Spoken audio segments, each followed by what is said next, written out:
called back to the Zeppeljärni Palace again? Ugh, seriously. What's the point in all these endless meetings?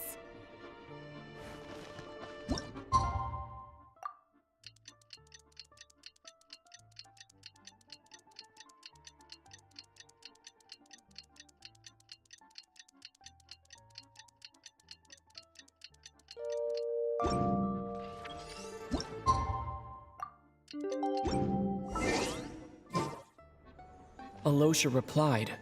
He says that we won't be able to speak at the veche, but he can arrange for us to attend as visitors. Time to get ready, then head to the Snezhnaya veche.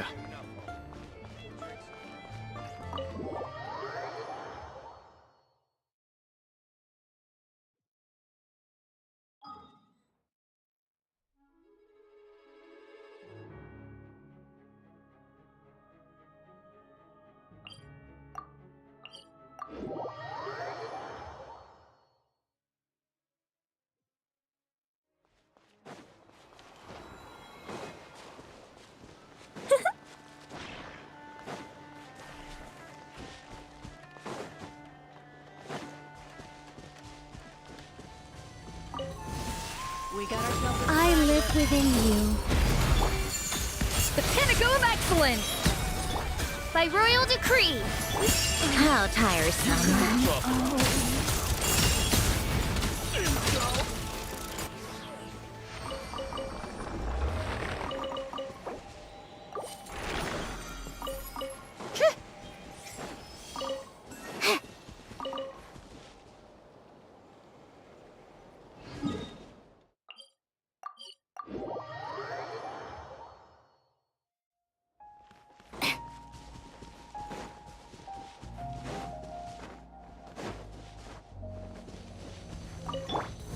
Begone! Heaven's will, made mine.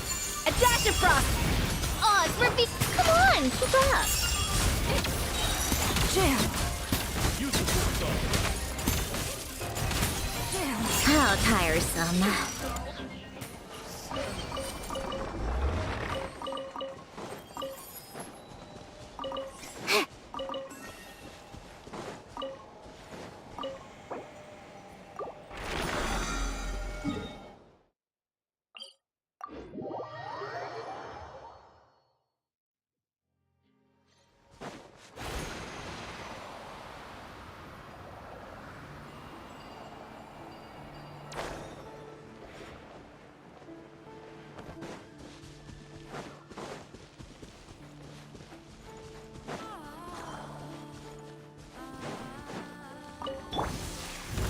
I think not. I live within you.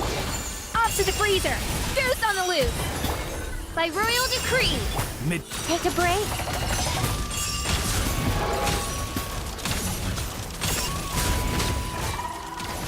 How tiresome.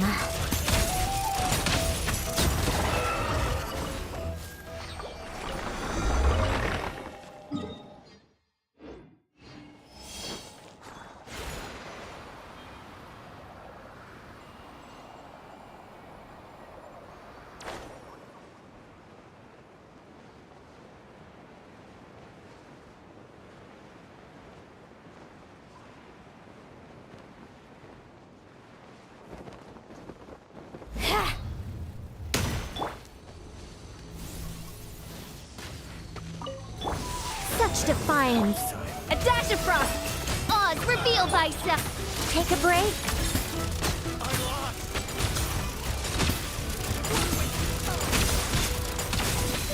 How tiresome.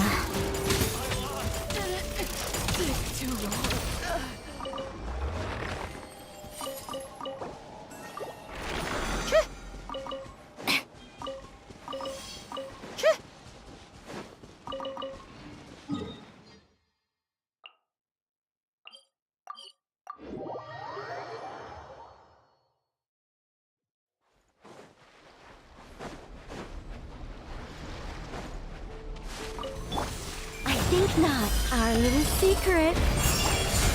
The pinnacle of excellence!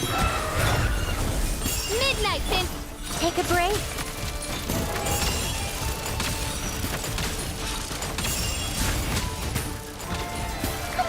Keep up!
With the marrow of the 3 moons in my hand, behold the false moon's fall!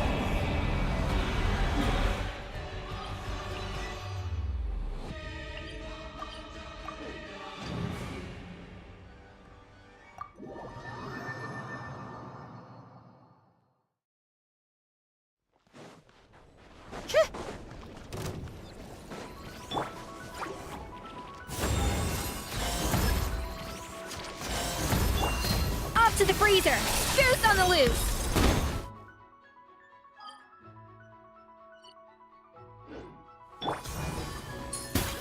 Huh, by royal decree! Huh. Huh, huh. How tiresome.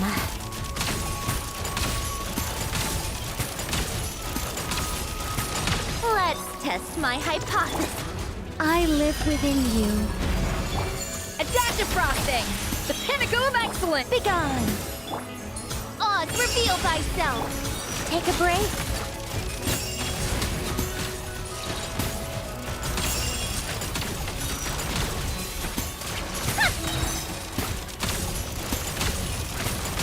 A spot of tea time entertainment. Such defiance. A little amuse-bouche! Midnight vent. Come on, keep up.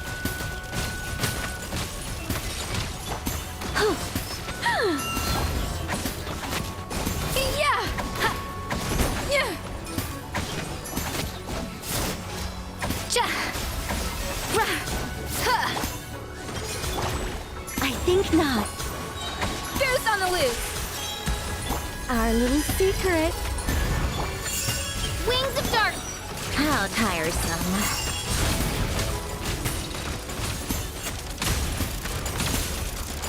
Take a break.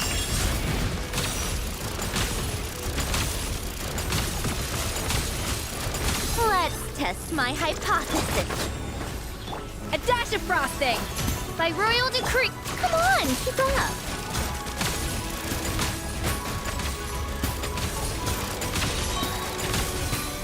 Take a break. What a joke.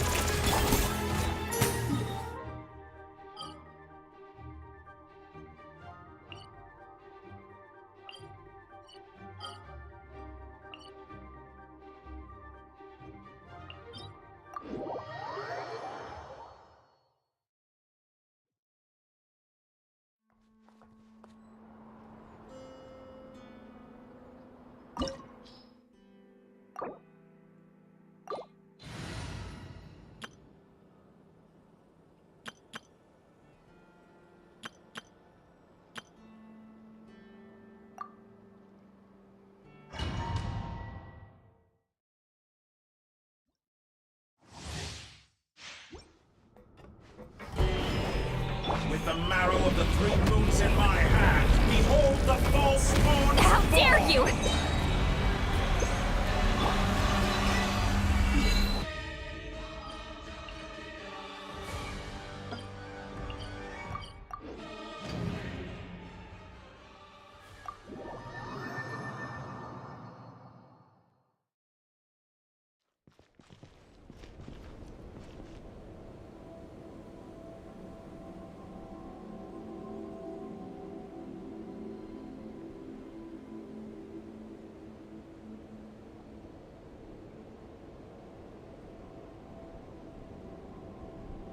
Off we go!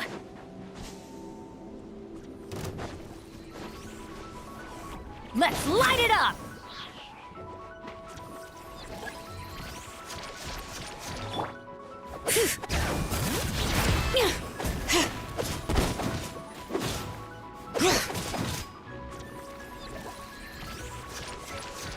Show no mercy! Yeah! Ha! Huh. Huh. Ha!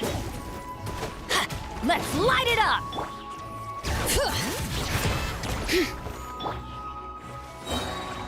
Off we go! Huh? I'm going in! Let the mountain's veins boil! Get to work! Not you two! Time to... Overruled!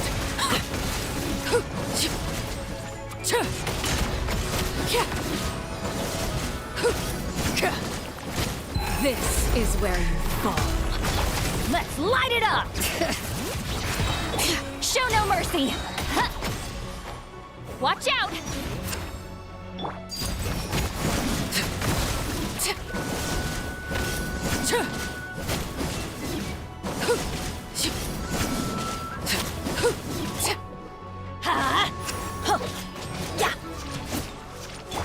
Bring it!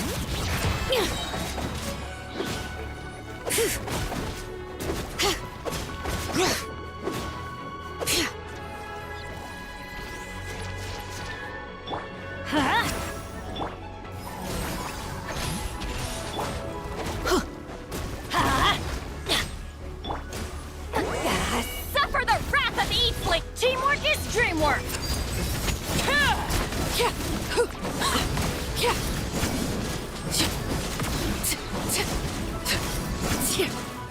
Everlasting as the moon! Let's light it up! Hear the echoes of the valley! Get to work! East Laline! East Papa! Get up! Everybody stand back! Laid bare!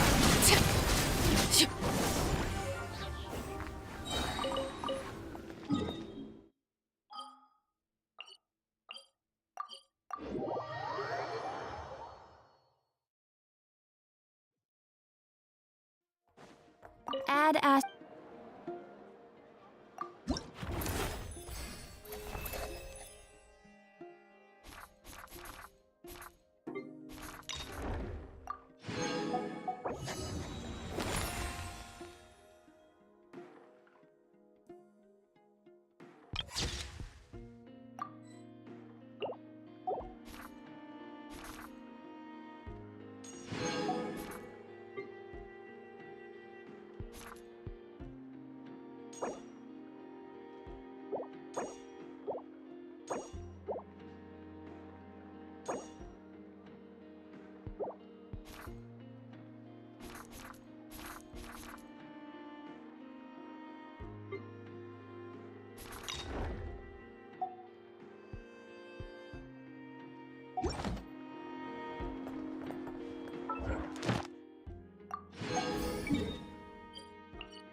Add as...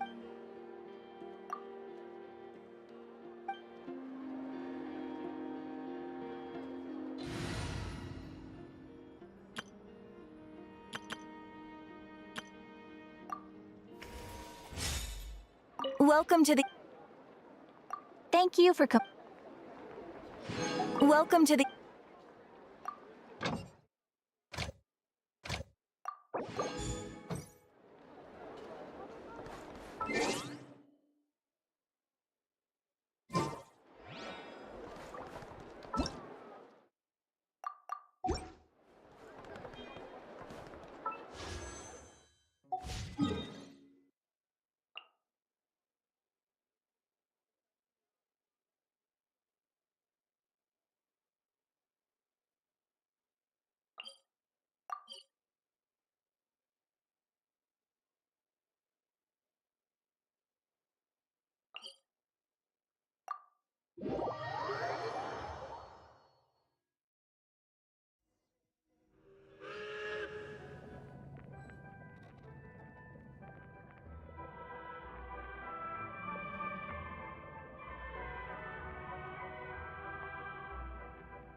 for more snow damselettes.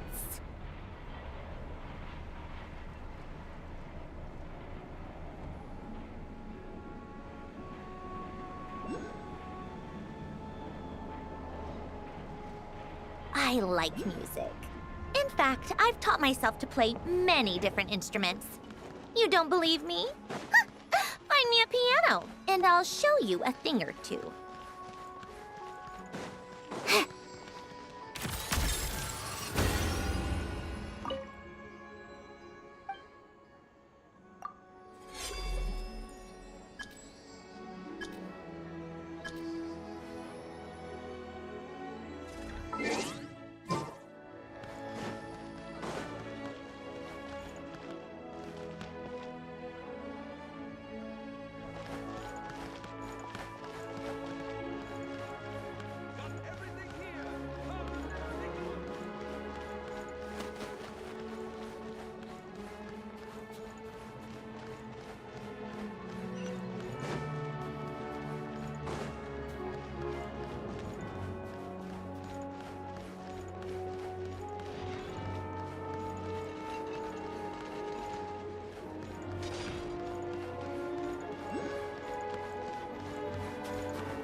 Miss Vodyanitsa, prima donna of the Korolievsky troupe. What a surprise meeting you here. Will you be sitting in on a session of the veche? Sorry, I'm not taking interviews today. Oh good, you're here. The session's about to begin. Let's get inside. Please wait, Miss Vodyanitsa. Could you introduce me to your new friend?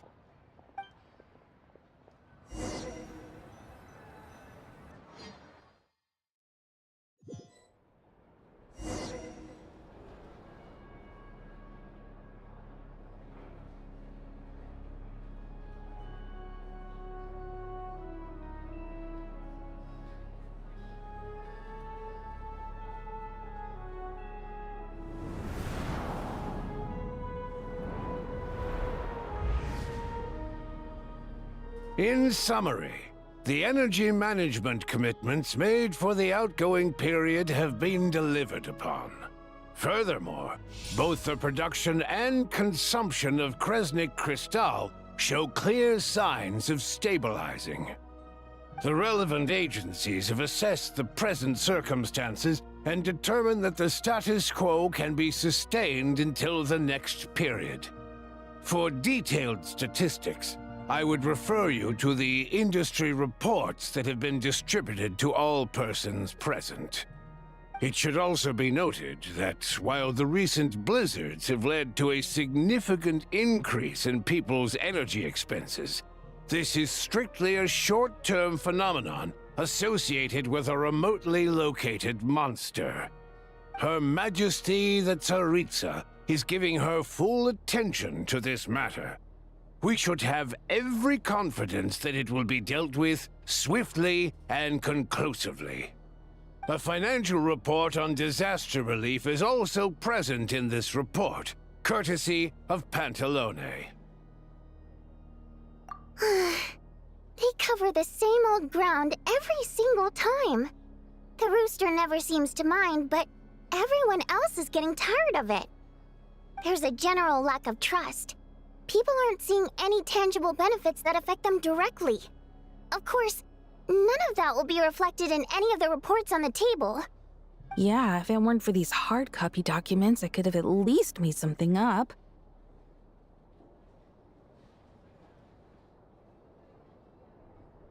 Oh, don't mind me. I'm just out here trying to hit my interview quotas. Bring out the kvass. Ever read it? Best-selling newspaper in town. If I remember correctly, you guys don't even have a sales permit. You have to sell from stalls on the street. Okay then, best-selling street stall newspaper in town. Still counts. Order! We will now open the floor to the representatives. If there are no further substantive issues to discuss, we will then proceed to a vote on this motion. Snezhnaya has a long tradition of treating members of the Fatui armed forces and their dependents favorably. But recent surveys shows that Fatui families in remote areas have access to 15% less crystal than the average civilian family in Snezhnograd. It's been said many times before, but it bears repeating now. There needs to be a clear and consistent rationale behind how crystal is allocated, or we will soon face immense public backlash. Perhaps you wouldn't need to keep repeating yourself if you would hear me out for once. I say again, true consistency exists only in principle. In the real world, fairness is relative. You appear to treat resource allocation as a simple function of production and population. So what about when the equipment used in production breaks down? Have you factored that into your equation? And do you even know how long it's been since Snezhnaya last conducted a census? If I knew the answers to questions like that, I'm sure I'd be a very wealthy man. And I doubt I'd be going by child. I'd like to bring the focus back to the specific issue I raised. Or do you wish to deny that favorable treatment for Fatui dependents is our long-standing policy? It's easy to be a critic when there's no accountability. That seems to be a running theme in the anti-Project Stuja cohort. Defeat the ringleader and all other problems will magically resolve themselves. That's what they seem to think. But in case you aren't aware, not one jot in my report would change whether Project Stuja continues or not. So you have no intention whatsoever of finding a solution to this problem? On the contrary, I'm the only one here who ever brings solutions. Child opened by speaking up for the armed forces. Regrator struck back with style and a war of words ensued. Our reporter was live on the scene to get the audience's reaction as it all unfolded. Who do you support?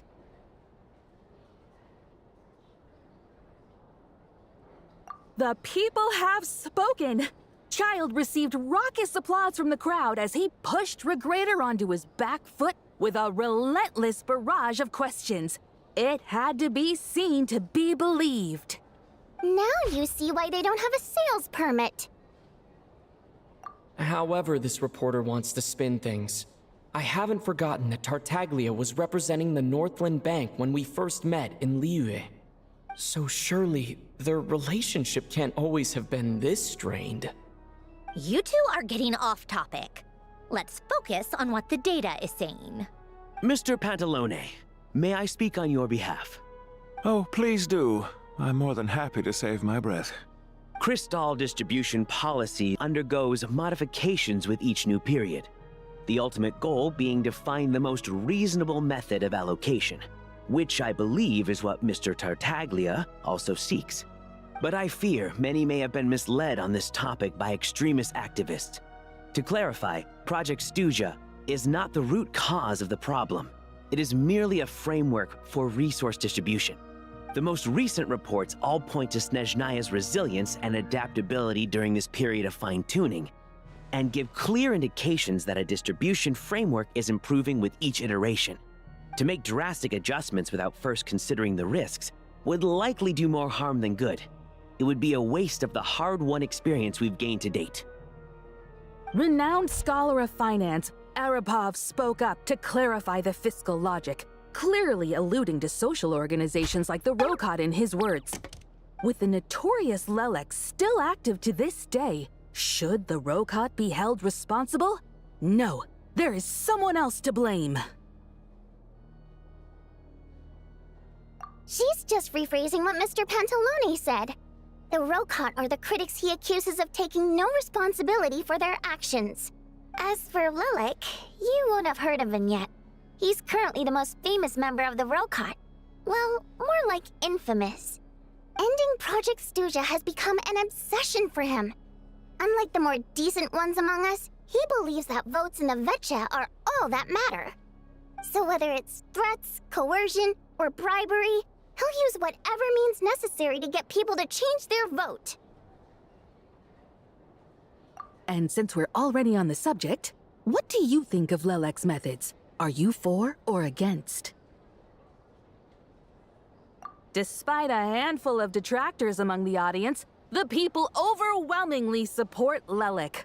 We stand with Lelik! At least someone here wants to take this discussion seriously. I've been considering that issue myself. What you really need is more precise regional data, right? I think it would be easiest to let the Fatui handle it, since they're already in charge of Crystal shipments anyway. We may as well get them to collect some data while they're at it. Whatever you need, you can ask the Fatui to look into it for you. In terms of supervision, I think the Druzhna would be a good fit. I had hoped to discuss this with Miss Vesna, but sadly, she's not present. I will be happy to take a note of your suggestions and present them to Commander Vesna for a decision upon her return. The Commander has always taken a keen interest in Project Stuzha. However, given the Druzhna's demanding workload, I'm afraid it may prove difficult for them to provide any practical support.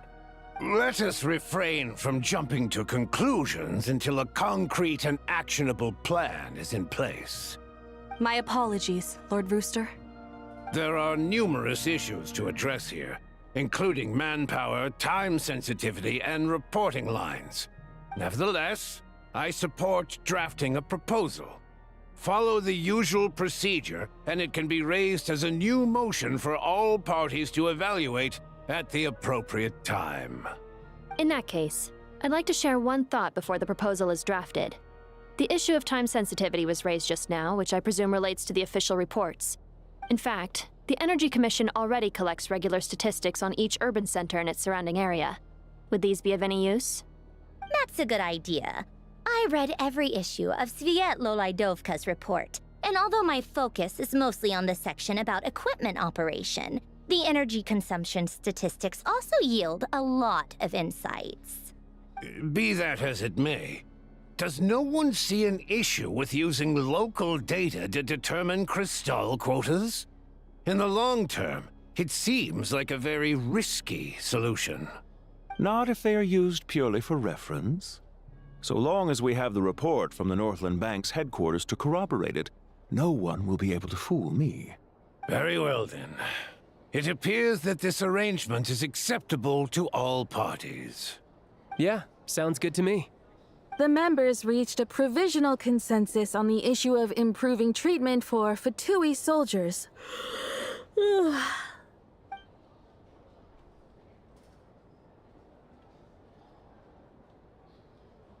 Today, the prima donna of the Korailievsky troupe attended a session of the Snezhnograd veche in the company of a dashing young man.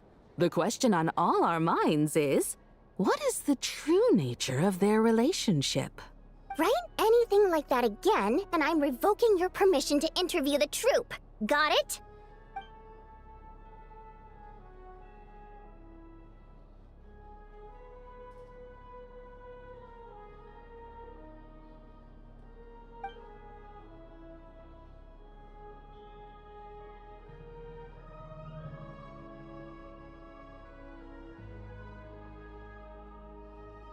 Now then, if there are no further contributions from those present, we shall proceed to the final vote. Hey, check it out! What made him vote against? Why now?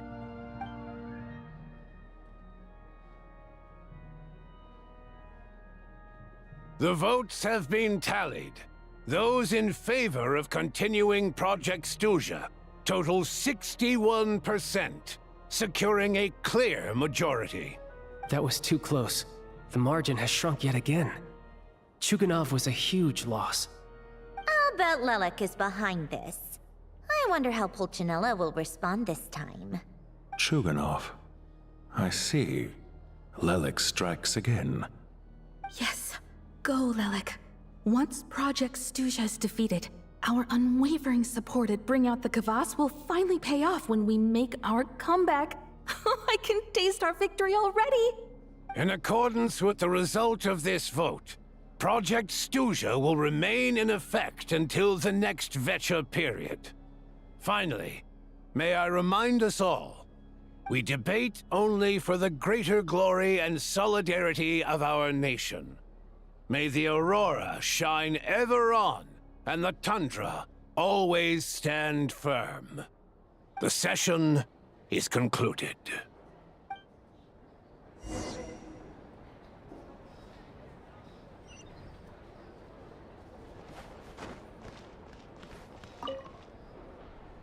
I have to say, I really wasn't expecting Chulkunov to vote against Project Stusha. Well, in principle, Snezhnaya's business and political elites ought to be the ones least likely to oppose it. As we heard, Project Stusha is basically just a resource distribution framework that requires everyone to cut back during the winter. But even if the policy got cancelled, the Tsaritsa's energy needs wouldn't suddenly go down. The extra demand from the public would have to be filled from somewhere. So logically, the factories would have to take the hit. I got a letter from Mr. Mitya just before today's session. He said he's confirmed that there are issues around overtime and excessive energy consumption at the Iskra manufacturing plant. In a situation like this, once the Rooster receives the report, he'll order the factory to halt production and submit to an investigation before issuing a penalty. But that's a week-long process, and thus didn't make it onto the veche agenda this time. I don't think he suspects anything so far.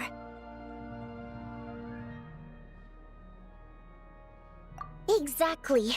And as you know, he's a very selfish person. I was originally gonna try and flip him after he received notice of the official sanctions. My plan was to convince him that the whole thing was completely unfair. Rather than just sit back and take the hit while his factory stopped production, he'd be better off voting to end Project Stusha. At least that way, no one else would be able to make any money either, because all the factories would suddenly have more limited energy to work with. But now, he's already voted against it, which means someone must have used more forceful means to change his vote. Just like with everyone else who flipped. Yeah, no one knows why Lilac is so obsessed with ending Project Stusha, but by the looks of it, he's inching closer and closer to success.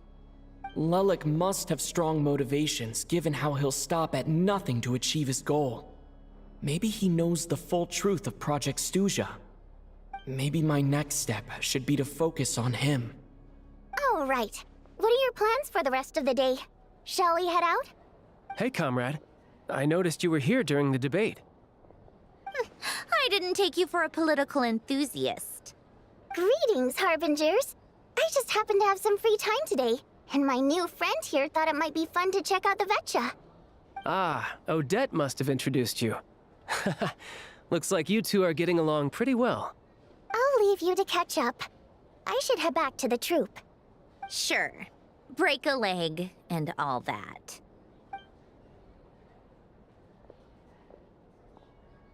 Thought it might be fun to check out the veche, did you? Things are never that simple with you, Traveler. There's no way you're here for kicks and giggles. Tell me I'm wrong.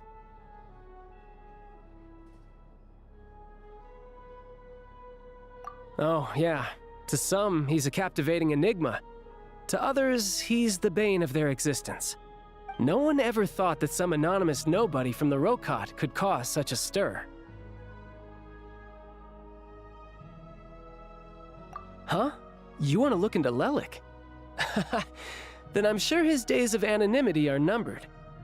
What do you think, Sandrone? Fine by me, I guess. If the Traveler actually manages to expose Lelik, it'll be doing Pulcinella a favor. In return, it seems fair to let him in on what we've learned so far. My thoughts exactly. Sharing is caring, after all. Head back to Glupov and grab the files on Lelik. It's easier to just pull the records than go through the rigmarole of getting the Traveler a visitor's permit. As you command, child, sir. In that case, since we're going to be waiting anyway, I'll have someone brew a pot of black tea.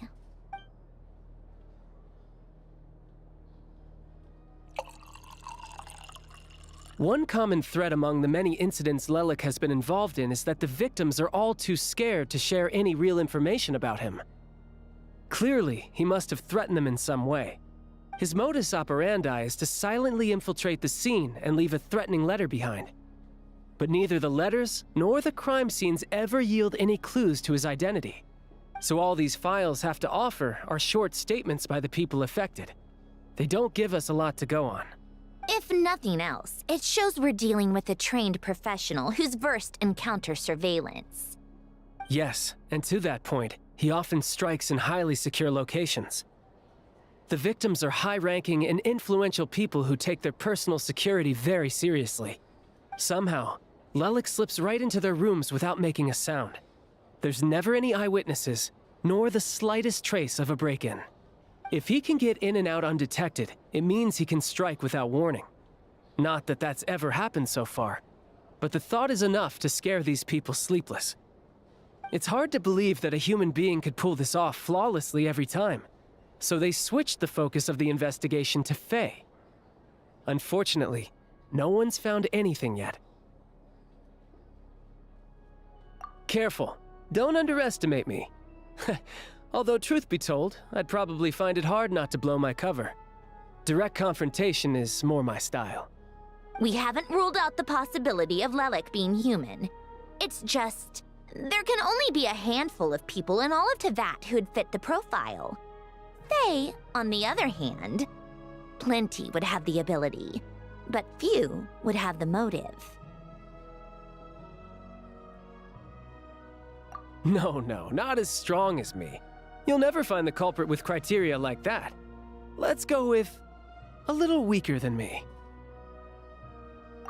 There's no denying that Master is strong, but meticulous. We can only hope. He's just trying to find a reference point. Stop getting fixated on who's stronger than who. But that's the most important thing. In my opinion, anyway.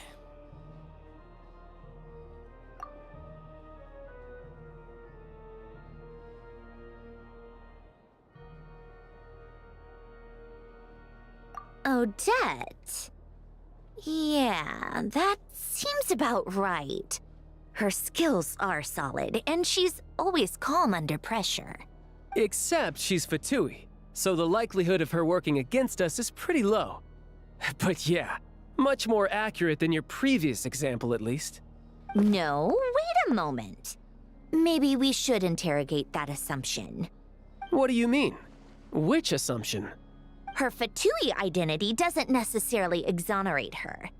And when you think about it, the Rokot would be precisely what she needs to conceal her identity. Plus, she wouldn't need to be such a pro at covering her tracks. She'd already know where the Fatui will be and when, so she could choose the perfect time to act. Oh, yikes. I was just thinking out loud. Why is this starting to sound like such a convincing theory? Still, what reason could Odette possibly have for trying to call off Project Stuzha? Arlecchino would be the best person to ask. She knows Odette best. Unfortunately, she isn't back yet. Rosaline used to open up to her in private about her struggles with Odette. As I'm sure you can imagine, Arlecchino is quite a lot better with children than Rosaline was. She gave her some tips on how to handle the situation, and Rosaline managed to reach a settlement with Odette before leaving. So I suppose there were at least no lifelong regrets left behind. Beyond that, I don't know the details about that side of things. But I do know that Odette definitely has a motive to hold a grudge against Project Stuzha.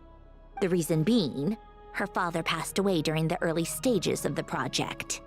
That was back before it had been named Project Stuzha, when things were still being worked out. But in essence, it's remained the same ever since. Huh. The more you know. Rosaline was always so self-centered. I never understood why she started paying so much attention to Odette. Is that such a surprise? If you cast your mind back, you may remember that Rosaline and I weren't exactly close. We had tea together a few times, but that was about it. Odette's past is no secret. Her father was a Fatus and her mother was a very famous ballerina. On the surface, it looks like she followed right in her parents' footsteps. But the truth is quite a different story. After her father passed away on a mission, her mother was overcome with grief. She broke her leg during a performance and could never dance again. Odette was only interested in ballet at the time, But this tragedy left the family with both breadwinners gone. They could barely make ends meet. Per Capitano's policy, family members of Fatui who died in the line of duty had to be appropriately accommodated and provided with adequate assistance. So, regardless of how Rosaline may have felt about it, it fell to her to resolve the issue of Odette's family's livelihood. In the end, the solution they agreed upon was to have Odette join the Fatui. Right, because the alternative would have been a one-off compensation payment, I guess. In that sense, joining up was definitely the better option. Still, she must have had mixed feelings about it, right? If she doesn't even like the Fatui. It's just a theory, a possibility. But as a motive for Odette to become Lelik, it holds up. That said, I have no idea where Odette's head is at right now, or what her conflict with Rosaline was about. Plenty of people were on bad terms with Rosaline. I have no intention of trying to figure it all out. Yes, but there's not much point in discussing that now. Yeah, back to Lelik. Since our investigations so far have turned up next to nothing, we've got nothing to lose by trying a new angle. Funnily enough, Tonya and I had actually made plans to go to the theater tomorrow to watch Odette's rehearsal. Unfortunately, thanks to this Lelik situation, I'll be stuck working overtime again. Which means you can go in my place. No point wasting the ticket, plus you'll get to meet Tonya. Spirit Seeker. Quite the classic ballet. It was passed down through Odette's mother's family for generations, though it hasn't been performed in years. But Odette's been practicing it diligently, and it's finally ready for a return to the stage. Excitement is through the roof. Tickets for the official performance sold out long ago. Tonya's excited for it too. She's desperate to see it no matter what. Personally, it's not really my kind of thing, but since she's my little sister, I had to figure something out. I've actually seen it several times before. The story's pretty straightforward. The lead character follows a trail of clues left behind by a spirit, gradually recovering her memories along the way. It's a tale of love and regret. So not exactly reinventing the wheel, at least by today's standards. But when that classic melody kicks in and the lead character begins to dance, it always gets me. It really is beautiful. Not an easy dance to do justice to, though. I know it's always been Odette's dream to perform this piece, but I'm not sure she's really ready. In that case, I think that even if she is Lelik, we should wait until her performance is over before we respond. I'll let you take it from here, comrade.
You've made a ton of progress today.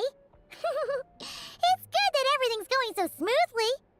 Next step is to head back to the theater and get a clear answer from Odette.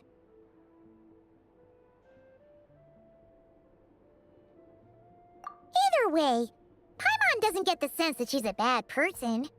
Sure, she might have done some pretty extreme things, but Paimon bets she has her reasons. Maybe this is going too far, but with everything she's managed to do so far, wouldn't it make more sense in theory to be even more, heavy-handed? Why leave a letter when she could, well, we know there are plenty of other ways to keep people in line, right? The point is, she could have gone further but she didn't. So, if it is her, she's got some principles at least. Yeah! Well, all you can do is follow the facts wherever they lead. No change, really. But that thing Paimon told you about yesterday? Paimon feels like she can sense it more clearly now. Hearing you talk about your day makes Paimon itch for an adventure. If only she could be there with you so we could experience it all together. Yeah, I wish you could be there too. I'm not used to adventuring alone. But don't worry, we'll get to the bottom of this. Guess it's just one of those things. Never mind. Paimon will behave herself and keep resting.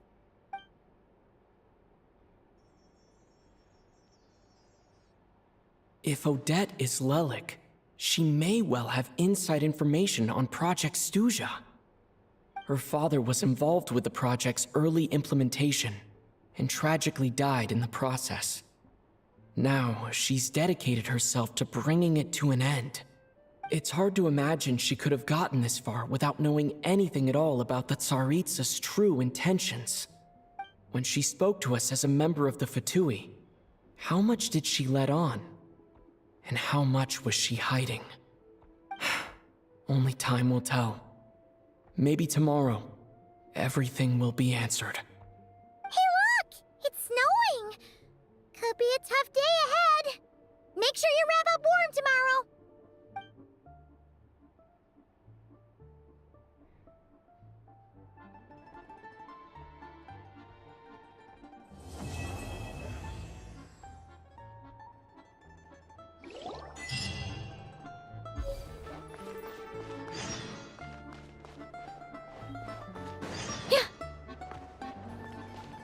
All right. Enough already. The drinks.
Ooh, it sure is cold today.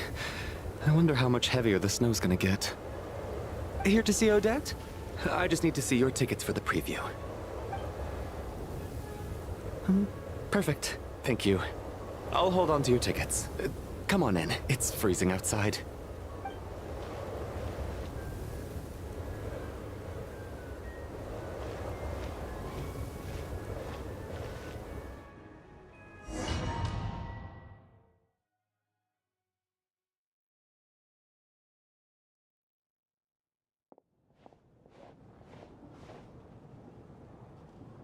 I think I'll leave the Lelic question until after the show's over. Then I'll go find Odette.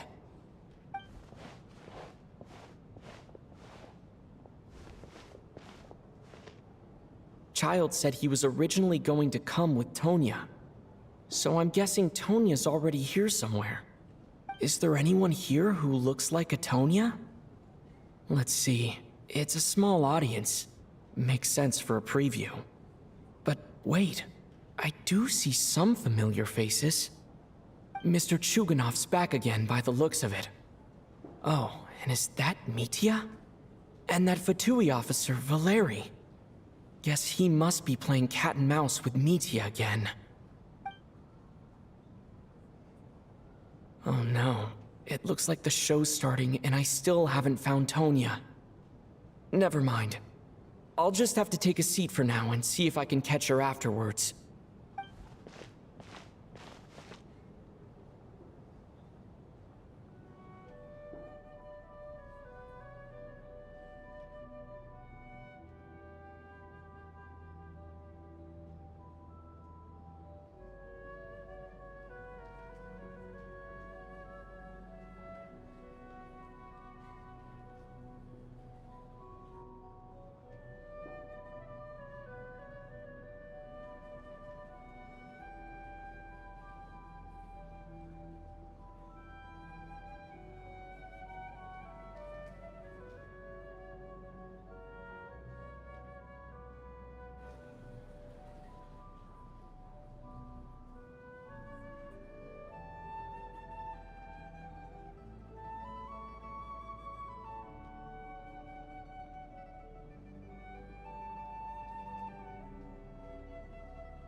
Members of the audience, I'm a staff member here at the theater. Today's performance was a very special one for us, as it marks the first attempt in a long time to revive the classic Snezhnayan ballet, Spirit Seeker. To commemorate this occasion, we would love to take a group photo of the cast, crew, and audience members present today. could I kindly ask the audience to please come up onto the stage?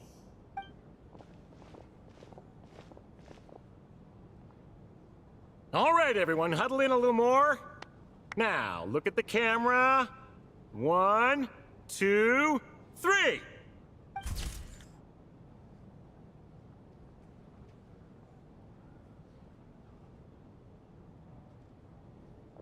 Are you quite satisfied, Mr. Energy Scientist? I rather hope you don't have any other escape plans to add to my workload today. What are you talking about, Sarge? This was simply my way of inviting you to watch Miss Odette's new show with me. And wasn't the performance spectacular? In the future, I heartily encourage you to take a leaf out of my book. Find some soul-nourishing pastimes to enrich your time outside of work. It was indeed a fine performance, but I must correct you on one point. This is not time outside of work. These are working hours. Working hours and non-working hours are just a social construct. Human technology can never advance if we're too rigid in our thinking, Sarge. May we leave now? Already? I mean, I was kinda hoping to soak up the atmosphere for a little longer, but... No? Okay, guess I'm pushing my luck. Didn't seem like too much to ask, but fair enough. Off we go then, Sarge. Back to the land of working hours. Lead the way. That has to be her. She's the only person in the audience around Tonya's age. Excuse me, are you Tonya? Huh? Your brother's busy today, so I took his ticket. Don't worry about him, he's fine. Oh, okay. Sorry for the trouble. What's wrong? Are you sick? No, I'm fine. It's nothing. Maybe she caught a cold on the way here because of the weather.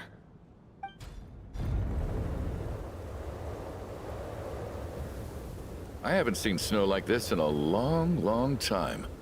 It's most unusual. I know. It's completely white out there. You can barely see a thing. I've never seen such heavy snow in my life. Let's wait it out for now.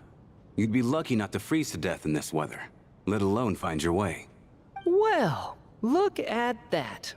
Maybe we shouldn't be in such a rush to get back after all. What do you think? Let's wait and see. Why do you need to take it so seriously? Fate has given us this wonderful chance to take a break. We owe it to ourselves to make the most of it. Come to think of it, there's a small inn not far from here that always keeps plenty of extra blankets on hand for guests. I know the route well. Shall I head over and borrow a few blankets? That way, anyone in a hurry can wrap up warm for the journey back. Just remember to return them next time you're over this way.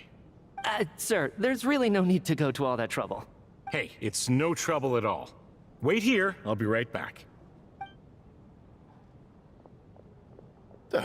What a kind gentleman. Very good. My wife and daughter are waiting for me at home, so I shall be heading back as soon as I get my blanket. So... are you expecting us to go back to the Armory Palace wrapped in blankets too? Don't worry about that. I made arrangements in advance. Should I not return to the Armory Palace within 3.5 hours after Operation Showtime begins, an armed squad will be sent to collect us. They will escort us back. You are one of our key military personnel, so any weather-related risks must be eliminated. Operation Showtime? So, wait. Every single time you drag me back to work when I sneak out, it's a whole official operation? I gotta say, you've really turned this into quite a moral dilemma for me. It's snowing pretty hard out there. I think you should stay here for now. You seem a little under the weather. Sure. My brother might come pick me up in a bit anyway. Time to get to work. I should head backstage and find Odette. I need to look her in the eye and ask her about Lelik. Excuse me, are you looking for someone? A fan, I'm guessing? Today is just a dress rehearsal, so Miss Odette won't be meeting with fans. She's taking a well-earned rest right now. Sorry, but that area is currently off limits to everyone except the cast and crew. Huh. Bad timing, I guess. Well, I might as well stick around. I doubt Odette will be leaving before the snow lets up in any case.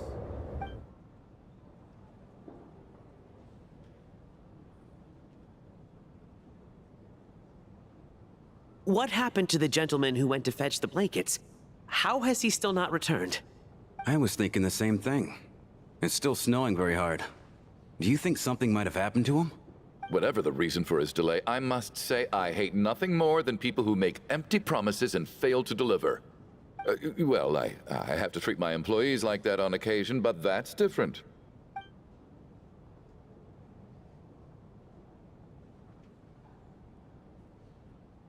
You seem anxious, Mr. Valeri. It's been nearly 4 hours since I left the armory. The army should have arrived to extract us by now. They know how much I despise tardiness and disrupted plans. There's simply no reason that they shouldn't have shown up by now, barring exceptional circumstances. Surely a snowstorm like this one counts as such. Few things in this world can stop the Snezhnayan army, Mr. Mitya. And a snowstorm is certainly not one of them. Why don't you go out and take a look? They might be right outside, waiting for your orders before they dare come in. An absurd hypothesis. I have no intention of leaving your side for even a moment until I have escorted you back to the Armory Palace. This doesn't look like an ordinary snowstorm to me. That guy who left earlier. It looked like he just vanished into thin air. Either that, or my eyes were playing tricks on me. A man-eating snowstorm? Come on. Night hasn't even fallen yet. Spare us the ghost stories.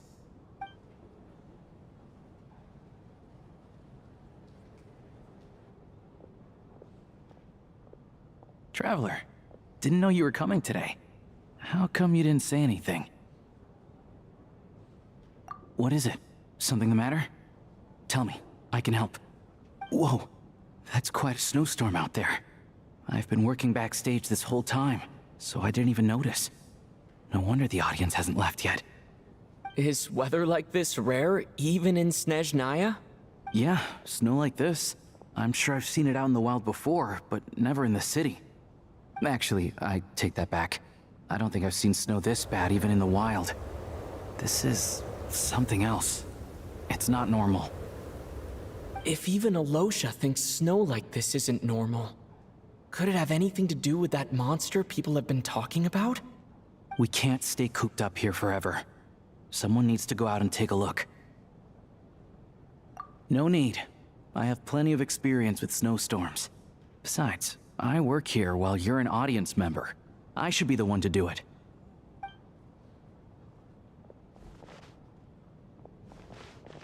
Everyone by the door. Careful not to let the snow soak into your shoes. In a snowstorm, you gotta look after your toes above all else. Heading out, my man? Be careful. I've been told the snowstorm eats people alive. Thanks for the advice. I am planning to be careful. I just want to take a quick look at the situation out there.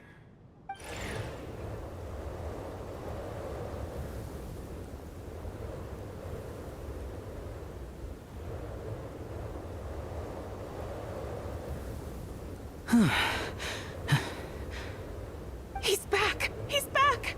How was it? What's going on out there? Did you see any soldiers patrolling the area? Something about this storm isn't right. There's no one out there. I didn't see a single soul. And something in the air gives me the creeps. This isn't your average snowstorm. I suspect it might be related to recent events in our nation. I strongly advise everyone to stay here until the snow dies down. Are you serious? So all of us are trapped here now? That sounds a little far-fetched to me. You want to go outside and see? I, for one, am not risking my neck in that weather. This just turned from a minor delay into a major hassle. We can only hope that our friend who went to fetch the blankets just ditched us and went home. Is it really that bad? But my daughter, I won't be able to read her a bedtime story tonight. Huh? What are you all still doing here? Whoa! It's snowing hard! So now we're stuck here? Oh, this is terrible! Luckily, it was just a dress rehearsal today, so There aren't too many people here. On the bright side, the theater's always well stocked with supplies. If the snow still doesn't let up as we get into the evening, you can spend the night here, everyone. At least, I assume that's alright? Odette? Fine by me. This seems like a sensible backup plan under the circumstances. My thanks to the theater for being so accommodating. What are you staring outside and praying for, my man? You anxious to get home too? Oh, Your Majesty the Tsaritsa, I beg you, please do not let tonight's snowstorm stop. This is a golden opportunity to spend the night under the same roof as the 2 top stars in all of Snezhnaya. It's a once-in-a-lifetime experience. I think I've changed my mind. Sir, if you so much as look at us funny, you'll be seeing stars in a whole other way. Behave yourself, or you'll be begging for that blizzard. It's getting colder. We need to keep the indoor temperature up. Close the door and lock it tight. Let's head somewhere warmer.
And then there's the aristocrats. Easiest of all to deal with. You don't need to use any force whatsoever. All you have to do is show them the rope you plan to tie them up with. Do you know why? I don't. Do tell. Because nothing horrifies them more than the thought of a cheap, coarse rope leaving creases on their precious million more coat. They'll do whatever you ask to avoid that fate. Unexpected, but funny nonetheless. Tell me another one. Well, look at that. I got myself a new listener. Hey there. Let me introduce myself. The name's Shram, and I'm a mercenary. The kind that gets paid to do odd jobs for rich folks. And I am Chuganov, an entrepreneur. If my name is unfamiliar to you, you will no doubt have heard of my factory, the renowned Iskra manufacturing plant. Are you really that famous, Mr. Chuganov? How come I've never heard your name before? Excuse me? Is that a joke? Or are you being serious? Oh, I'll have to ask my rope later. He's probably tied up more entrepreneurs than I've ever heard of.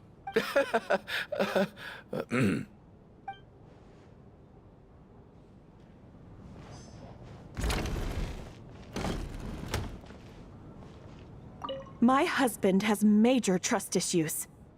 To him, I doubt even this snowstorm is a good enough excuse for me to stay out all night. That's the price of marrying into wealth. You'll get used to it. I'm not about to stop you if you want to leave. But don't drag me along. Hello? Can I help you? How are you feeling, Tonya? I'm fine. Sorry to worry you. I'm used to it by this point. I take medicine for it. My brother usually helps to get it ready for me. Child must take great care of his sister. He's never mentioned Tonia's illness, though. You know, I actually find this whole thing kind of exciting. Stuck in a strange place thanks to a snowstorm. Having to spend the night with a bunch of interesting characters. It's pretty cool, don't you think? Kids, huh?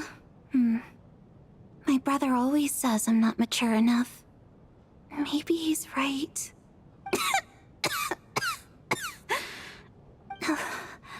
I'm fine, really. Just got a little overexcited. Look after yourself. Otherwise, your brother will come after me.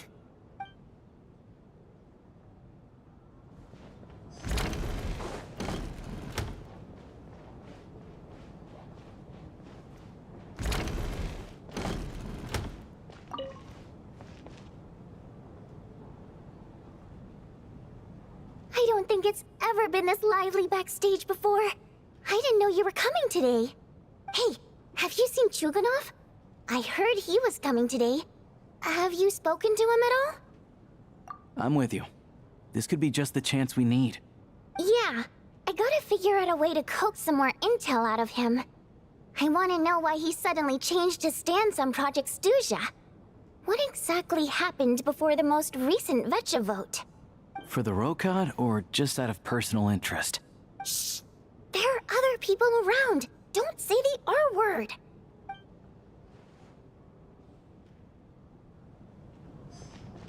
This is highly irregular. A delay of over an hour during an operation like this theoretically warrants a Harbinger-level response. I wonder what the issue is. The storm, or something else. Sarge, the day you learn to let go and just enjoy moments like this is the day you'll finally understand the meaning of life. Ah, why, hello, sir. I believe you were the one sitting at a nearby table back at Podvorye Restaurant. Any friend of the theater's star performers is a friend of mine. It's a pleasure to meet you. I'm Mitya, from the Energy Commission. Greetings. Major Valeri, head of the Special Assignments Battalion. Armory Palace Royal Grenadier Guards, 1st Regiment. I am here to ensure Mr. Mitya's personal safety. Please let me know if I can be of any assistance. Mr. Traveler, I cannot help but notice that Miss Odette is stealing glances at me. Any idea what that could be about? I've racked my brains, but I can't think of anything I might have done to offend her. Perhaps she noticed me spacing out during her performance? What? You mean I really did do something to upset her? Well, thanks for letting me know. So, Mr. Mitya, is your work related to Project Stuzha? Yes, that's right. The higher-ups in the Fatui transferred me from the Energy Commission to the Armory Palace because they wanted me to... Really? I can't even talk about that? Pretty sure it counts as part of my private life.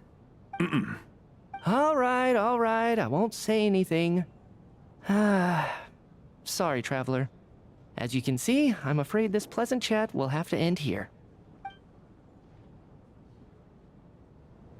This is highly irregular. I have to say, even though today was a rehearsal and there were some hiccups along the way, Miss Odette's performance was one of the best I've ever seen, even compared to an actual show. I couldn't agree more, especially considering the weight of the subject matter. It takes a truly seasoned professional to do justice to a theme like love and regret. Do you think we were coming on too strong? Odette's ignoring us again. What about you? What did you think of today's performance? Huh. That's actually a more insightful critique than I was expecting. My mother would agree. She's always thought that was my biggest flaw. Maybe I need to work on making my facial expressions appear more natural. I'll make sure to save a ticket for you when the show's performance ready. This doesn't seem like the time or place to bring up the subject of Lelik. I need a chance to speak with her in private. So unfair. Talk about double standards. And now it looks like I've been spotted.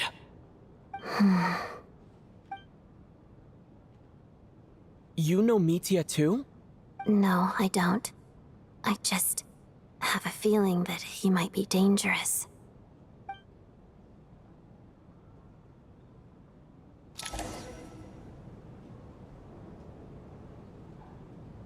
How's it looking, Alosha? No change from this afternoon. Heavy snow with no sign of slowing down. May I have your attention, please? The storm is unlikely to stop tonight, and it'll be even more dangerous outside at night than it was during the day. We at the theater owe everyone here a duty of care. Therefore, we strongly suggest that you stay on site overnight and avoid going outside unless absolutely necessary. In a few short moments, we'll give you a tour of the theater's various quarters. You can choose to sleep in the VIP room, the office, or backstage. Or on the stage if you'd prefer. We won't mind. I'll pass on sleeping on the stage. What if the snow is stopped by tomorrow morning? The early birds in the audience might think we're part of some experimental new show. A drama about sleeping? That could be fun. Maybe we could come up with a title for the production. What? Gotta admit, I didn't get that one. Anyone who doesn't wish to sleep on the stage, please follow me. I'll show you to the rooms.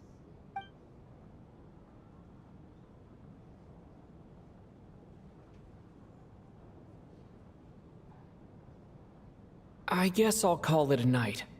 Though I feel like I won't sleep very well without Paimon here. I'm sure she'll be worried that I haven't made it back yet. But as long as she looks out the window, she'll probably realize what's holding me up. I wonder if she's feeling any better yet. At least she hasn't been getting any worse. Still, I should try and get back first thing tomorrow morning.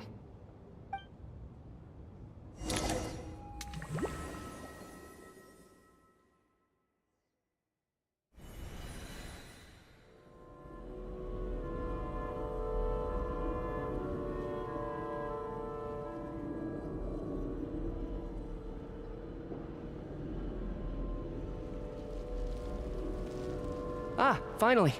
Welcome back to the world of the living, lazy bones. I was about to wake you. The black mist is almost on us. Still waking up, huh?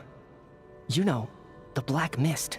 It's been chasing us from below ever since we were born. You're just dozy. There's no way you've forgotten. Come on, let's keep heading up. Onwards and upwards is the only way to survive. Don't listen to a word those black mist cultists say. Here we go again. The endless march toward survival. What's going on? That black mist down there is creeping me out. And it's rising. Guess I should head upwards and get away from it. The black mist cultists believe that being swallowed by the black mist leads to everlasting peace. But if you ask me, they're just lying to themselves. We're the only heretics left. The only ones who refuse to give in. We have to keep going.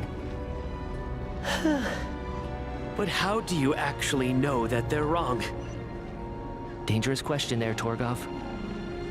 The moment your faith wavers, you start a chain reaction that ends in the collapse of your will. Put the question out of your mind. Stay strong and believe that the black mist means certain death. Okay, but it's not my mind that's the problem. My body's about to give up on me. It's already starting to falter.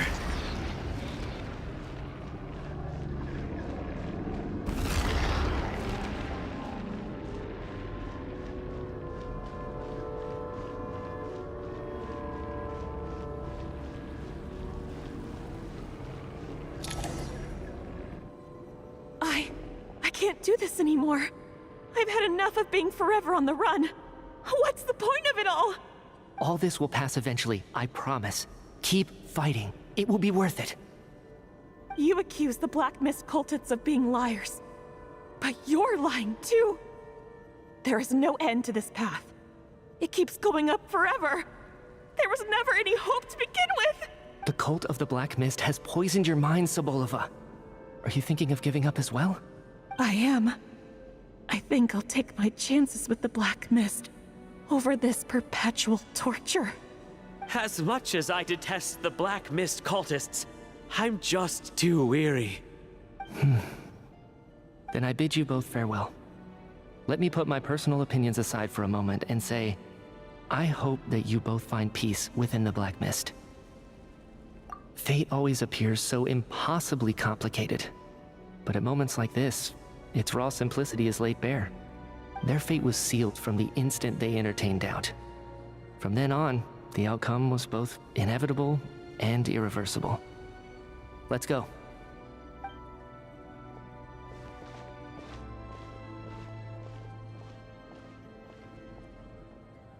Torgov and Sobolova are gone. I never thought the day would come when even they would be swallowed by the Black Mist. It's just you and me now. Yes, it looks like it's satisfied. For now. This happens from time to time, but it won't be long before the Black Mist starts chasing survivors once again. No one knows how to stop its advance for good. Well, we should make the most of the precious moments of rest that those two bought for us. Huh? Are you really that sleepy, traveler?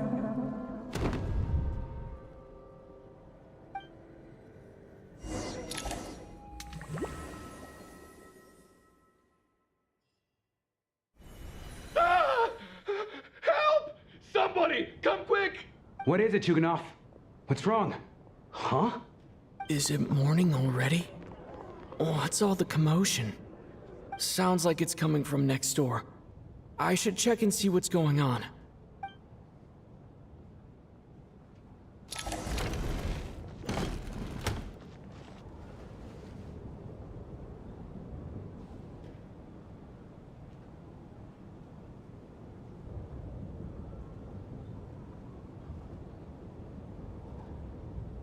Don't look, Miss Tonya. Stay here. Okay. What happened to them?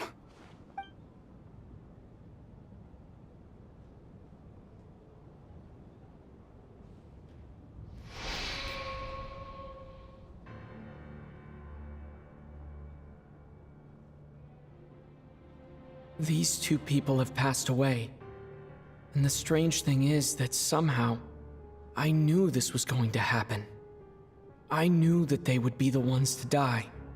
Have I seen this moment before?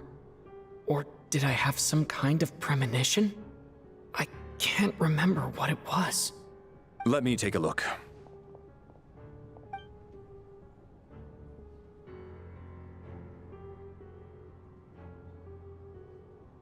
No vital signs in either of them. They're dead. The cause of death, however, remains unclear. No wounds on the bodies, no signs of a struggle, and no skin discoloration caused by the buildup of toxins.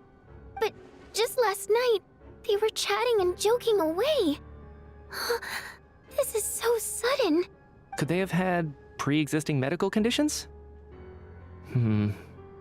Even then, the odds of them both dying of sudden complications on the same night are extremely low. It's hard to believe that they died of natural causes, nor does this appear to be a suicide. Who was the first to discover the bodies? It was me. But these deaths have nothing to do with me, officer. I got up early because I wanted to see if the snow had stopped. Then I noticed that the door to this room was open, and it looked like there was a man and woman inside. I just went over to see what was going on. I had no idea they were... I can corroborate this.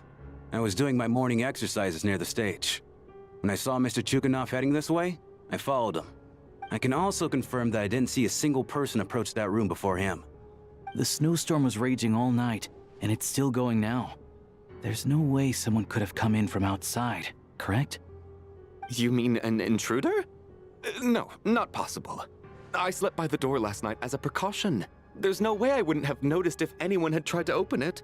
Everyone, split into pairs and search the theater for anyone in hiding, or any signs of suspicious activity. I'll follow up with a full search of my own shortly. Go, there is no time to waste.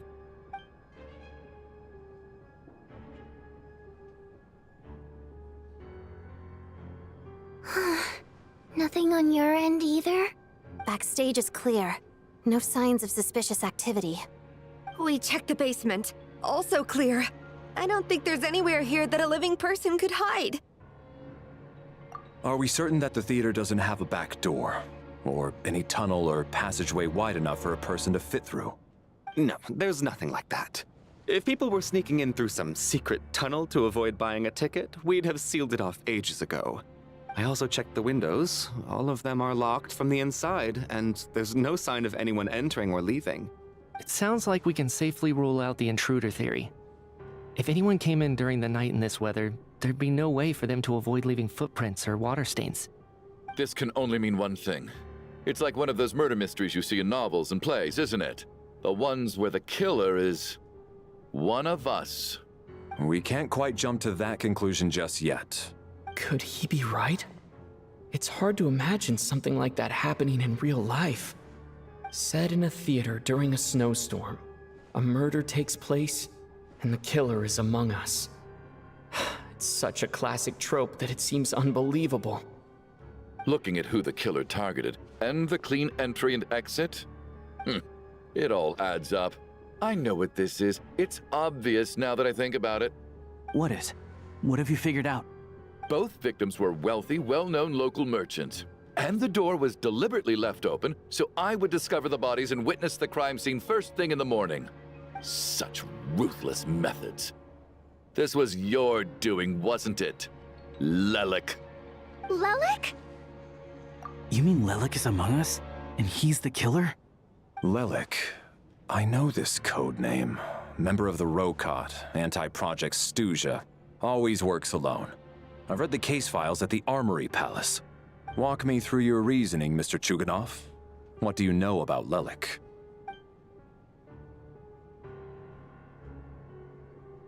What now, huh?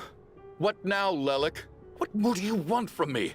I already voted against Project Stuzha at the Snezhnaya veche. You snuck into my house the other day while I was asleep.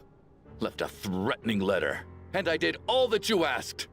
But Project Stuzha cannot be so easily shaken. Not with the rooster in charge. So he really was threatened by Lelik. That makes sense. And now you're resorting to murder to threaten me. Isn't that right? I knew it. The Rokot despises the rich. The lives of the wealthy are but refuse in your eyes. Show yourself! Which one of you is Lelik, Tell me! I'll do whatever you want! Just stop playing these mind games! Was this really Lelik's doing? Would Odette really do something like this? If Odette really is Lelik, this seems out of character. But then again, how well do I really know her? I'm probably the only one here with a compelling theory about Lelik's true identity. But if I reveal it now, I'll be putting Odette in the line of fire. What should I do? I don't think it's likely that Lelik killed anyone. At least from the stories I've heard, he's never killed anyone before. And his name has never come up in connection with any murder cases. Besides, even if Lelik did want to threaten you, why resort to such an extreme and roundabout method? It's not his style at all. Vodyanitsa doesn't know that Lelik might be Odette, but her assessment is pretty much identical to mine. Miss Vodyanitsa, why do you suddenly feel the need to speak in Lelik's defense? Defense? Oh, no, it's just... I'm worried that we're jumping to conclusions here, so I wanted to share my point of view. Also, I don't think the Rokot is as bad as you're making it out to be. Well, if you think I'm so wrong, what's your theory then, Why don't you tell us who the killer is? The case is still evolving, Mr. Chuganov. Please do not prevent others from expressing their opinions so early on in the discussion. Even so, there's no denying that the recent threat received by Mr. Chuganov may well be an important clue. So there's still a good chance that Lelik is right here among us. I can't do this anymore. I don't care if it's still snowing outside. I have to get out of here. Whoa, take a beat. We all know it's far too dangerous out there. Even the soldiers couldn't get to us. Go out that door, and you might not live to tell the tale. And whoever this Lelik is, They're surely not going to murder anyone in broad daylight. Be sensible, my man. You're safer inside. As much as I regret having to say this, I'd like everyone to cooperate and refrain from exiting the premises until further notice. Because as things stand, every one of us is now a suspect. Unless anyone has further information to share, let's adjourn for now. Feel free to keep searching for clues, but make sure you don't go off alone.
I still find it hard to believe there's a murderer among us.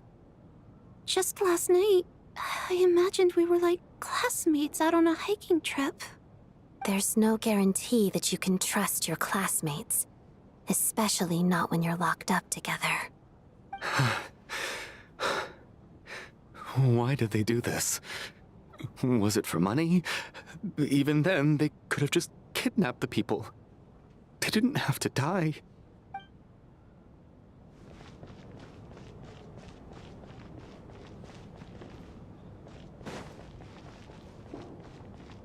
You seem to be very comfortable taking charge, Major. You took the reins as soon as things went south. I simply made an executive decision that someone needed to take control of the situation on the military's behalf. Does this offend you? No, quite the opposite. We feel much safer for it. By the way, what does Major mean exactly?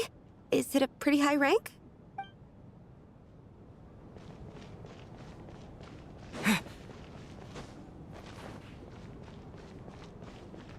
We don't move in the same circles, so I'm not clued up on Project Stuja and all this political intrigue. Nor does it interest me. Nevertheless, sir, I think your top priority as soon as you get out of here should be to hire a good private bodyguard. Such as yourself? Such as myself.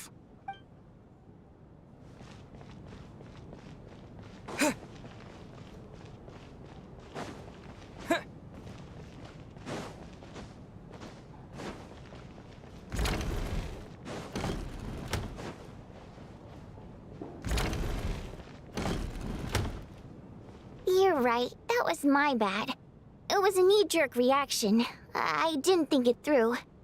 Luckily, no one suspected my identity.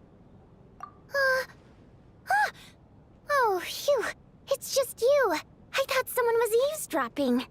Since Vodianitsa and I were on the same page earlier, I think I should share my thoughts with the Rokot members first.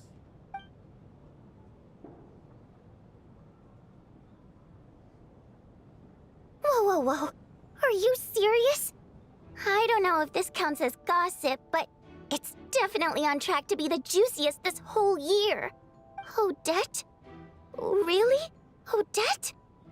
Oh god, how dumb does this make me look? Lelek has been right under my nose this whole time, and I didn't notice a thing. Actually, it's exactly what you'd expect.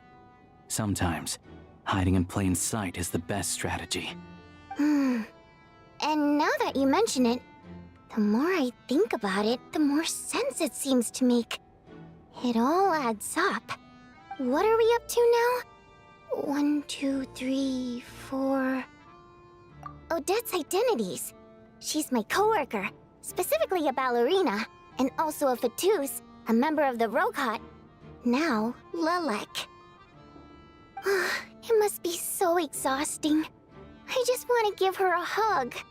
I guess since I've always known her as a member of the Fatui, it never even crossed my mind that she could be involved with the Rokot, let alone be Lelek. I don't understand. If she's with the Fatui, what reason could she have for being so opposed to Project Stusha? Probably best if you ask her that in person. Well, since you waited until now to bring this up instead of announcing it to everyone earlier, does that mean we're all on the same page here? Yeah. Lelek may not follow orders from the Rokot leadership, but as far as I'm concerned, she's never crossed the line. If anything, her actions benefit the poor. We need to confront her face to face. Do you think she'd really admit to being Lelek? I don't know. We'll have to see how it goes. For now, we'll work on the assumption that she didn't kill anyone, and see how much she's willing to tell us.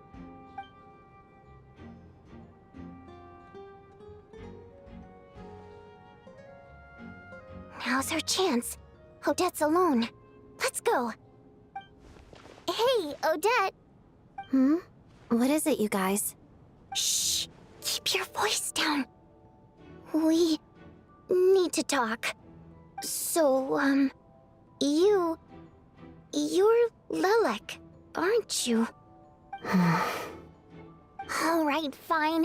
You don't have to say anything or explain yourself. Just hear me out first. None of us believes you kill innocent people. Whoever murdered those 2 people last night, it wasn't you. The Traveler was the first to figure out your identity, but he kept quiet during the discussion just now. Still, it's clear where the group consensus is heading. Everyone believes Lelek is the culprit. If your identity is exposed, you'll be in a really bad spot. We're your colleagues, and we know what kind of person you are. I don't want anything bad to happen to you. So, can you clue us in? Tell us everything. The more we know, the more easily we'll be able to cover for you. Alright. Yes, I'm Lelek. And no, I'm not the murderer. And thanks, but I don't need you to cover for me. Actually, I'm planning to reveal my identity. Huh? You're gonna reveal that you're Lelek? Here? That's right. I'll admit I was surprised at first when Chuganov guessed that I was here. It was just a lucky guess, but it caught me off guard. But after taking some time to assess the situation and confirm where everyone stands, I don't believe I have anything to worry about. Are you sure you don't need a second opinion? Given the circumstances. Mr. Valeri! What?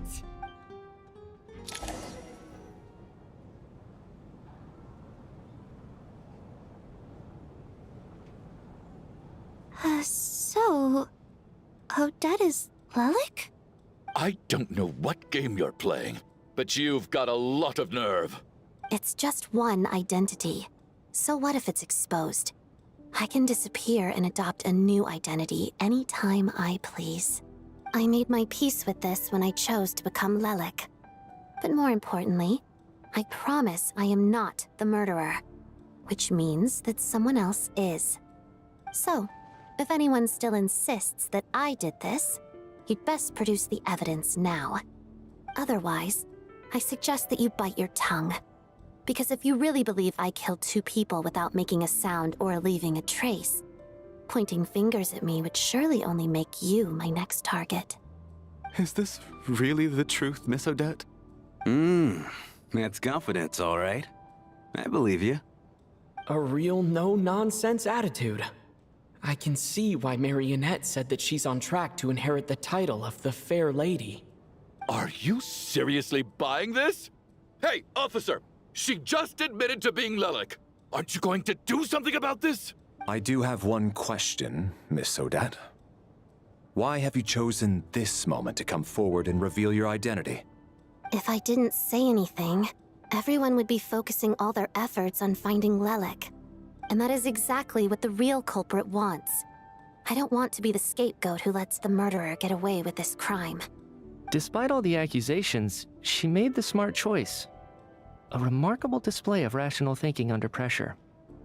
Clearly, Odette's talent extends far beyond the art of dance. She thought so far ahead. Ugh, why do I always feel like I'm one step behind her in everything? You've convinced me. Dealing with the murder case remains the top priority right now. Let's put the name Lelik and all related incidents aside until further notice. Nevertheless, the group still considers you the prime suspect.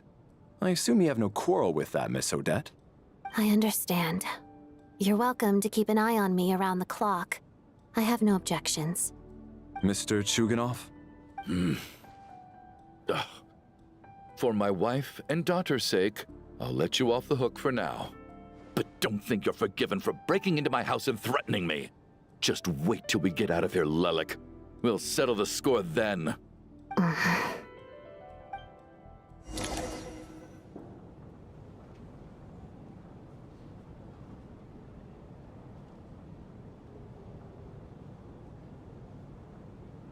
Good work, Lelik guard team.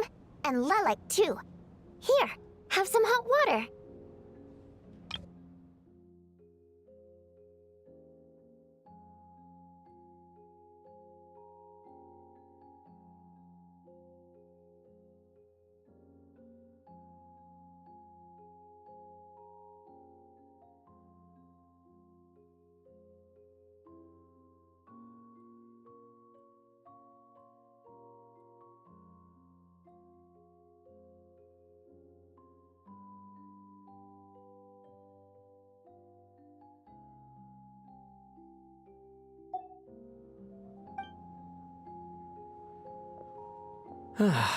Turns out Valeri knew about my exploits. So now I've been told I have to guard Lelik with him. Shouldn't you be facing my way if you're guarding me? At the moment, it looks more like you're my bodyguards. If the true culprit is indeed still at large, as you have claimed, we must keep our guard up against them also. Don't worry, Tonya. We'll get through this. Once the snow stops, the officials will step in. The investigation will get easier, and then we'll be safe. But once the snow stops, won't everyone just leave? You're gonna miss us, huh? Well, some of us work at the theaters, so we'll still be here. I'll even give you a special backstage pass.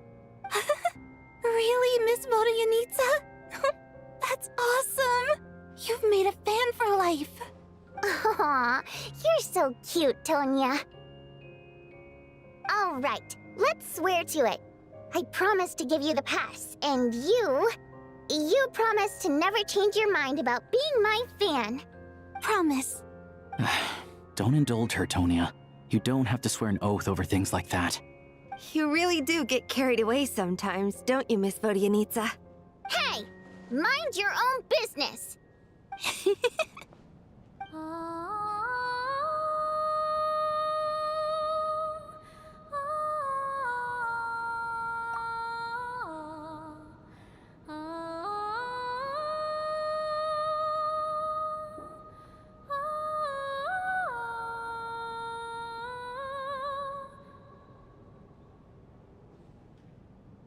Don't be nervous, Miss Wateramp. Everyone's here. There's nothing to be afraid of. Excuse me? Do I look nervous? Don't be ridiculous. No. You sound nervous, lass. Oh. Wait, but how... Okay, plenty of people know that I'm a water imp, but still... How come you understand our primary mode of expression? Primary mode of expression. I've not come across that concept before. Do enlighten me, Vodyanitsa. Well, it's just... We water imps tend to communicate our emotions to each other by singing, rather than facial expressions. The emotions we convey through song take precedence over our facial expressions. So, we think of it as our primary mode of expression. I'm impressed, Shram. I didn't take you for a man of culture, but you're clearly rather learned. It's not about being cultured or not. The thing is, this mode of expression can usually only be understood by other water imps. It's not a simple case of a song sounding happy or sad. And yet, you're clearly human, Mr. Shram. It's really not the big deal you're making it out to be. I think I just have a knack for it. Plus, I have a very close friend who's a water imp. A delightful lady. But keep that a secret. Anyway, we spent so much time together that before I knew it, I noticed I could understand her expressions. Oh, I guess that makes sense. Still, the fact that you have a water imp friend is even more surprising. I'd better watch what I'm singing when I'm around you from now on. Hey, what are you implying? You're not secretly insulting the audience in your songs, are you? Heavens! Why would I do a thing like that? It's getting late. We should discuss our sleeping arrangements for tonight. To guard against the killer, someone needs to keep watch. I suggest that we don't sleep in separate quarters tonight. It will be safer if we all stay together. As long as someone keeps an eye on Lelik, I'm quite sure we won't have any trouble. Are you saying that you wish to bet your life on Miss Odette being the killer? Nonsense. Of course not. Then I propose the following arrangement for tonight. The Traveler, Odette, and I will form the Night Watch. We'll sleep in shifts, but 2 of us must be awake at any given time.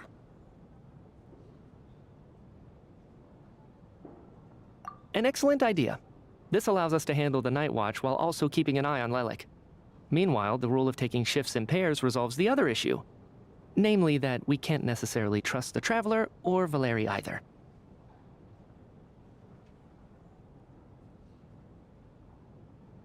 I expect that plan took you quite some time to come up with, didn't it? Actually, our field combat manual outlines a similar approach. Although the scenario there involves guarding prisoners overnight during field operations. That being said, I must clarify that I harbor no disrespect towards you personally, Miss Odette. In fact, Lelik's numerous covert operations make fine textbook examples for military agents. I care less about respect and more about the fact that you just robbed me of 2/3 of my sleep tonight. I'm calling dibs on being the first to rest. Good night.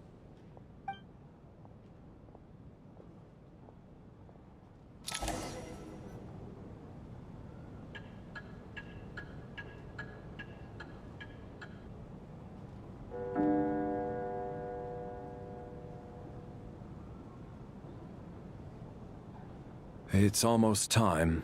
We should wake Odette. How are you faring?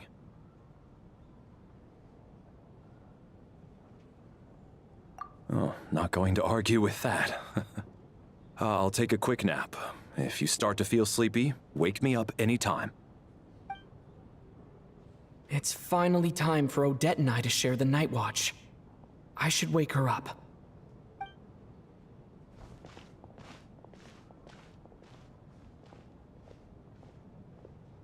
I came here to get information from her in the first place. Maybe I should think about what questions I want to ask before she wakes up. How long are you gonna keep staring at me? Couldn't sleep. My mind's been running haywire. Plus, there's something I've been meaning to talk to you about. I had a hunch that you wanted a conversation, too. Let's take this chance to clear the air, shall we?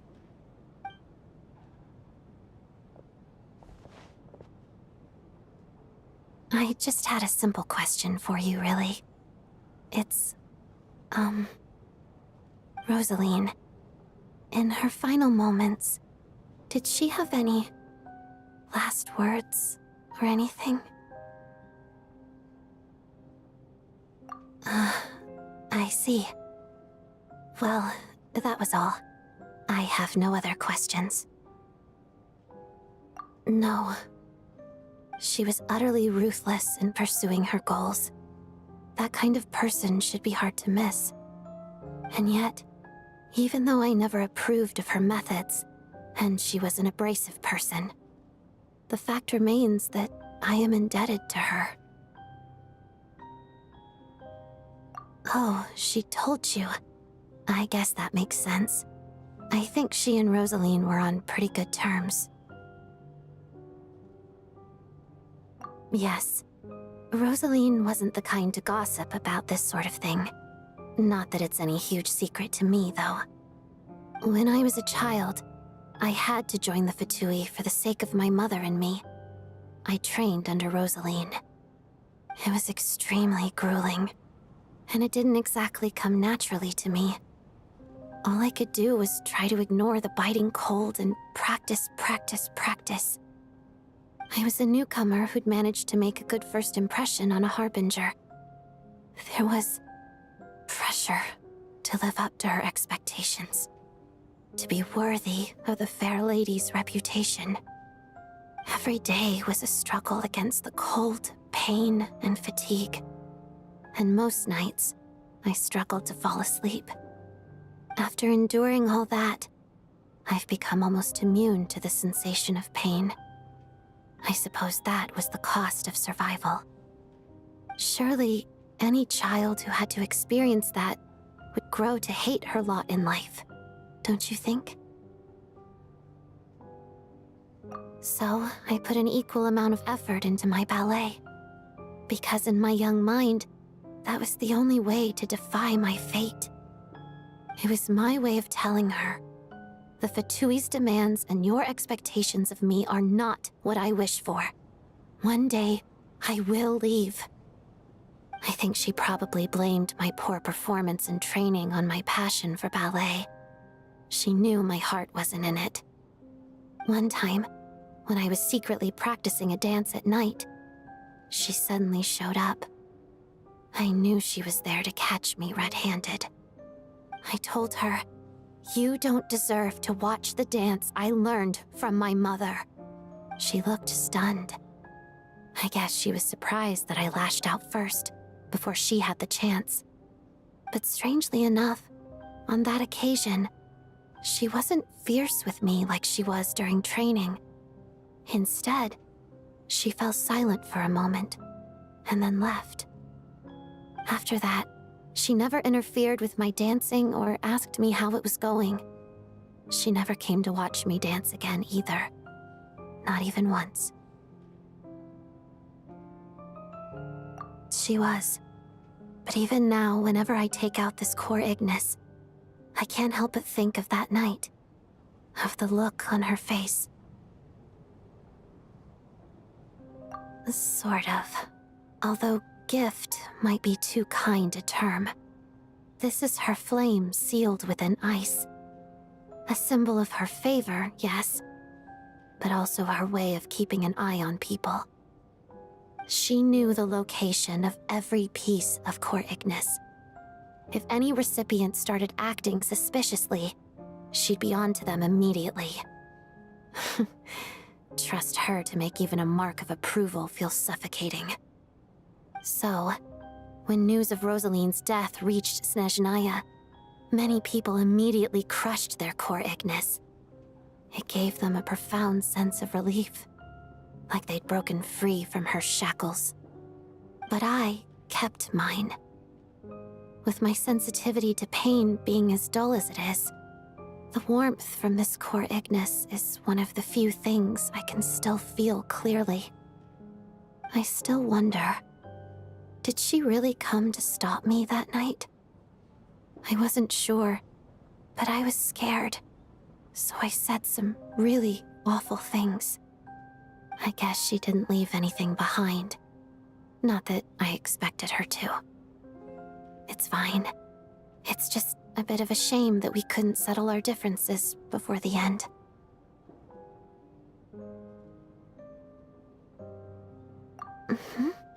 She did.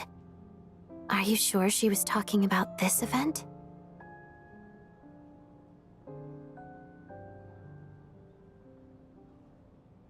Huh.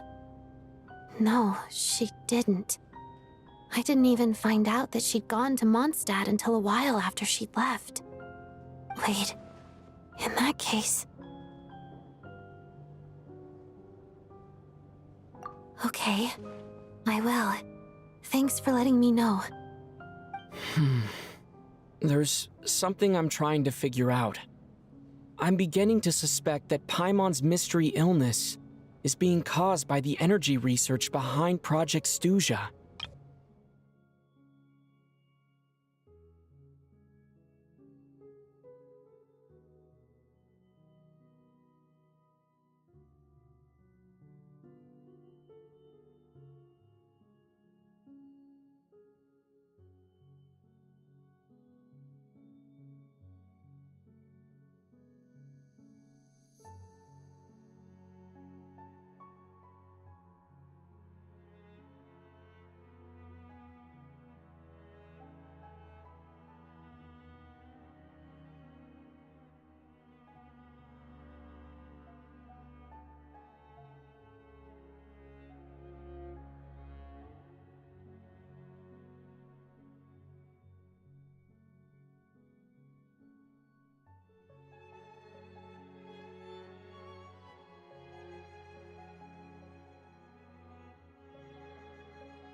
Okay, I will. Thanks for letting me know.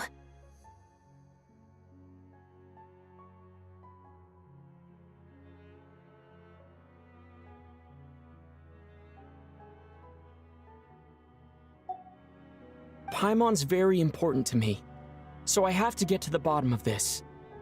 I figured that since you're Lelik, you might know something about all this. The ultimate goal of this energy experiment is to create a weapon for the final battle. The weapon's construction was completed in Nodcry. Now, all that remains is to arm it with a sufficiently powerful energy.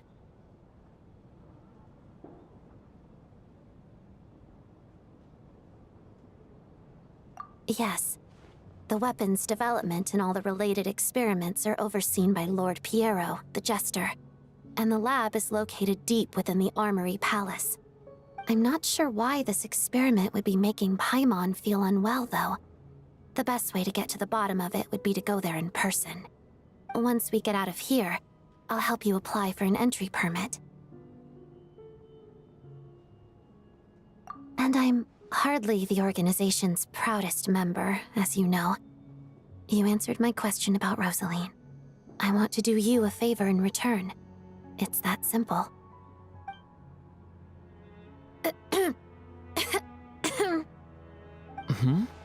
What's wrong? Are you not feeling well?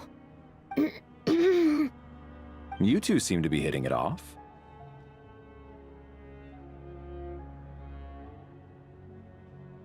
I thought you were sleeping. Of course I was. In the military, one learns to fall asleep quickly, even in the most inhospitable environments. It's vital to staying alert and energized. Why? Is something wrong? Even if he was awake, he can't have overheard us, right? Well, thank you both for keeping watch. Traveler, I'll take over for now. It's your turn to get some sleep. Sure.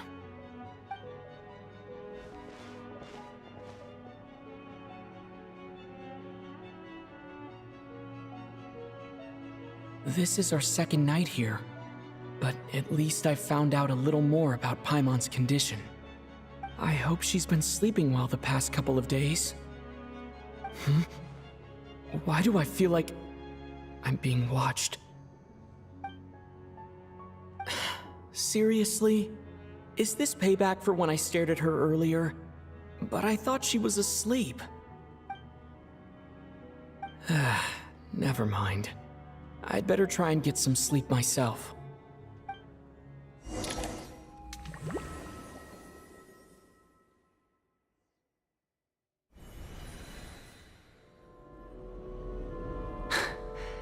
Hey, what are you spacing out for? Are you reaching your limit too? How long have we been walking for? Do you remember? Time's lost all meaning. Ever since we noticed that thing above our heads. What was it called again? A star key? Or key star? Anyway, the person who named it was swallowed by the black mist. Whatever it's called, ever since we noticed it, we've been walking up and up, hoping that as long as we reach it, we can find a way out of this place. But it seems like no matter how far we walk, we never get any closer. Well, we've come this far. You never know. Maybe we're almost there? Come on, enough moping. Let's go. The black mist is catching up.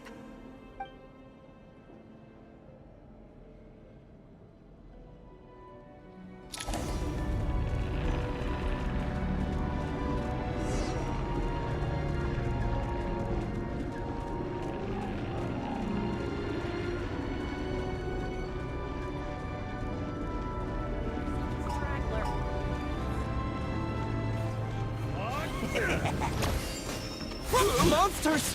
Watch out! Not again! I've lost count of how many times we run into them. Be careful.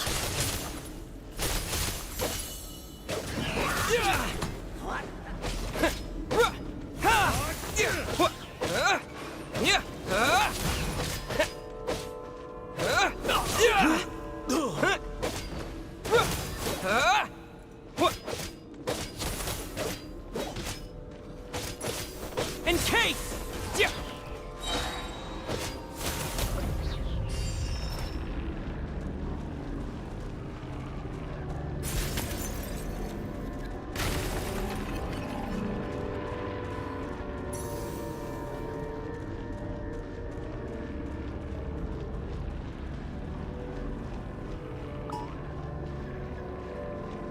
You wanna fight? Let's go! Here they come again! Get ready!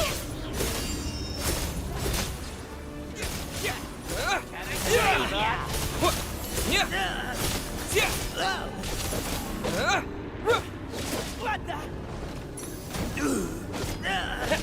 In case!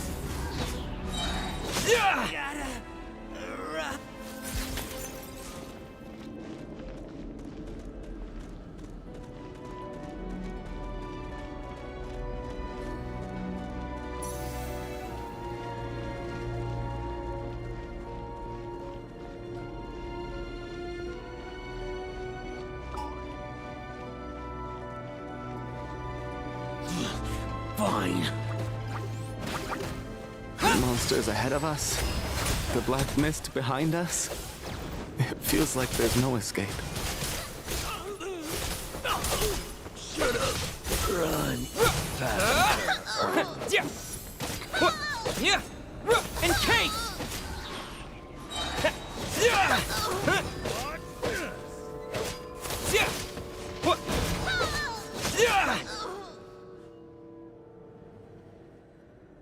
Are you hurt, Coolish? No, I'm fine. It's just... suddenly I don't want to walk any further. I get you. In fact, I reached my limit a long time ago. Sometimes it feels like there's hope where there shouldn't be. Yeah. The hope that the star gives us is the only thing keeping us going. But I'm not sure it's real at all. It may just be a collective illusion. Otherwise, why would it always be out of reach?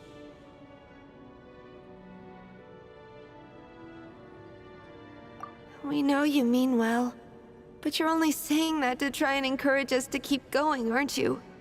Thank you, friend. But enough is enough. Please don't give me any more false hope. Hope is poison in this place. You're going to continue, aren't you? I admire that. I've given up, but I wish you the best. May there come a day that you catch up to the storm and leave this godforsaken place.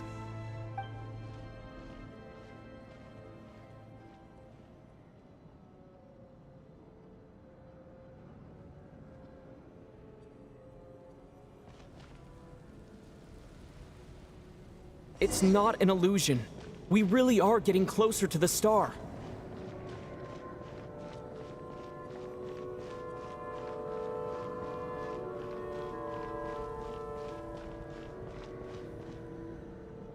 Congratulations.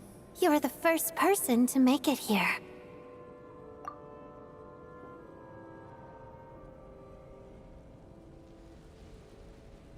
I'm the star's envoy. The black mist has stopped rising. Its hunger is satisfied for now, having devoured your two companions. This is a good opportunity. I'll let you get some rest before we continue. What do you mean, leave? The star represents the starting point. It's the waypoint for the beginning. Congratulations on reaching the starting point. Once you are ready, we will head out and walk upwards. I will be right by your side the whole way.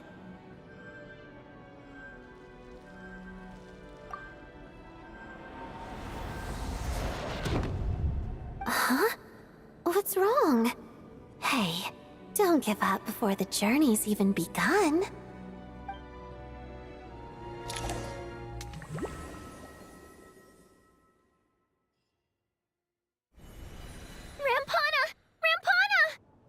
Is that Vodyanitsa's voice? What happened?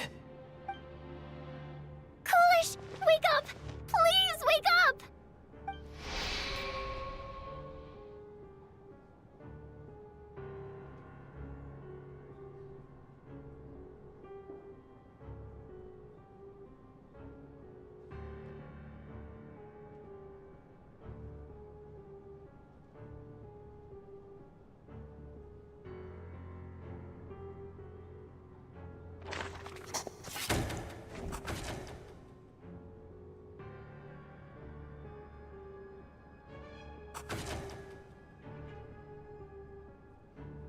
The situation is identical to that of the two casualties yesterday. We cannot ascertain the cause of death. At least there are some elements that we can rule out this time.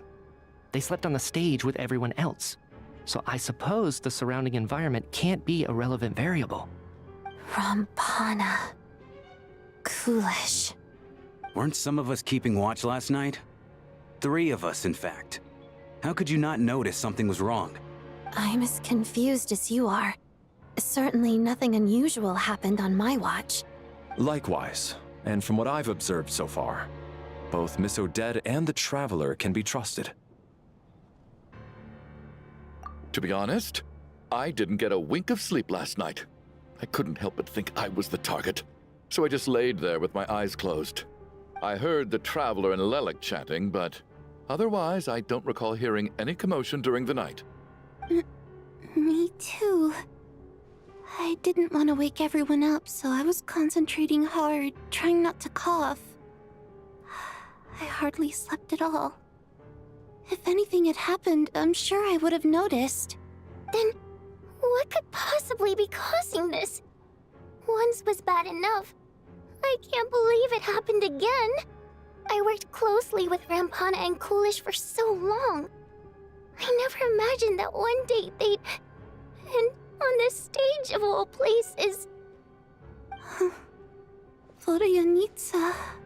4 victims in just 2 days, and we still don't have a single lead.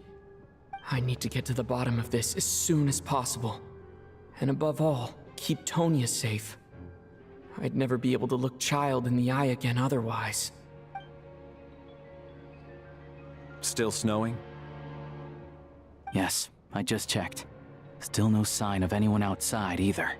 So we only have ourselves to rely on. If you ask me, this killer can clearly strike whenever they please.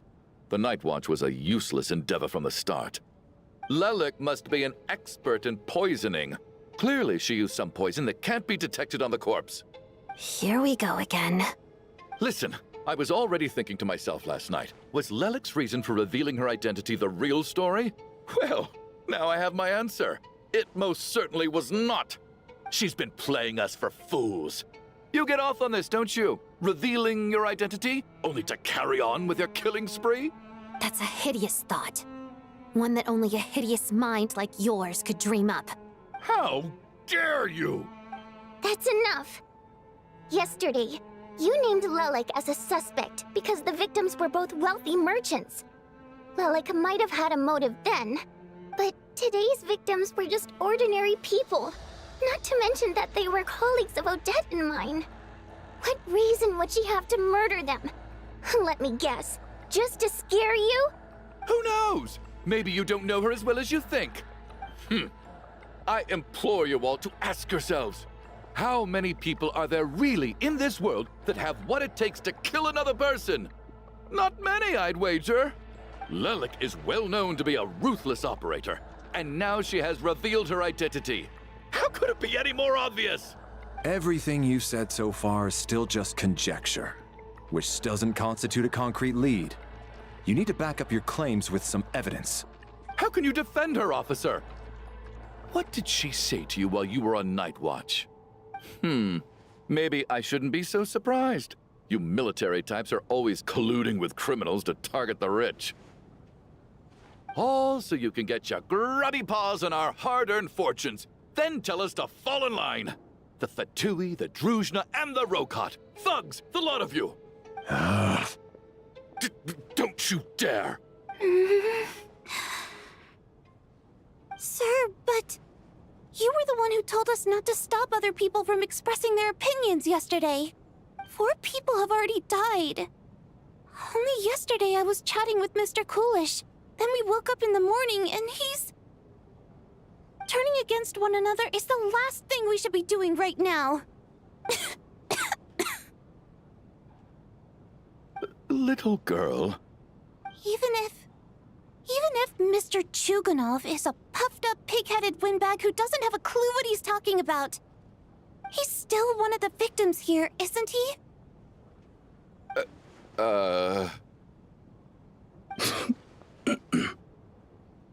Quite.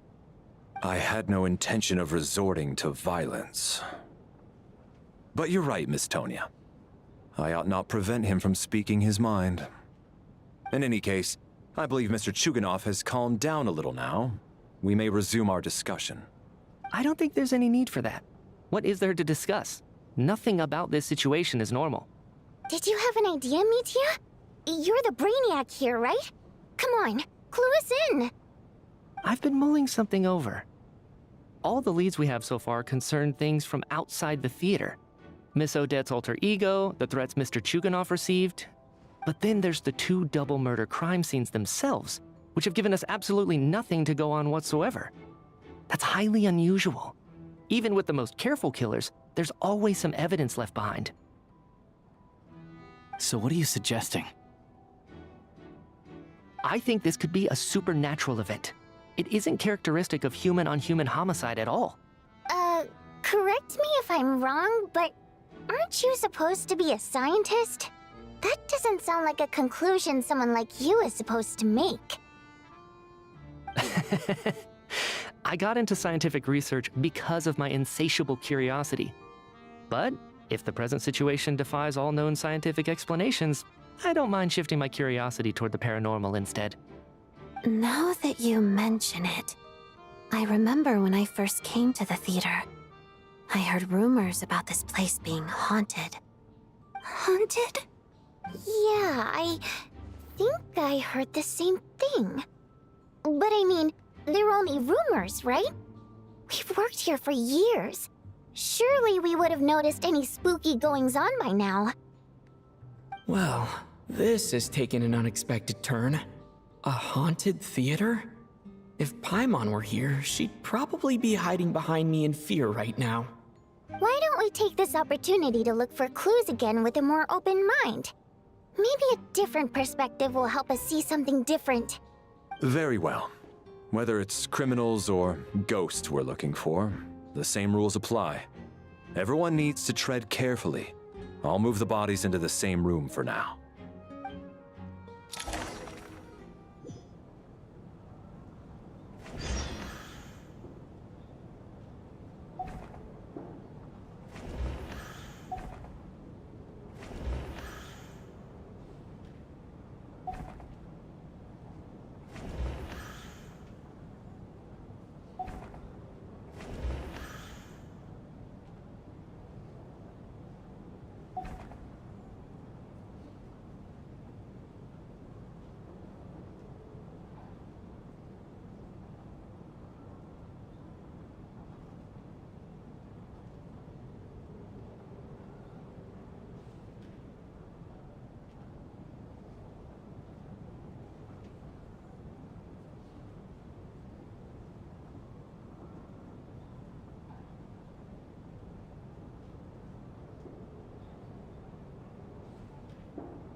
Valeri, come take a look at this. You too, Traveler. Some sort of notebook. What is it for? It's the on-duty logbook for the theater. Kulish was the main person to use it. He mostly used it to record any unusual incidents during a show, audience numbers, exit times, and so on.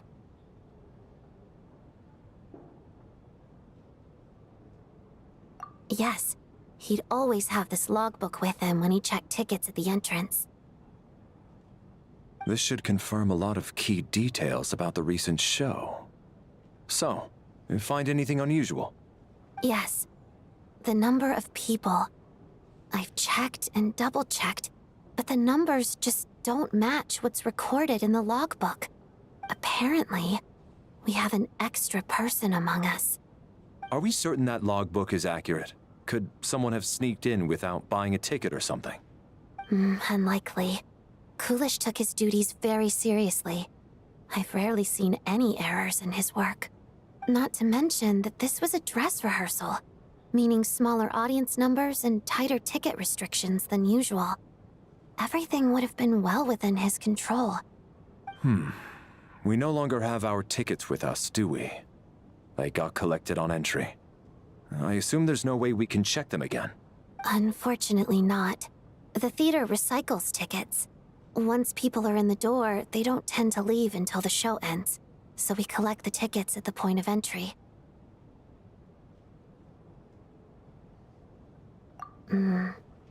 Still, I'm inclined to believe that this discrepancy in the head count is significant somehow. Did an extra person just materialize out of thin air?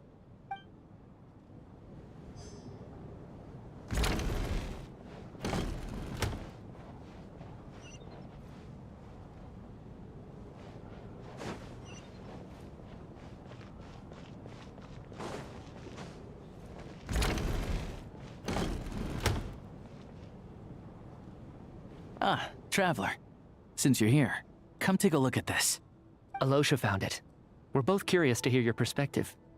It appears to be an investigation report. And the focus of the investigation was the rumors of haunting we heard about earlier.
An investigation report, huh? Looks quite old. This person's name looks to be of Sumeru origin to me. Was the investigator from Sumeru? The theater manager must have hired an investigator once specifically to look into this issue. But it doesn't look like anyone ever looked at the report. Presumably, the manager wanted to know if the supposed haunting was dangerous while also being fearful of word getting out in case it affected the theater's business. Anyway, the bottom line is, the haunting is actually real after all. It's caused by an obstruction in the ley lines. Is there any chance this is the key to finally making some progress with the murder cases? Ley line problems are pretty unexceptional to me by this point. And while it certainly offers an explanation for the ghosts, it's hard to imagine what connection it could have to these two murder cases. Some of the language that appears at the very end of the report caught my eye. Angel civilization, ley line renovation? My area of research doesn't touch on any of that, so it's completely outside of my wheelhouse. Huh? A piece of paper just fell out from the report. It landed right by your feet.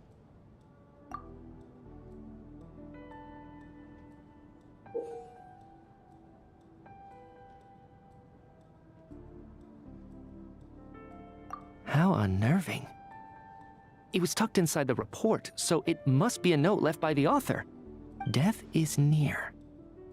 Is that supposed to be what's going on here? With us in the theater? But if so, how did the author foresee it? Could he predict the future somehow? Maybe things are more complicated than we thought. No, wait a second. If we take the report and the note at face value, they completely contradict one another.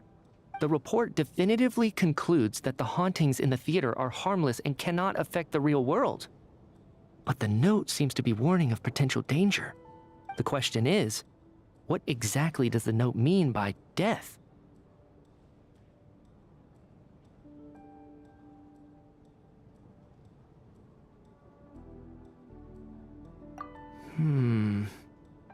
The various ways we could interpret this keyword lead in completely different directions. Let's pause our analysis here for now. I think we need more information.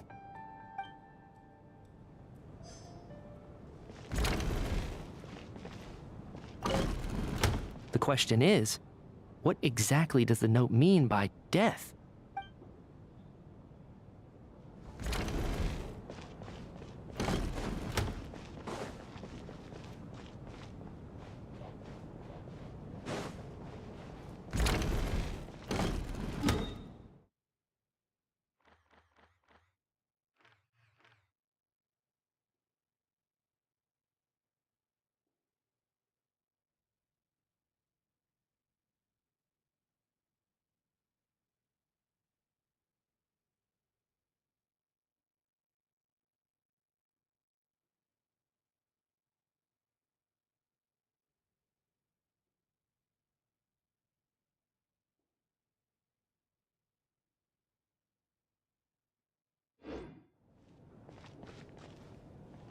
Tonya, did you find anything?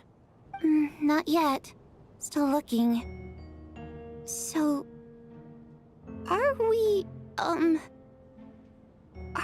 supposed to be looking for something paranormal? I think I'd prefer teaming up with you than looking around on my own. This looks like somebody's notebook. Shall we read it together?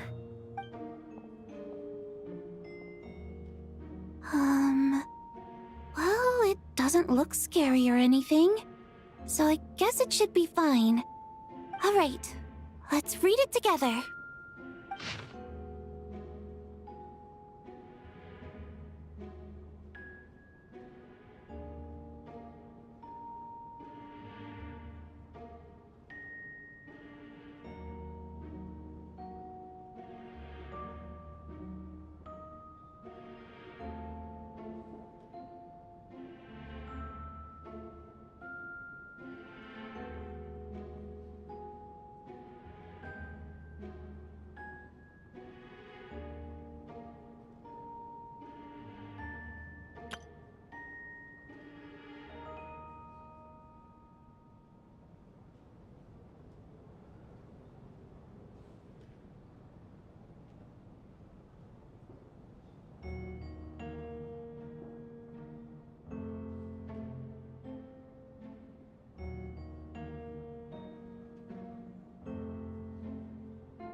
This has to be Vodianitsa's writing, surely. Maybe it's a little rude for us to peek at this. I feel like I just read someone's secret diary by accident.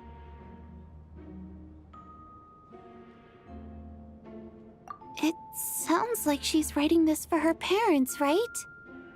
I don't understand. Why put this stuff in a notebook instead of mailing it in a letter? Because her water imp parents belong to the aristocracy, who were driven out of Snezhnaya by the Tsaritsa long ago. And now they live somewhere new, where the postman can't get to.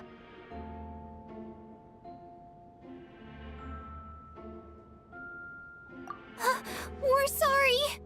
It's fine. My fault for not storing it properly. I can't leave things lying around and expect them to get ignored when everyone's scouring the place for clues. Alright, give me my notebook back. I'll take over the investigation in this room.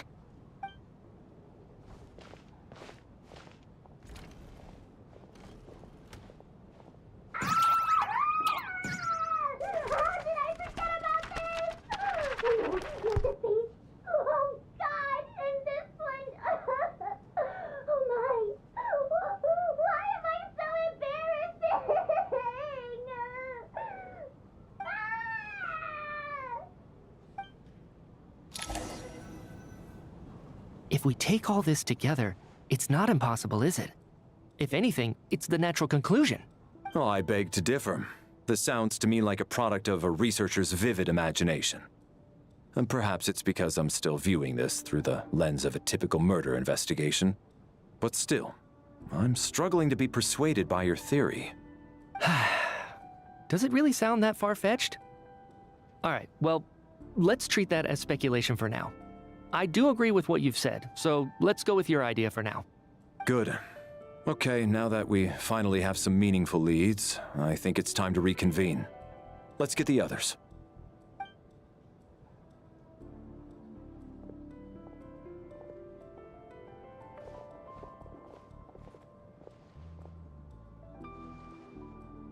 So, that's about everything we've discovered so far. I'll share my theory first. Based on what we've learned from the logbook, I believe the extra person among us is most likely the killer. If the killer had simply bought a ticket, it would have greatly increased the risk of their identity being exposed.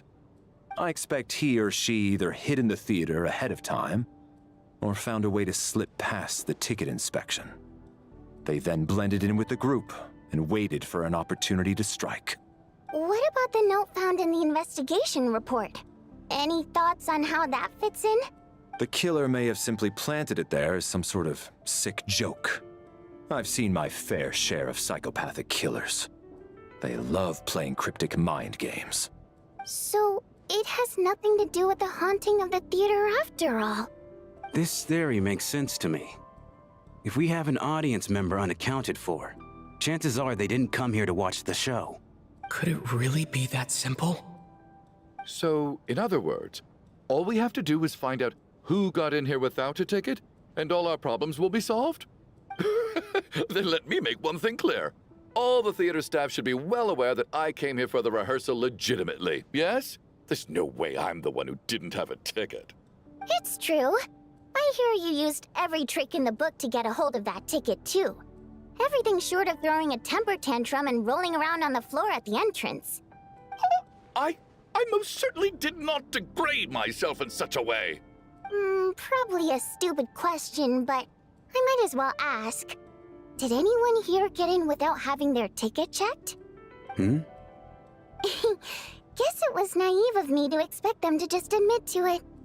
Especially after the unprompted Lelic reveal. Once was already a miracle. Twice would be unfathomable.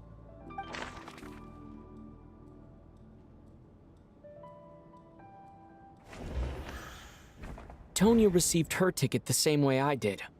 I assume Child got both of them together. In any case, I knew in advance that Tonya was coming.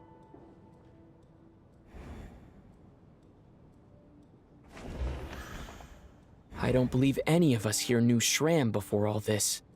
If no one can verify Shram's identity...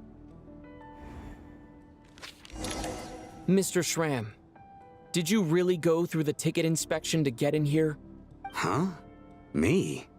Why am I being singled out, my friend? Do I seem that suspicious? It's not that you stand out as suspicious, more that everyone else has been ruled out as trustworthy. Okay. Well, we spent the best part of 2 days together now, so I'm sure you can all tell what kind of person I am. I'm a true gentleman. I never dream of doing something like sneaking to the theater without a ticket. Yeah, I have no doubt that you're a good person. But the problem is, none of us here actually know you, so no one can say for sure that you are who you claim to be. Although, actually, what was it you said last night? Yeah, you're friends with that water imp, which is why you understand our primary mode of expression. Last time I checked, there were barely any of us remaining in Snezhnaya, since most of the water imps left. Could you tell me a little bit more about your friend? There's a good chance I actually know her.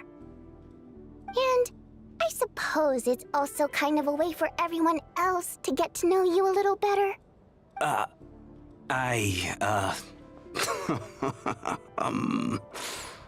Good grief. Are you blushing? Pull yourself together, man. Stop giggling like a teenage boy. It's revolting. Hey, revolting is a little strong. All right, fine. I'll admit it. That water imp friend of mine, the truth is, we're dating. I was just the bodyguard hired by our family. But the stars must have aligned, because sparks began to fly between me and their daughter. Never in my wildest dreams did I think I'd get so lucky. We don't need details. Just get to the point. Okay. I'm just a little hesitant to reveal her name, that's all. You know how it is. These are delicate times. Even with me to protect her. If word gets out that she's dating a human, both the Fae and human factions will give her a hard time. Really? Wait, no. That can't be. Huh? Shram, what the devil are you talking about? Why is everyone looking at me like that? Surely you can understand where I'm coming from. Delicate times? Factions? Yes. You know, the Civil War. Last time I checked, the Fae and the humans were still at each other's throats.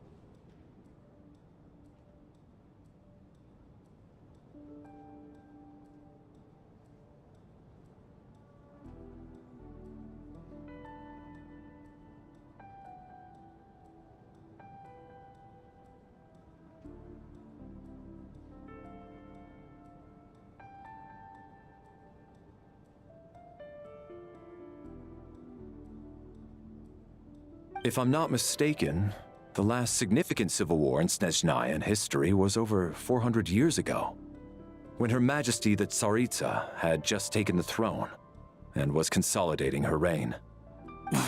What do you mean, 400 years ago? What's going on here? Is Shram from the past? All right, Mr. Mitya, you win this round. As far-fetched as it is, it appears that your theory may be correct. I'm just as amazed as you are. I didn't even believe it myself, to be honest. Is someone going to explain what's going on here? From the look on your face, you figured it out too, haven't you, Traveler?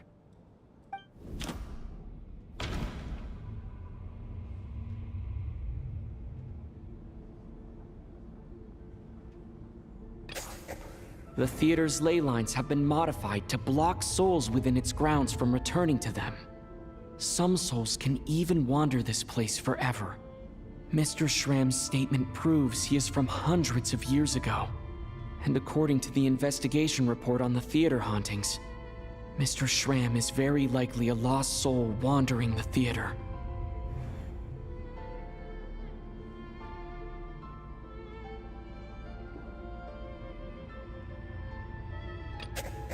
This is Mr. Valeri's hypothesis. If there is no supernatural element to this incident, it's very likely to be true. I don't think I'm that redundant.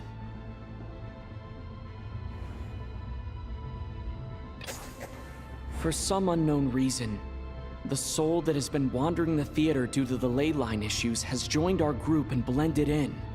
Yeah, that must be the immediate reason why the ticket count doesn't match the number of people present.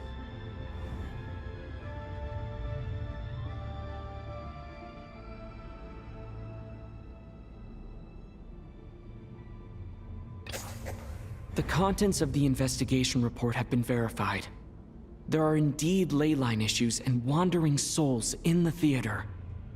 Death likely symbolizes the deceased. Mr. Schramm, for instance. Death is near. That must mean that there's a dead person in our midst. That's the truth, isn't it?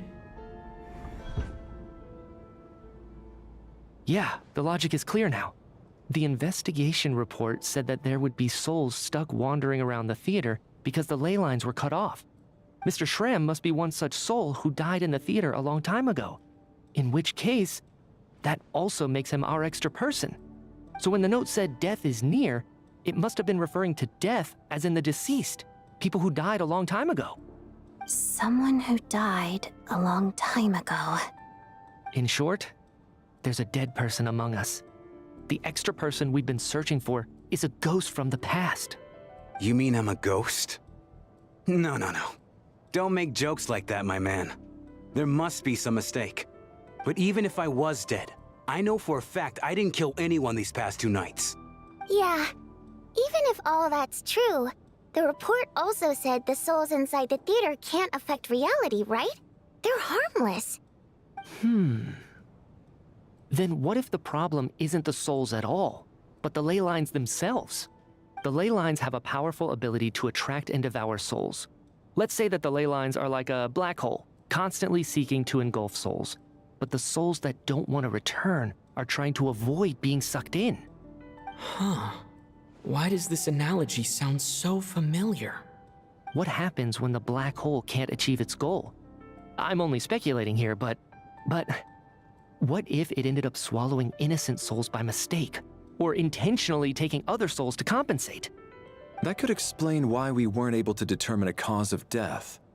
If you're right, and their souls were devoured by the ley lines, it does make some sense. It does seem to explain a lot of the things we couldn't make sense of. Does that mean it's true? Except there's no concrete evidence. Mitya's relying on a lot of logical leaps. Still, it seems like the best explanation we have under the circumstances. All right, so how could Schramm not know that he's dead? Seems a little unlikely that he hasn't noticed anything unusual even after several days interacting with us. On the contrary, it's perfectly normal for a soul to wander the theater for centuries without questioning their existence or reason for being there. It's simply what's natural for them.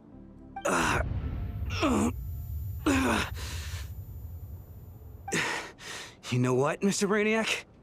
I think you might actually be right after all. I'm trying to remember and...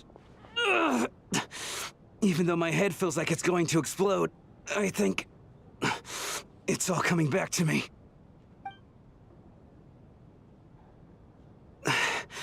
I was the one who didn't want to remember my own death, so I forced myself to forget.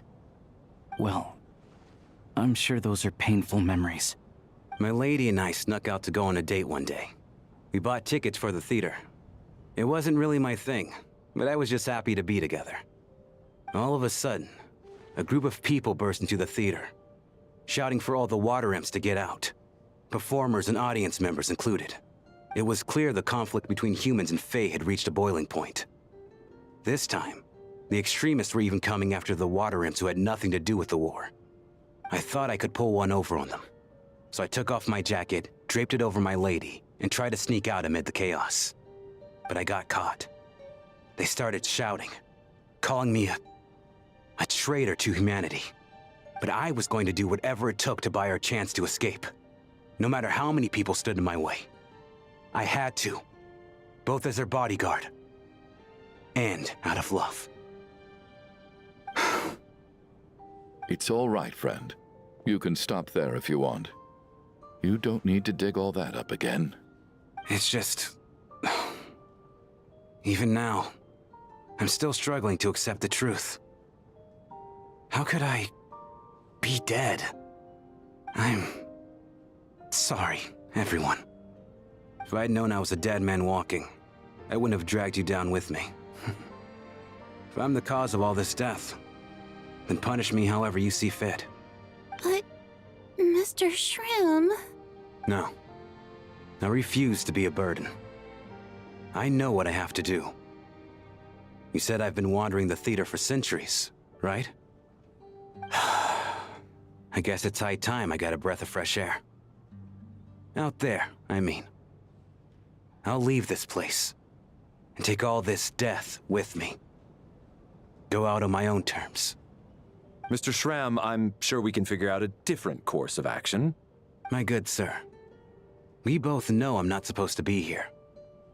I should have accepted my death long ago. One way or another, this has to end. Unless you're saying this goes against another one of your military principles somehow. No, I'm speaking on a personal level this time. Let it go, man. Oh, wait. One last thing. Miss Wateramp. My lover. Her name was Litia. Litia Ozarova. Do you know what happened to her? Ozarova. Oh, Auntie Ozarova. That's what we all called her. I remember her as a very kind elder. She had a bunch of kids, too. I'm so glad she survived. And she had lots of kids? Good. That's... good. I could hardly expect her to stay single just because of what happened to me, right? As long as she went on to be happy, that's all that matters. Besides, I'm dead. My soul's been wandering around here for so long because I was worried about her. But now, I can go without regret. There's no need to see me off, my friends. I've enjoyed our time together over these past few days. Perhaps we'll meet again in the next life.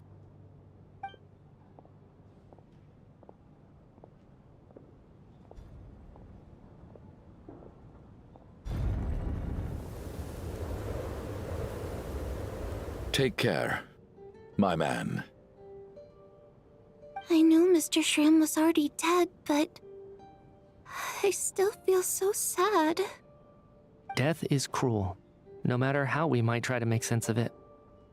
So, was the conflict between Fae and humans really that bad back then? I was only little, so I don't remember much. It's terrible to think that so many innocent people had their lives turned upside down. Even the historical records about that time period don't say much about it. All people know is that the Tsaritsa founded the Fatui, drove out most of the Fae aristocracy without explanation, then used her terrifying power to suppress the humans. It seems to me like the Tsaritsa chose to make herself the enemy. She downplayed the conflict, directing whatever animosity both sides had for each other at herself instead. That's also why, despite how brutal the conflict was at the time, there hasn't been much lingering tension between humans and Fae since. Things have been fairly harmonious for the past few centuries. So, the Tsaritsa banished the Fae to protect the Fae living in the city?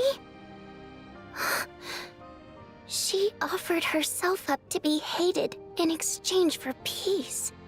Maybe it's not quite as bad as it sounds. I don't think Her Majesty is too concerned if mortals hate her or not.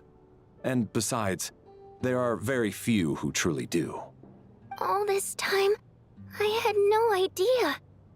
All right. If Mitia's theory is correct, then I think we can consider this matter settled. Let's all take a break. Ugh, if only this blasted storm wasn't still raging on.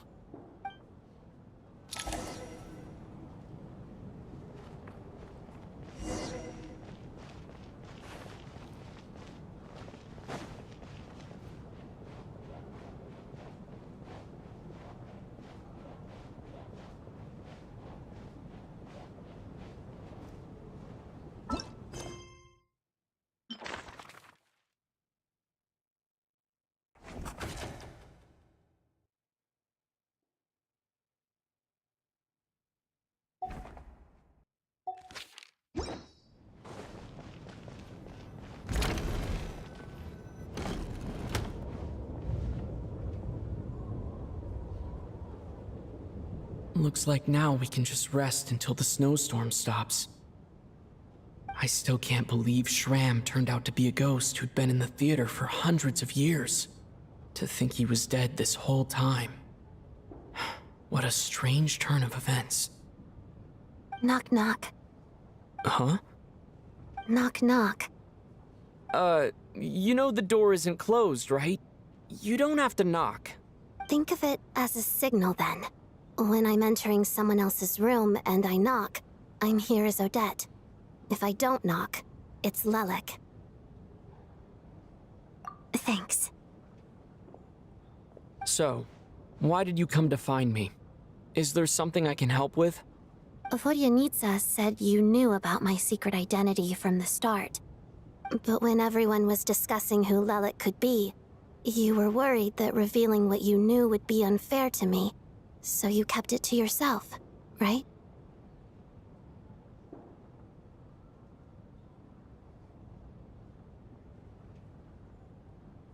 Yes, I'm extremely grateful for that. It's nothing. I mean, you didn't hold what happened with Signora against me, so I should thank you for that as well. Actually, there's something else as well. I found myself in a situation similar to the one you were in when you helped conceal my identity. So I thought I'd come and ask you for advice. It's about Mitya. Before all of this, the last time I saw him, he was dead. As I'm sure you know, my goal as Lelik was to stop Project Stuja. Well, when I found out the tech lead for the experiment behind Project Stuja was Mitya, I immediately started planning to track him down and threaten him to back out. I often saw him around the theater, but I soon concluded that making my move there would risk exposing my identity. So I decided to infiltrate the Armory Palace and go directly to his lab. That way, the threat would be much more effective.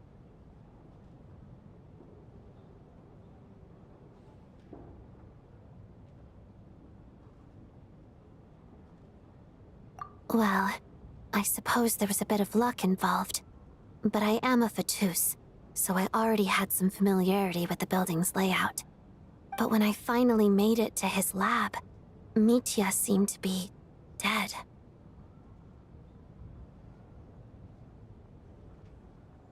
I checked his breathing and his pulse. He had no vital signs whatsoever. I'm certain of that.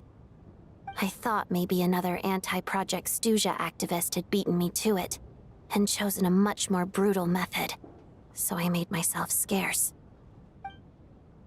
That's why you were so on guard around Mitya that first night here. Yes. When I saw him sitting in the audience during the performance, I could barely contain the shock. To me, it was a miracle. Somehow, he'd come back from the dead. But then, the murder started happening and things got so complicated that it wasn't really at the front of my mind.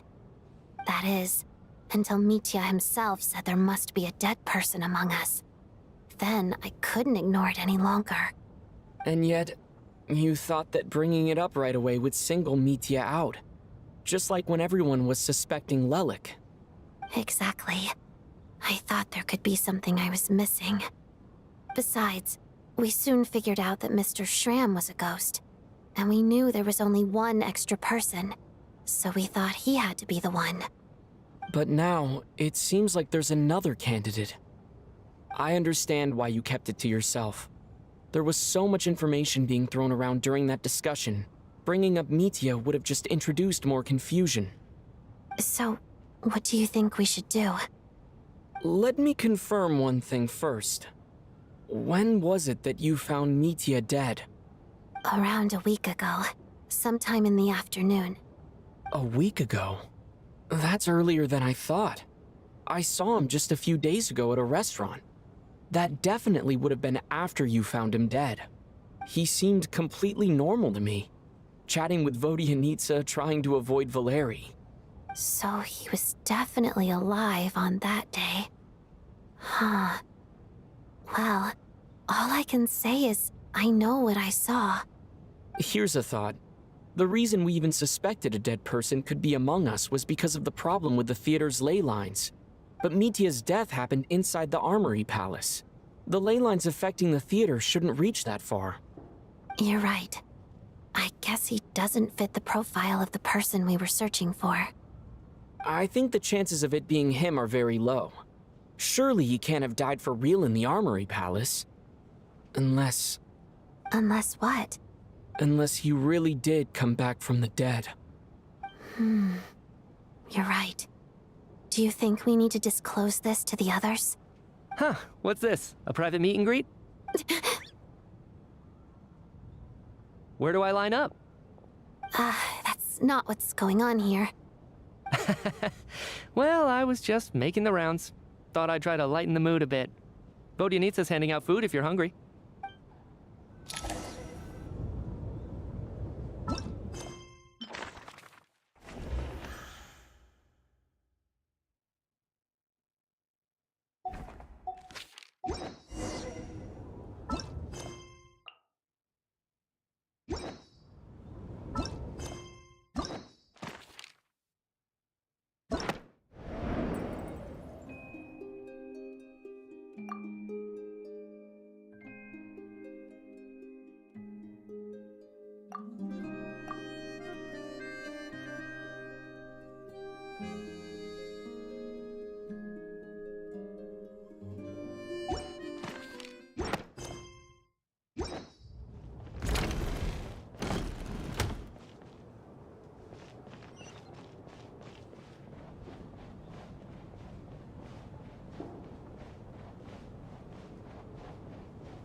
What is going on with this storm? Could it be connected to that monster that just arrived in Snezhnaya?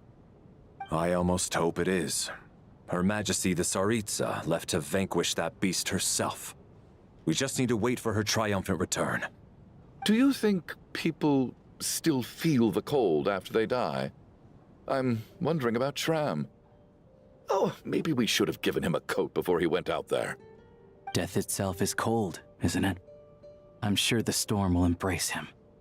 Well, I hope he has a safe journey. I'm going to miss him, I think. It's not like we can blame him for Rampana and Kulish's deaths. Thinking back on it, we barely made it out alive ourselves. Once we get out of here, how are we going to explain what happened to their families?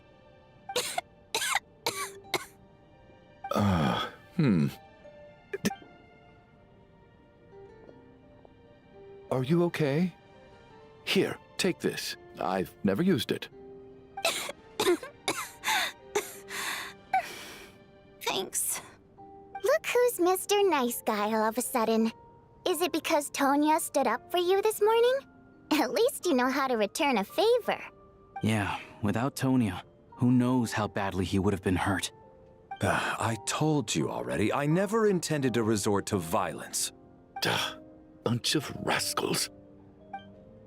Little girl? I was rather surprised when you spoke up for me this morning. I didn't think I had many admirers here, so, thank you. Oh, no need to thank me. I said some bad stuff about you too. I've been, too embarrassed to admit it, but, you remind me a lot of my daughter. So kind to everyone, but never lets her old man off the hook. Unless my wife and I are having a fight, then she's always on my side. Especially when she was little. Every time I took her out...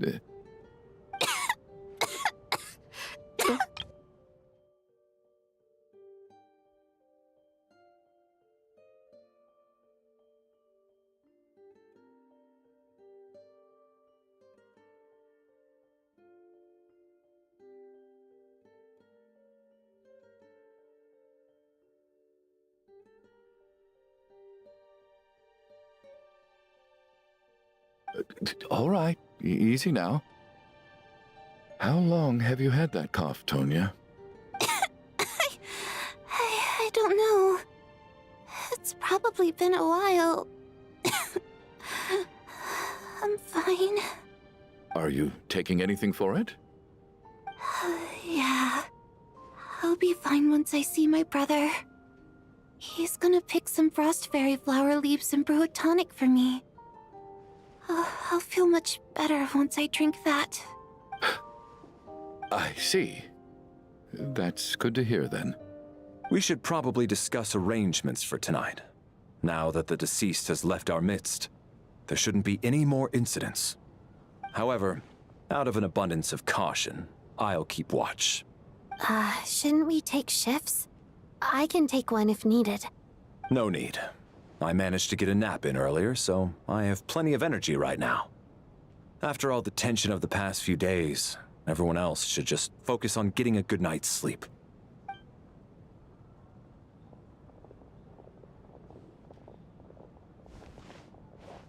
What a long day.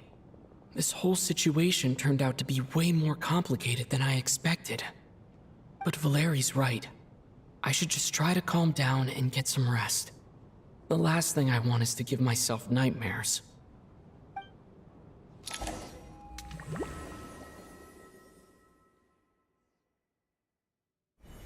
He's awake! He's awake! Get over here, you big lug, and take a look! If you must call me something, call me Mr. Door. The Black Mist is coming. You need to go. Are you all right? Can you walk? We just got attacked by monsters on our way up. That Mr. Door fellow protected us. He just seemed to come out of nowhere. Not much of a talker, but when it comes to taking down monsters, that man doesn't hold back. Curses! The Black Mist is catching up to us. We need to keep going. Mr. Door, I don't believe I've ever seen you around here before. Why is that? There's no need to try to get to know me. I'm just Mr. Door. I have to find the door that belongs to me. Oh, well, anyway, we're lucky to have you here. Thanks for saving us earlier. Mr. Door, monsters! Quick, get rid of them! I can just push these ones off. No need to thank me. This is where my duty lies.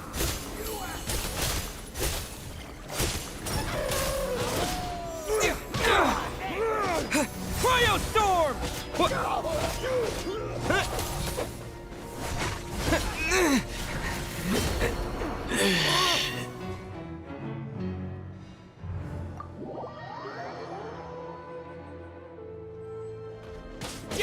Yeah.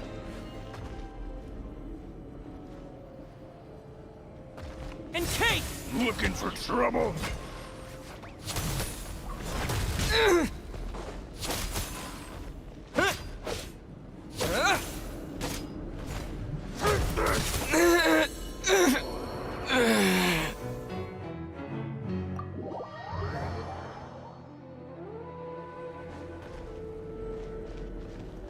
Looking for trouble? Yeah.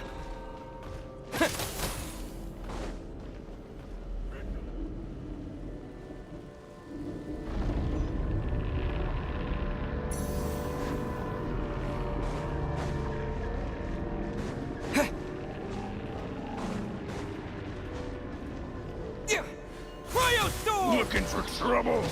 What?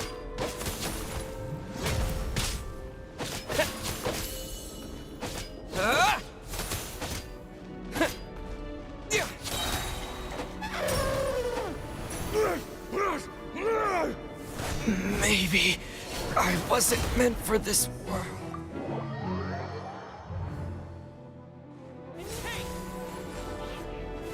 Who goes looking for trouble? Yeah.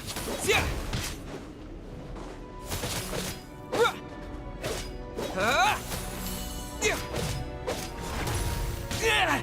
This is not the end.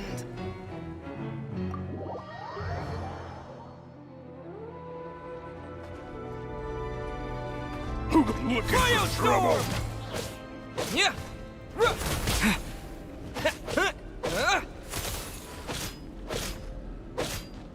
Yeah.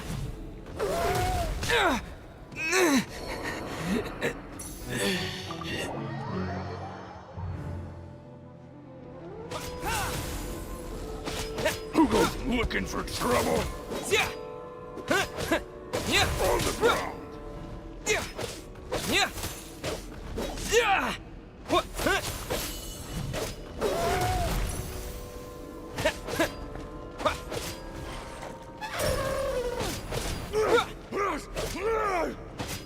Cryostorm!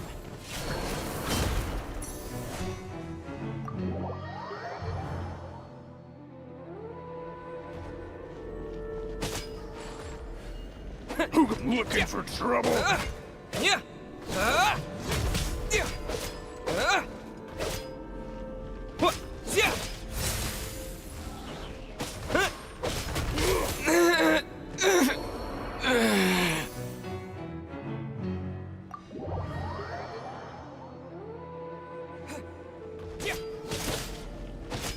Looking for trouble?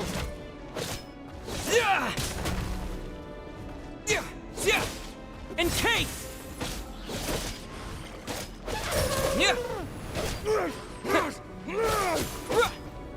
This is not the end.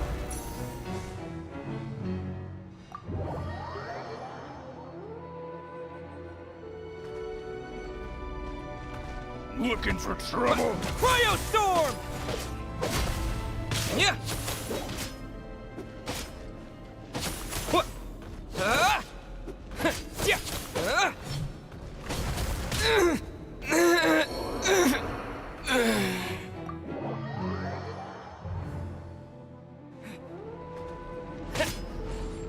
Looking for trouble?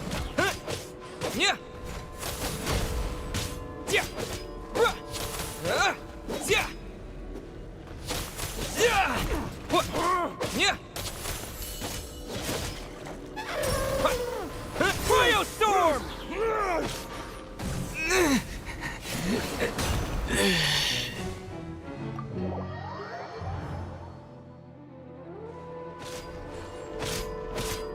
Who goes looking for trouble?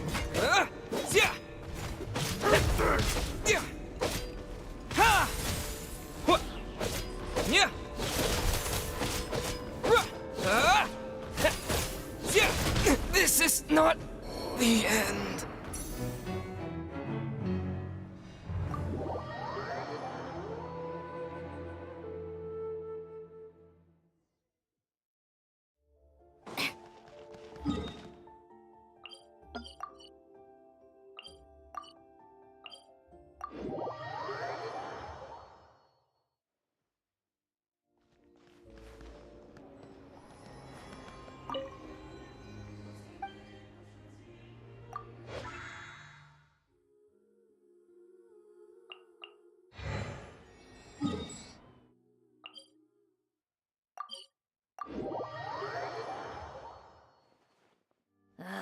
Time for more snow damselettes.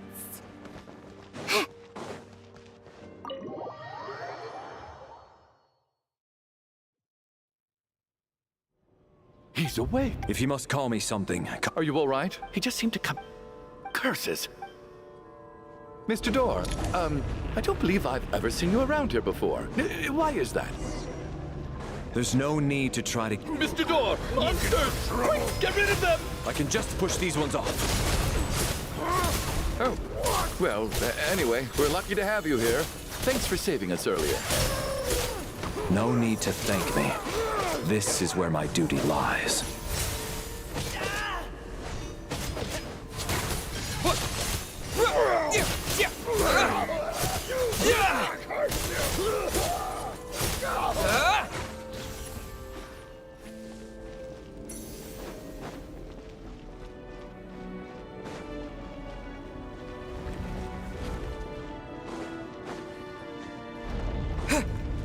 So we're doing this the hard way. Yeah.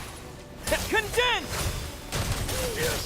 Oh, remarkable work, Mr. Door. Oh, if I had your muscles, I'd do the same.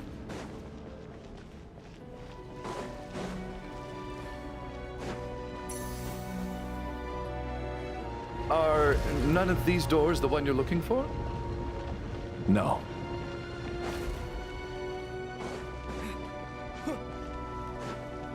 Encase!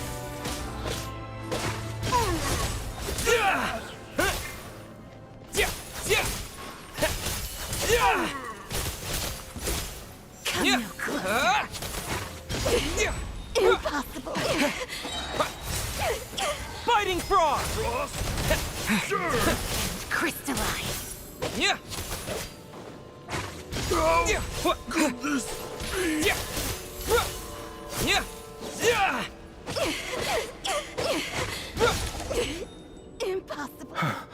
I'm so exhausted, and the black mist is still rising. Oh. Wait, look! There's more monsters down there. Are they coming from within the black mist? No, no! They're gaining on us! Quick, keep going, or they'll be at our heels any second!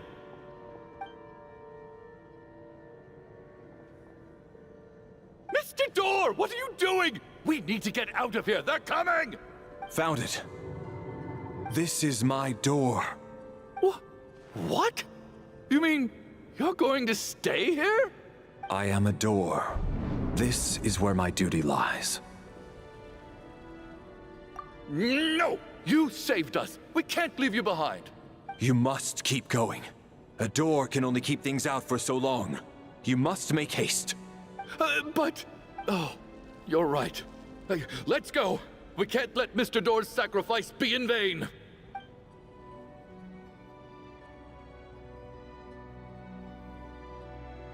The black mist isn't moving anymore.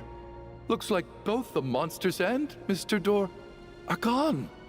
I didn't just imagine all that, did I? Surely I wasn't so scared out of my mind that I hallucinated a door as a human being. Oh, okay, good. There's no way we both hallucinated the same thing. Getting sleepy? Well, looks like we're safe for now. Go ahead. Let's get some rest.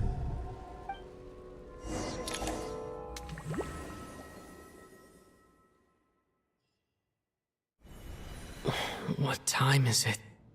Is it morning? I think I had a nightmare. I guess everyone's still asleep? These past 2 days have been exhausting. Valeri's keeping watch though, so he's probably the only one awake. Valeri?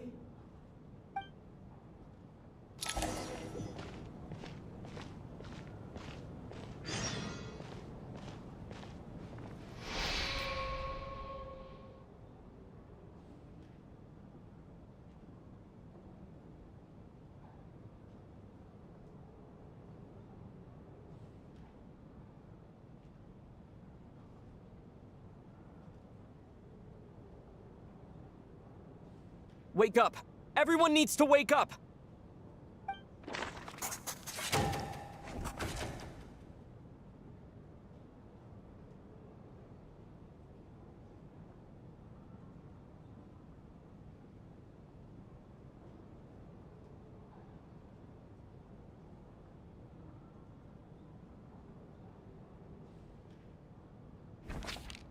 Just like the last 2 nights.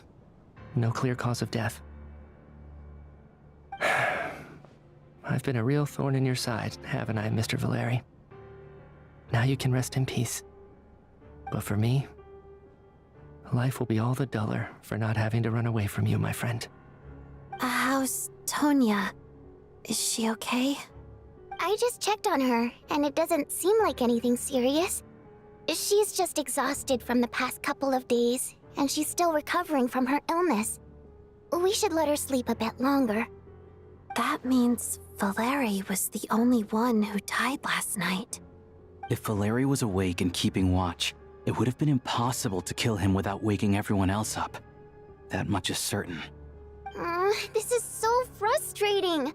Why has nothing changed since yesterday? I thought we already dealt with the dead person causing all this. Actually, one thing has changed. There's only 1 victim this time, not 2. Does that mean...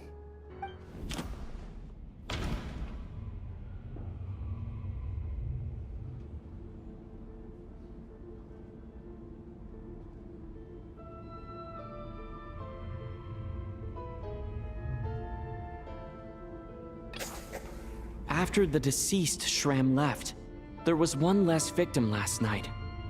That more or less tracks. It's a reasonable conclusion, considering the only variable that changed.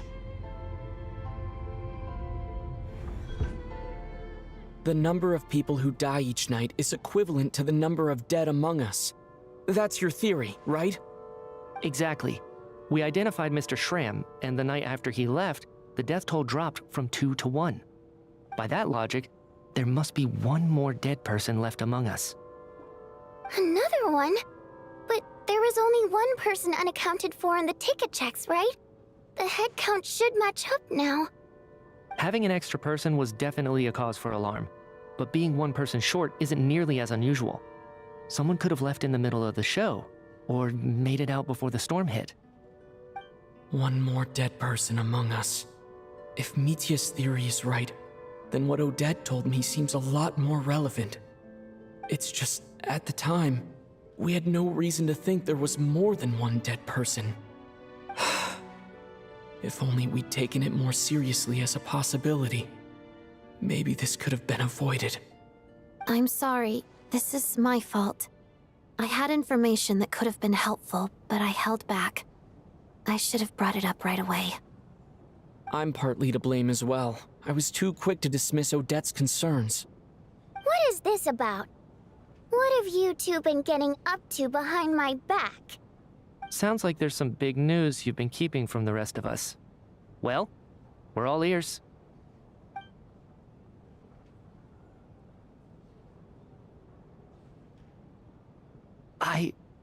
I'm the dead person?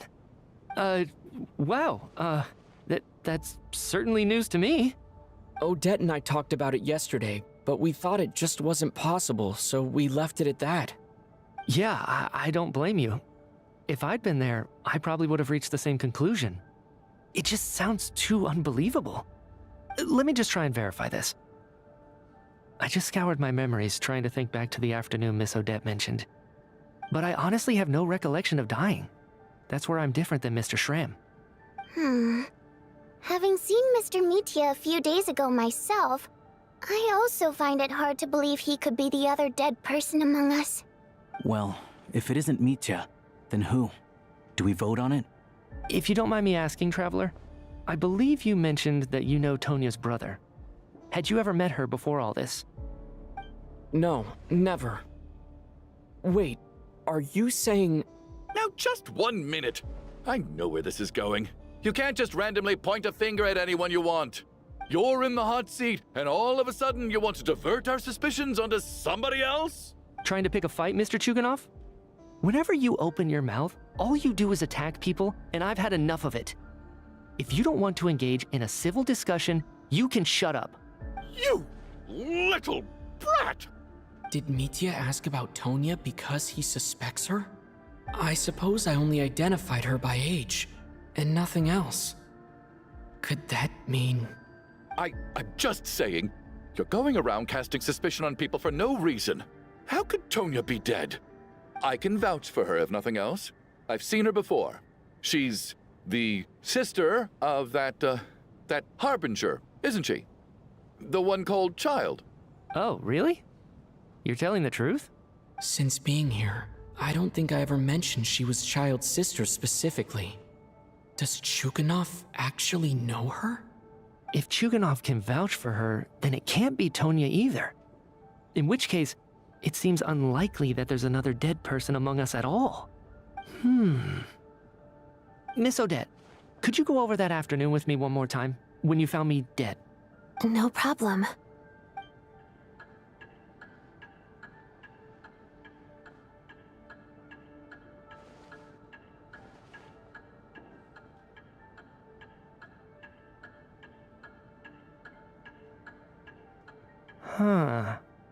No matter how hard I try, I just can't remember anything about dying. But I do remember something else. Miss Vojanitsa, during our last meal together, I told you how some of the researchers were suffering from temporary memory loss. Do you remember that? Oh, yeah. You said it was hindering the progress of your experiments. You thought they were just under too much stress or something. Right. And even though I don't remember dying that day, I'm pretty sure I experienced something like amnesia. Some of my memories from that afternoon are missing. Are you suggesting you're missing the memory of your... Of course. How How am I only just realizing this? Humans aren't necessarily aware of their own death. You mean being silently assassinated, or dying in your sleep? Situations like that? The researcher's amnesia. Suddenly it all makes sense. I must thank you, Odette. I think your perspective just helped me reach a breakthrough on a series of issues that have been troubling me for quite some time. All right. It's decided then. I'll be the one to leave today. Oh, leave? Hey, wait a minute. Aren't you rushing into this? What if you're wrong? You'll pay with your life. Come on, kid. Aren't you gonna fight for your life? This seems like a rash decision. I have other reasons beyond what's been discussed. In fact, thinking back, I remember during Miss Odette's performance, while I was sitting in the audience stalls, a brilliant new idea for my research popped into my mind. But then, my train of thought suddenly cut off. I can't remember it now at all, and I didn't take any notes. I guess that must be another instance of temporary amnesia. No. Hold on. I see where you're going with this. You're suggesting that each instance of temporary amnesia is a death, right? There's a glaringly obvious flaw in that idea, no? How can one person die so many times? I believe Miss Odette's account. During the period where my memory is blank, I must have been either dead or in a similar state. All it would take is for the same thing to happen in the theater, and I would come under the effect of the ley lines in this vicinity. This increases the likelihood of me being the deceased, does it not? But... There's no evidence to suggest that anyone other than me is a candidate for the deceased. So allow me, as a scientist, to treat this as an experiment. Please relax, everyone. I don't think things are as bad as they may seem. If I really am the deceased, then to leave the theater will be a relief for me. If, on the other hand, I'm still alive right now, well, apparently you've all witnessed my resurrection recently anyway. Who's to say I won't return from the dead again this time? Mitya's right. This is the only thing we can try right now. I think he's deliberately downplaying the gravity of the situation, though. He probably doesn't want to burden everyone. What is a scientist if not someone who gambles on experiment after experiment in an attempt to obtain the truth? With this snowstorm, the ley line phenomenon, ghosts of the dead, and my amnesia, we've been paralyzed by not knowing and powerless to do anything about it. It's a terrible feeling. But if I do get resurrected, you can be sure that I'll come back with the truth of all this. Just you wait.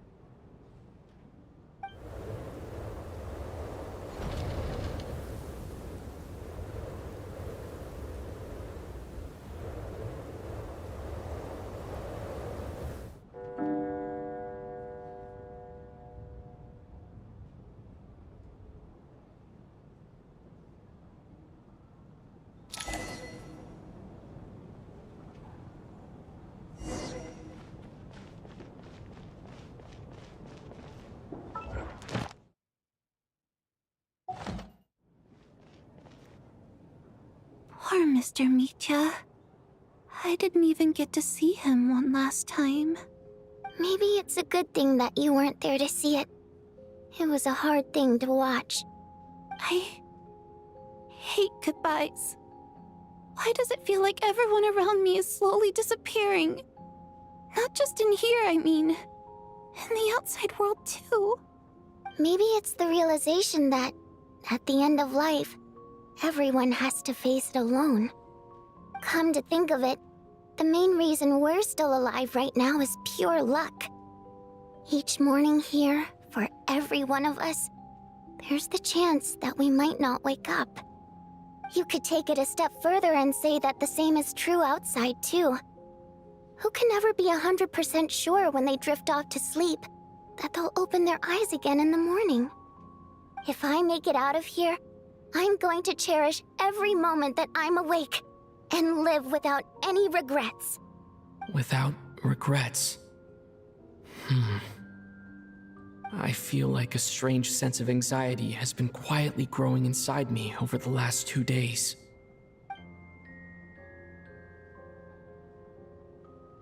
Are you okay? You look really glum. If something's bugging you, let's talk about it. There's only a few of us left here now. After everything we've been through, what's the point in keeping things bottled up? I have a travel companion named Paimon. Alosha and Odette have met her before. She's been feeling unwell recently. You're worried about her, aren't you? That makes sense. We've been trapped in here for days. To be honest, I used to feel like I was just a spectator in this world, watching everything that happens from the sidelines. Maybe it's because I'm a descender. A descender? But with Paimon by my side, over time, I slowly felt my connection to this world growing stronger. She loves eating, sleeping, and having fun, but she's also a great guide. It's her authenticity that makes this whole world feel more real for me. Over the last few days that we've been apart, I've often caught myself wondering, what would Paimon say if she were here right now?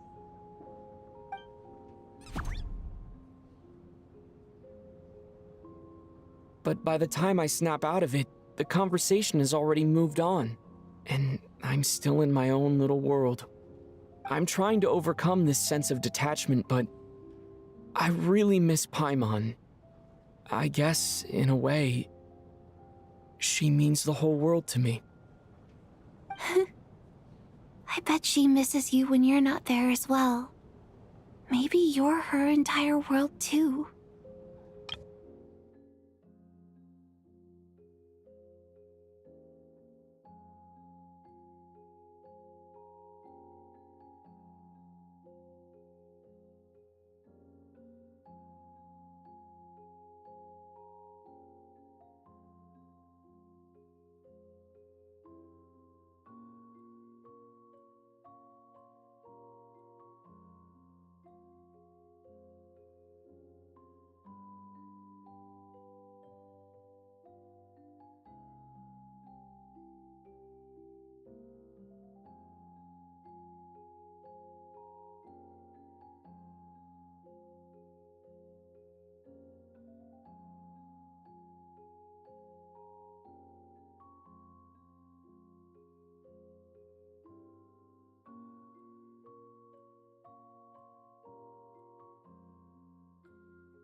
I don't know if this will make you feel any better, but back when the water imps left Snezhnagrad in droves, I also felt like the whole world was suddenly empty. I could be surrounded by people all smiling and having fun, and still feel completely separate from it. So, I totally understand how you feel. Later on, I started to think, maybe accepting the fact that our loved ones won't always be with us is something that takes a lifetime. All we can do is cherish their companionship from moment to moment.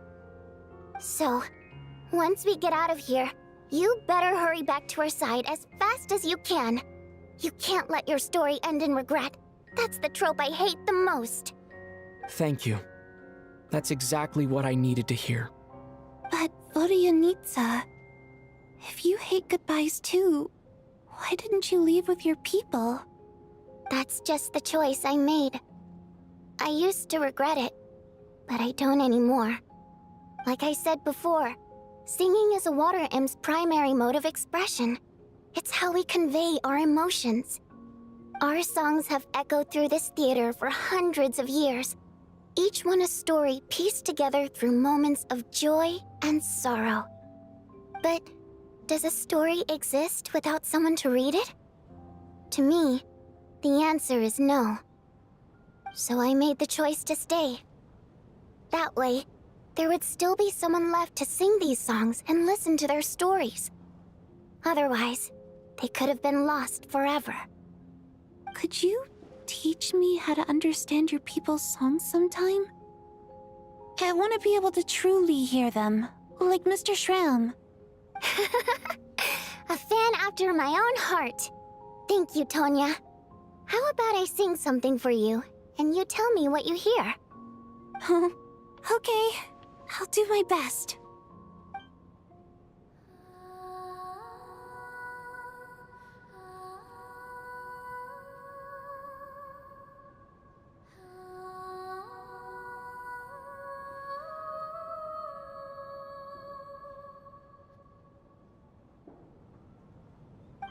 never heard that one before. I feel like I can hear a sense of longing somehow. I wonder why that is. Color me impressed, Tonya. You're a keen listener. Most people can only tell if a song is happy or sad. I didn't think you'd be able to pick up on such specific details. So, what's the song about then? Come on, tell me. I've actually never performed this song in the theater before, because it has more of a ceremonial purpose for our people. It's not meant for the stage. It means something like, "May those we have lost watch over us, and follow this song back home in the night, so that we might be reunited once more." No wonder I could hear that sense of longing. You sing it for loved ones who have passed away. I hope it reaches them. It's getting late, Tonya, and you're not well. We should all turn in early. I suppose there's no reason to keep watch tonight. Okay. But, before I go to bed, could you sing that song a couple more times for me, Vodyanitsa? Of course. Anything for my #1 fan.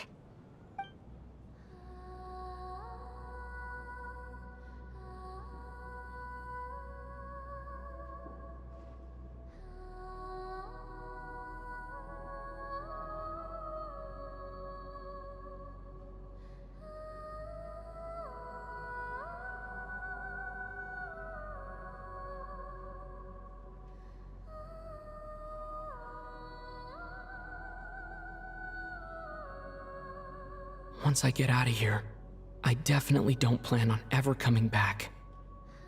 But I guess that means I'll never get to hear Vodyanitsa sing again. That's a sad thought. Before I fall asleep, I should cherish this moment of companionship while it lasts.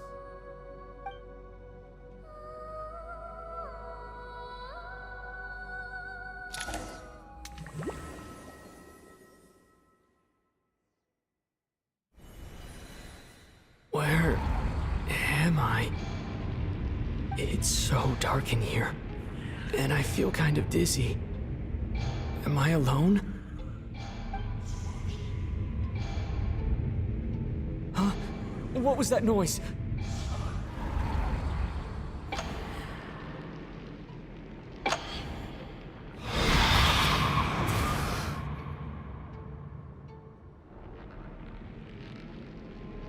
Return, O spirits.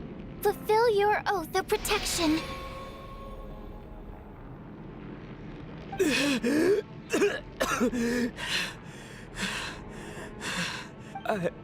I'm alive?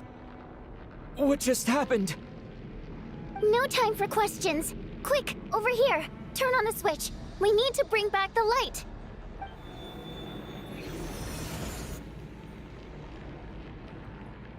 All right, we're safe.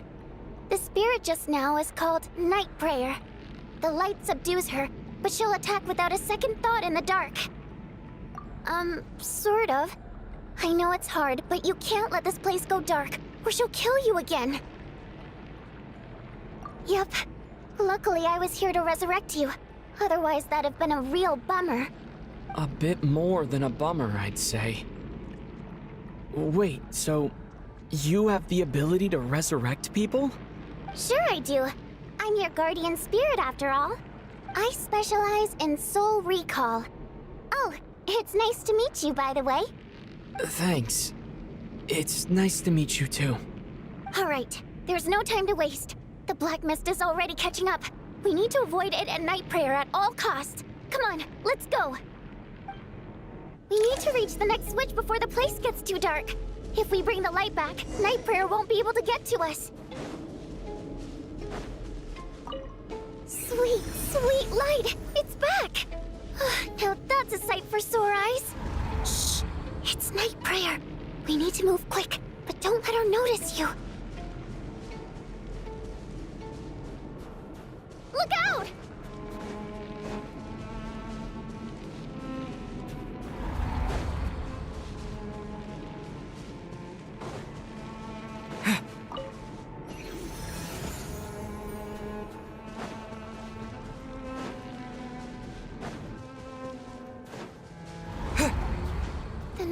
Which is over there.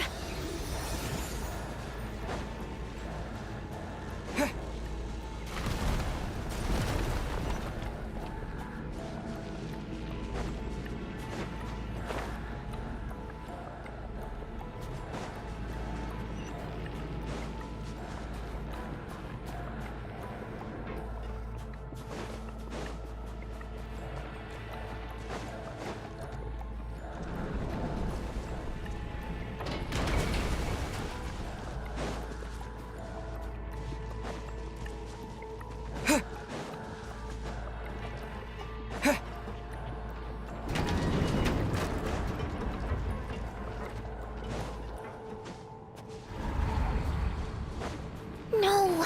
Night Prayer is here too! This can't be the only path. I won't let you die like this. Not on my watch. The switch is just up ahead. Hurry!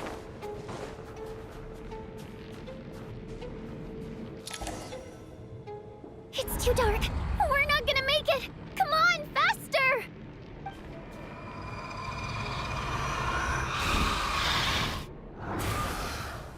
Traveler!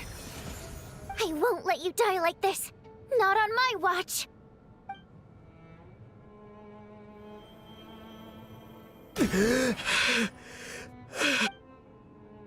Even though it's not permanent, dying is definitely not a pleasant experience. Great. You're back. Yeah, thanks to you. Time for you to get out of here. Quick, before the light runs out. What about you? You're not coming with me? I can't. I've already been used up. A guardian spirit's skills are finite.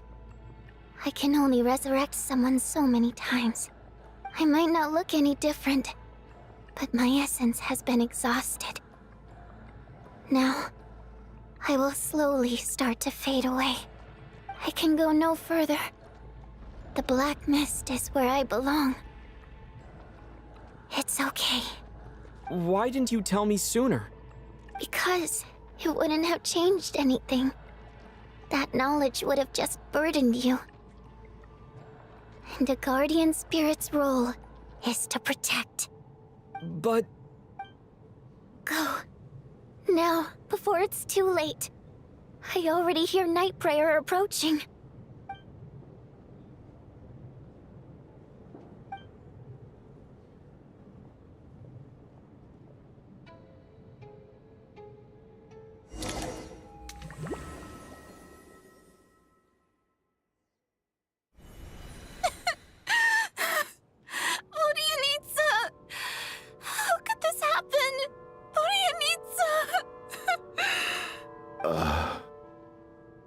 Well, I guess there's no need to inspect the body.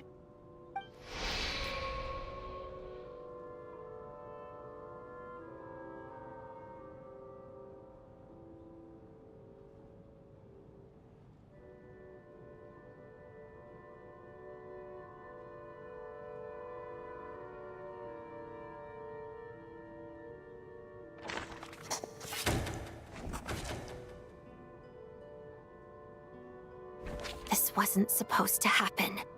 You lied to us, didn't you, Chuganov? You've been lying from the start.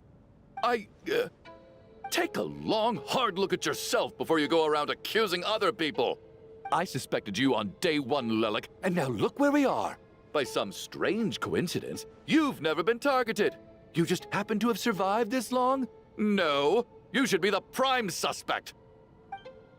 And you, little hunter, ever so content with staying on the sidelines. Yet, you were the one who stopped us from leaving from the start! Why are you trying to keep us here? Now you're just lashing out indiscriminately. That's either a sign of anxiety or a guilty conscience. Where was all this passion and bravado before? Decided to fight until the bitter end. Is that it? Is that a threat? Fine, bring it on. You think I'm afraid to die after all this? You want to kill me? Go ahead. I'd like to see you try. After all the trauma of the past few days, everyone's been pushed to the breaking point. Valeria and Mitya aren't here anymore. Someone else needs to step up and take charge. But first, I need to think this through. Considering everyone left, who's the most likely candidate for the deceased?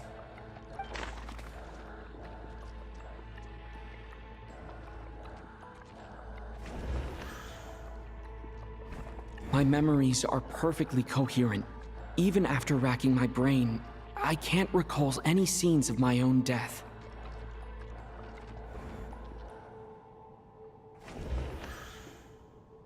She's been recently active as Lelik, so she's unlikely to be the deceased.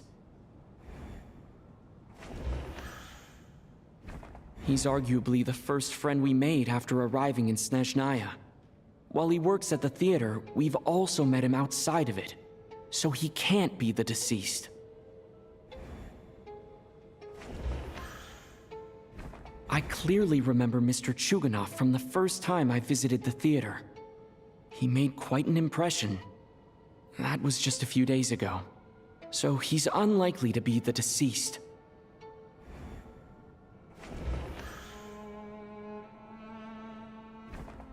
Of those who remain, the only person we've never met before is Tonya. There is room to doubt her true identity. People are easily misled by first impressions.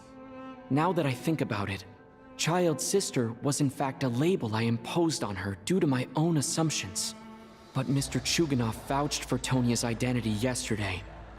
With basically no other possibilities left, could it be?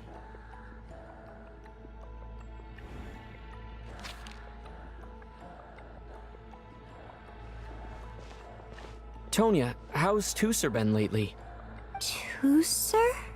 Your brother Ajax must have mentioned me in his letters home, right? Did he say anything about a blonde traveler? No. And my brother's name is Razik, not Ajax.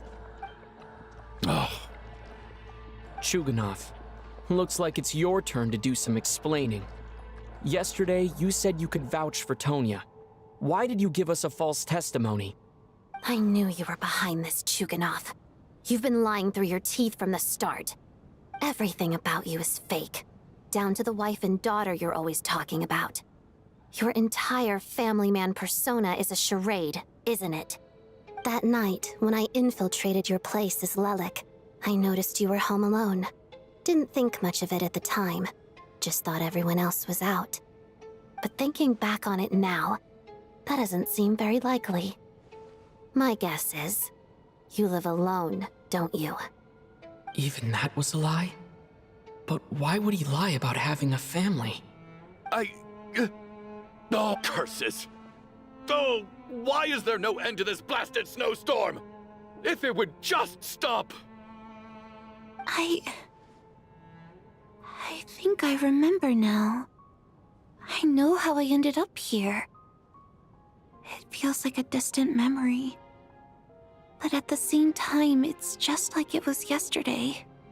The reason I'm always coughing is because I got sick with frostbite. The locals usually call it the snow cough. It's not a very common illness. It's partly genetic and partly caused by the cold climate, but it can be fatal.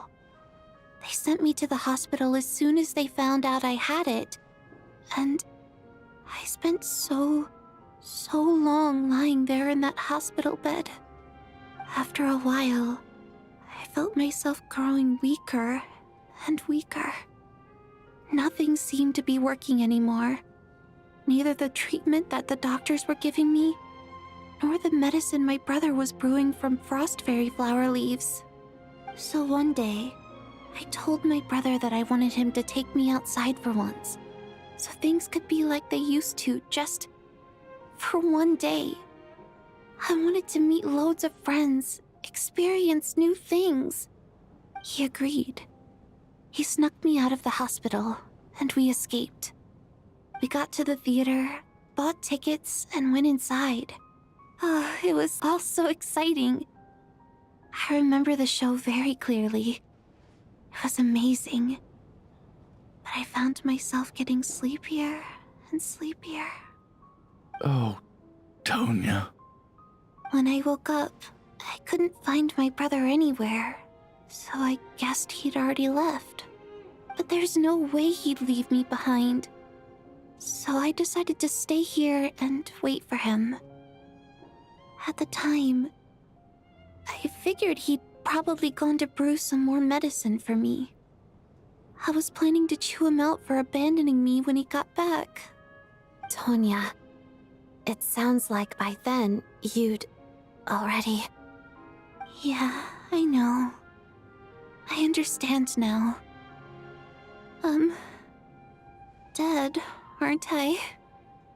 This cough and the feeling weak, it's probably just my body's memory. After all of that, it turns out I can't blame my brother after all. I was the one who abandoned him. I'm sorry, everyone. I realized this much too late. It seems like death skewed my perception. And now I've dragged you all into this mess. Your name probably isn't even Tonya, is it? Didn't that ever strike you as odd over the last few days? Well, when I was little, my brother and I read a storybook, and Tonya is the name of one of the characters. When we escaped from the hospital, our family and the hospital security were looking everywhere for us. So when you first approached me and said my brother had sent you, and called me Tonya, I thought he must have chosen a fake name that only the two of us would know. Because he was afraid of getting caught. Now, it seems like that was just wishful thinking. At least your memory of death isn't painful. That is a small comfort. Now it's your turn, Chuganov. Talk to us. I believe no lie is ever told without a reason. You're right. I was lying. I happened to know that the Harbinger child and his sister Tonya managed to get tickets, so I lied to you and pretended I knew them. And yes, I was lying about my family too. The truth of the matter is, I lost them a long time ago.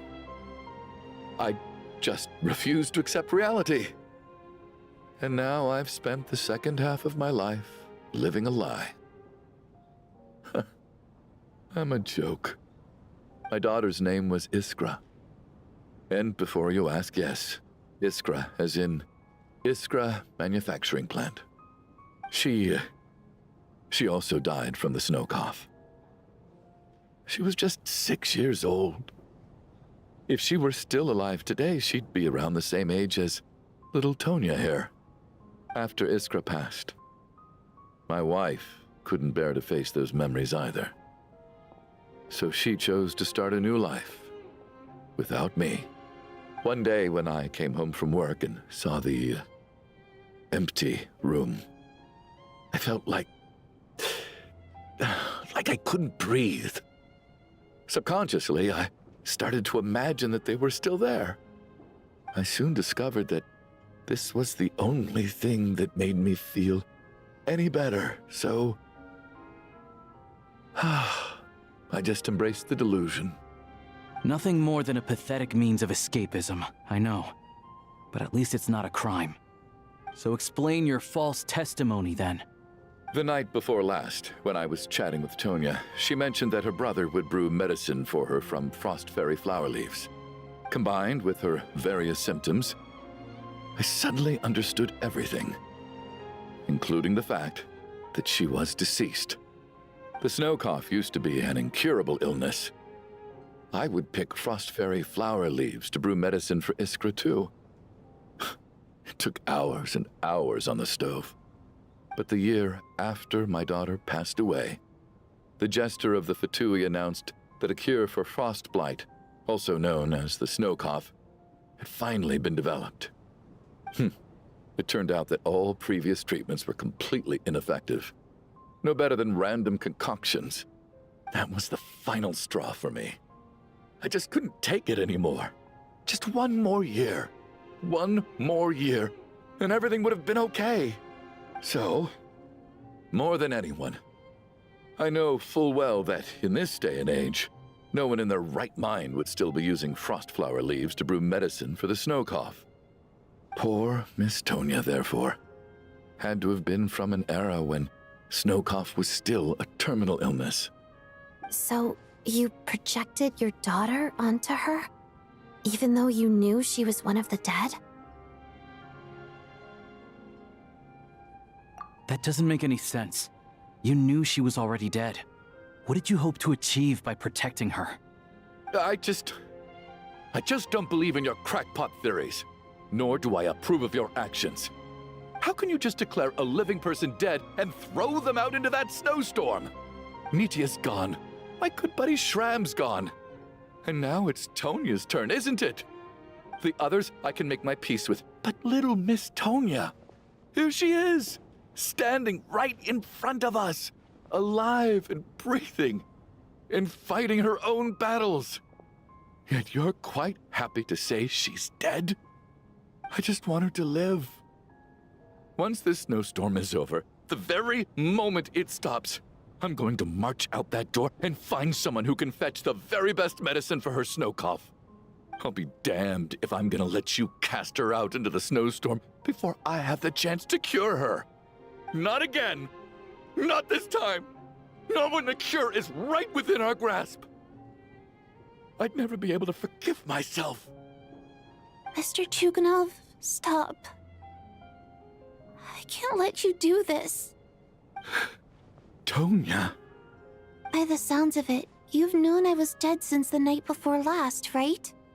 I really liked Mr. Valeri, Mr. Mitya, and Miss Vodyanitsa. And now they're all dead because of me. I'm not happy about that. The reality is, you've been trying to fight your own demons through me. But all you've really done is trap me inside your delusion along with you. No! Listen to me.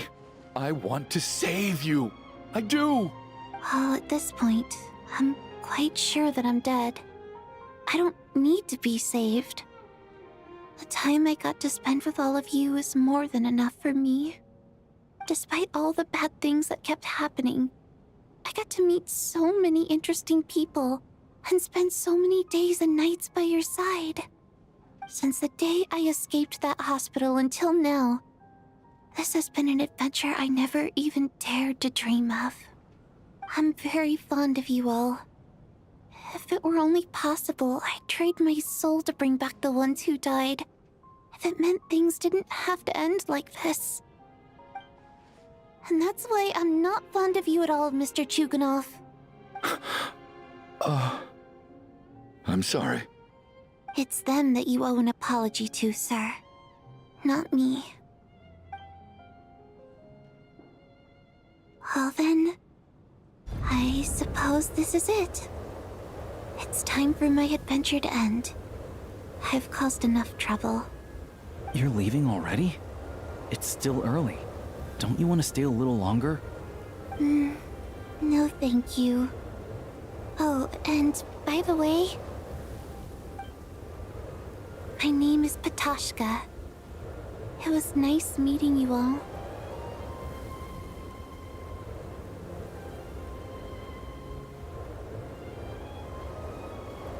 Feels strange that we're only being properly introduced now that it's time to say goodbye. Patashka.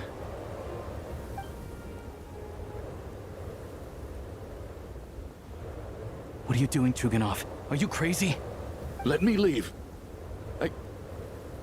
I can't keep lying to myself anymore. In your dreams. Don't think you're getting off that easy when you had a hand in the deaths of so many people. The Fatui have honed quite an array of enhanced interrogation techniques since they were founded. Once we're out of here, Lelik will personally give you a taste of every last one.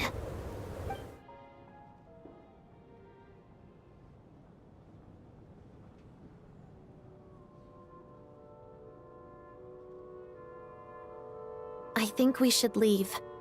I doubt this snowstorm is ever going to stop. For all we know, this storm might have destroyed all of Snezhnaya by now. Maybe even the whole world. Wait, We finally solved the mystery of the haunted theater today. Maybe let's at least try to enjoy tonight? Fair enough. I don't particularly feel like dying in Chuganov's company anyway. And yet you won't let me die first. Hey, Chuganov, on a serious note, if we do make it out of here, you should close down that factory of yours. A lot of people are freezing thanks to you. Is this really the time to be discussing my factory? All right, fine. I'll shut it down. Doesn't matter to me anymore. Am I hearing things? Or was that a knock at the door? There it is again. But I don't understand. The snowstorm hasn't stopped, has it? Should we open the door? Is this it? Is this nightmare finally over? If the last few days are anything to go by, I probably shouldn't be getting my hopes up. Whatever lies beyond that door at this moment, it could be something even more terrifying than everything we've been through so far.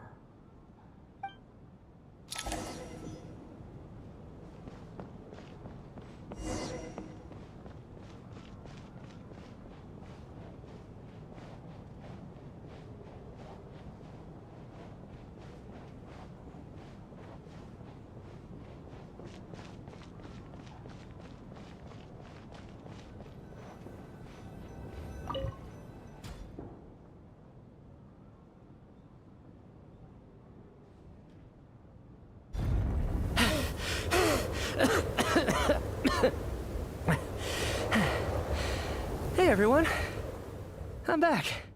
How are you doing? Feeling any better? Much better, thanks. Whew, it is so good to have you guys here. I was a little worried that the theater would be empty by the time I got back. Let me see. Tonya and Vodyanitsa are missing, which means Vodyanitsa died last night. And then you discovered that Tonya was the other dead person. Am I right? Not Tonya. Pitashka. First, tell us how you made it back here. Given the conditions outside, no one should be able to return alive. You're right. The thing that got me back safely was a song. I heard someone singing. After walking into the snowstorm, my mind grew hazy. I don't know how long I walked through the storm before my mind completely slipped away. Then, suddenly, I heard the sound of singing. The voice instantly brought me back to my senses, and I regained consciousness. So I followed the voice, searching for the source of the singing. I searched and searched, until finally, just a few moments ago, there was the entrance to the theater, right in front of me. I've actually never performed this song in the theater before, because it has more of a ceremonial purpose for our people. It's not meant for the stage. It means something like, "May those we have lost watch over us, and follow this song back home in the night, so that we might be reunited once more." That must have been Vodyanitsa's requiem. Who knew it actually worked? That song is meant to guide the souls of the dead. Mitya, that must mean that you... Huh. No kidding. Huh, seemed like I guessed right then. This is what I've been so desperate to tell you about. When I first stepped out of the theater, I was still quite lucid. My memory of it is still pretty intact. I remember the outside world being completely different than what I'd expected. It was like this was a world where only the snowstorm existed. There wasn't a trace of any humans or buildings ever having been there. I don't know how else to describe it, except to say that it just didn't seem like the real world. And as for the requiem, if I was guided here by Vodyanitsa's song, it can only mean that I must already be dead. And this is my soul, not my body. But I didn't experience a clear moment of death while I was out there. Nor do I feel any different now than before I walked into the snowstorm. You don't seem any different to me either. In fact, this is something I've been wondering about for a while now. If souls aren't physical, shouldn't they lack tangible form? Both Shram and Patoshka were clearly deceased, and yet their souls didn't look or feel like ghosts at all. They were visible, tangible, no different than you or me. This raises a truly terrible thought. Is that really what Mitya is suggesting?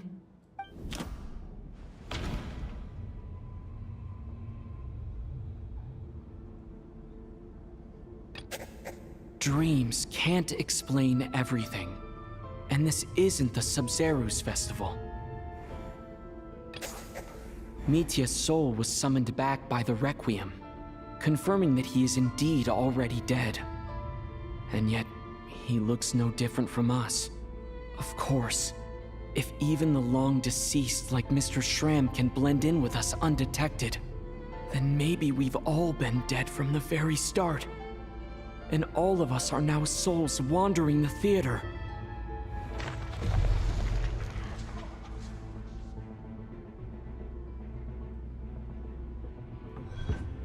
Yes. I think that this is probably the afterlife. What did you say?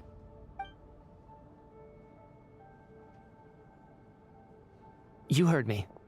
We died in the theater. All of us did. But due to an obstruction in the theater's ley lines, our souls are trapped here, while an endless, infinite snowstorm rages outside. It's ironic, really. All that time, we were working so hard to figure out who the deceased among us were, when the truth was, we were all deceased. The only difference being some of us died more recently than others. Do you remember that note, "Death is near"? Seems like we misunderstood what it meant after all. Death was nearer than we wanted to think all along. The note simply meant that all of us were already dead. So all our attempts to survive, our search for the deceased, it was all for nothing? Hard to say. At the very least, we helped 2 lost souls find clarity and go to where they belong. The presence of those 2 is probably what caused our souls to be drawn in by the ley lines. In which case, the deaths we've awoken to over the past few days were just souls returning to the ley lines for good. If what you're saying is true, doesn't that make us the lost souls now?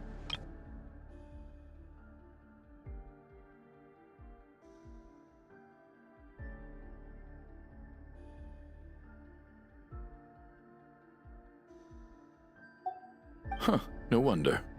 This afternoon, when I was moving Vodyanitsa's body, I noticed that the other bodies in the room hadn't decayed one bit after all these days. That's further proof that those aren't physical bodies at all, but merely our shells here in the afterlife. Am I really dead? This doesn't feel real to me at all. No, that's impossible. This cannot be how it all ends. I still find it hard to believe that all of us are dead. How exactly did we die in the real world? None of us have any memories of dying, right? Not even knowing how we died is preposterous. Good grief. Surely there has to be some reason. Exactly. It's hard to rest in peace when you don't even know how you died. It gave me lots to think about as I strode out into the snowstorm. I racked my brains trying to remember the cause of my death, the exact moment I died, the root of all of this, right up until my consciousness faded. Wait. Hold on. Right before I lost consciousness, I think I saw something. I can't remember. And I think I lost my notebook and pen. Mitya, your hand. Is that blood on your fingers? Huh? You're right. There's blood on the fingertips of my right hand. Looks like it's already dried. When did that happen? What the? I guess this was what I saw. I must have desperately drawn it in my own blood right before losing consciousness. What's wrong? Do you recognize the symbol? It's Renova, the ruler of death. Huh? Alosha, do you still remember that Snezhnayan folktale you told me about? It was about the Grim Reaper. When someone's about to die, he appears as an incarnation of someone familiar to guide their soul into the afterlife. And as soon as you recognize his face, your life is over. I heard a similar tale when I was little. You think the Grim Reaper in this story refers to the ruler of death you mentioned? That's right. In which case, death is near could also mean that the Grim Reaper is here disguised in a familiar form. Death, the deceased, and the Grim Reaper? So it's a triple entendre. When I first saw this note, I thought it contradicted the investigation report. But now it seems like that was the whole intention. So the Grim Reaper deliberately misled us. Then, we started suspecting each other and searched for the deceased while they hid in plain sight. By that logic, the one person most likely to be the Grim Reaper incarnate is... Identifying the Grim Reaper is a major decision to make. I should think it over carefully. Identifying the Grim... The Reaper is right here among us.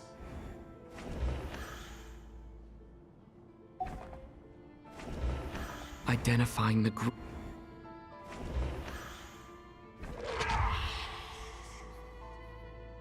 No doubt about it. It's Alosha. Looking back at how everyone has acted over the past few days, Alosha is most likely the Grim Reaper lurking among us.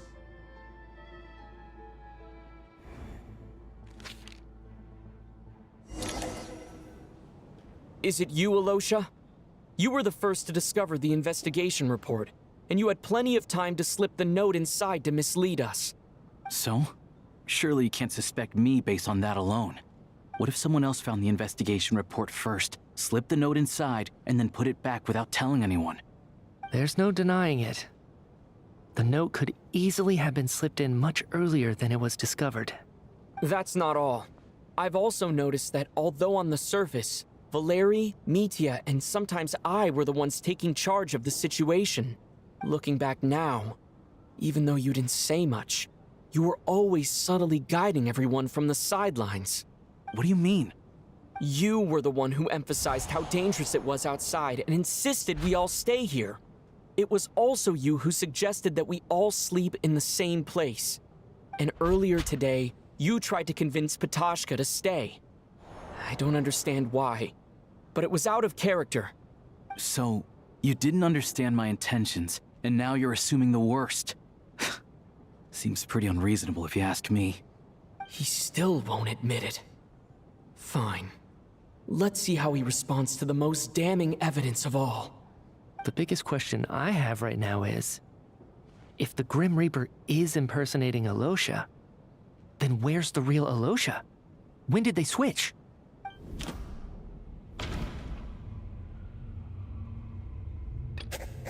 No, nothing related to Alosha happened that night. I should think about this again.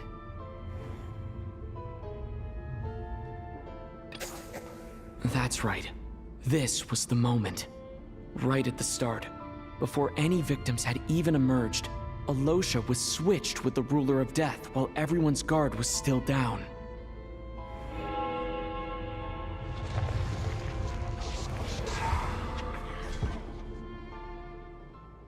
When all this began, right after the performance ended and the snowstorm began to pick up, no one suspected anything unusual. We just assumed we were snowed in. It wasn't until we discovered the bodies the morning after that we realized something out of the ordinary was going on. But it's clear now that the oddities actually started earlier than that, when Dimov walked into the snowstorm and never came back. Right. So Mr. Dimov was the first victim, not Sobolova and Torgov. And if we pinpoint that moment as the beginning of this incident, then one thing becomes clear. Alosha, you are the only person who walked into the snowstorm and came back without the help of Vodyanitsa's Requiem. More precisely, Alosha never came back at all. The one who came back was the Grim Reaper. Not bad. Well, since you've backed me into a corner, I suppose there's no point in keeping up the act anymore. Alosha? You're the Grim Reaper? I am no such tired cliché. Mortals should address me as the ruler of death. Before being wiped out for good, you identified the two deceased, and even sensed my presence. A commendable achievement. Far beyond what I expected. I heard you can ferry souls. Those deaths each night. Were they your doing? Your initial conclusion was correct. Due to the existence of the two deceased, the ley lines yearned to reclaim those long-lost souls. Every night they devoured an equal number of souls to fill the void. This required no intervention from me. Though, of course, ferrying souls is indeed my authority. Here, take a look.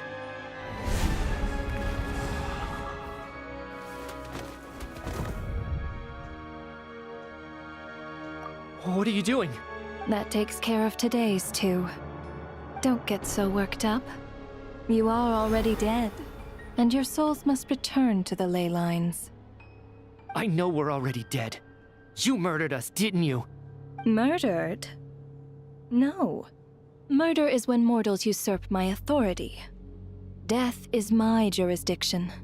If I require someone to die, I need not resort to such laborious methods as murder. You simply met the criteria to trigger my curse of death. I know about the curse of immortality. So there's another death-related curse too? You cursed us? When? And why would you do such a thing? So often, humans pray to me, begging to know when their death will come, and what form it will take. But few people ask why. If you must have an answer, know that death comes simply because one's time has come. So you're not gonna tell us the truth? Hold your tongue. By all rights, you shouldn't even be allowed to speak with me. Those angels from the past are to blame for their reckless renovation of the ley lines here. It's made my work on this occasion infuriatingly complicated. Work? So trapping us here, making us watch our friends die, that's just another day at work for you? You clearly have a lot of questions. Fine. As a reward for your remarkable accomplishments over the past few days, I shall answer a few of your inquiries, provided they aren't too unreasonable.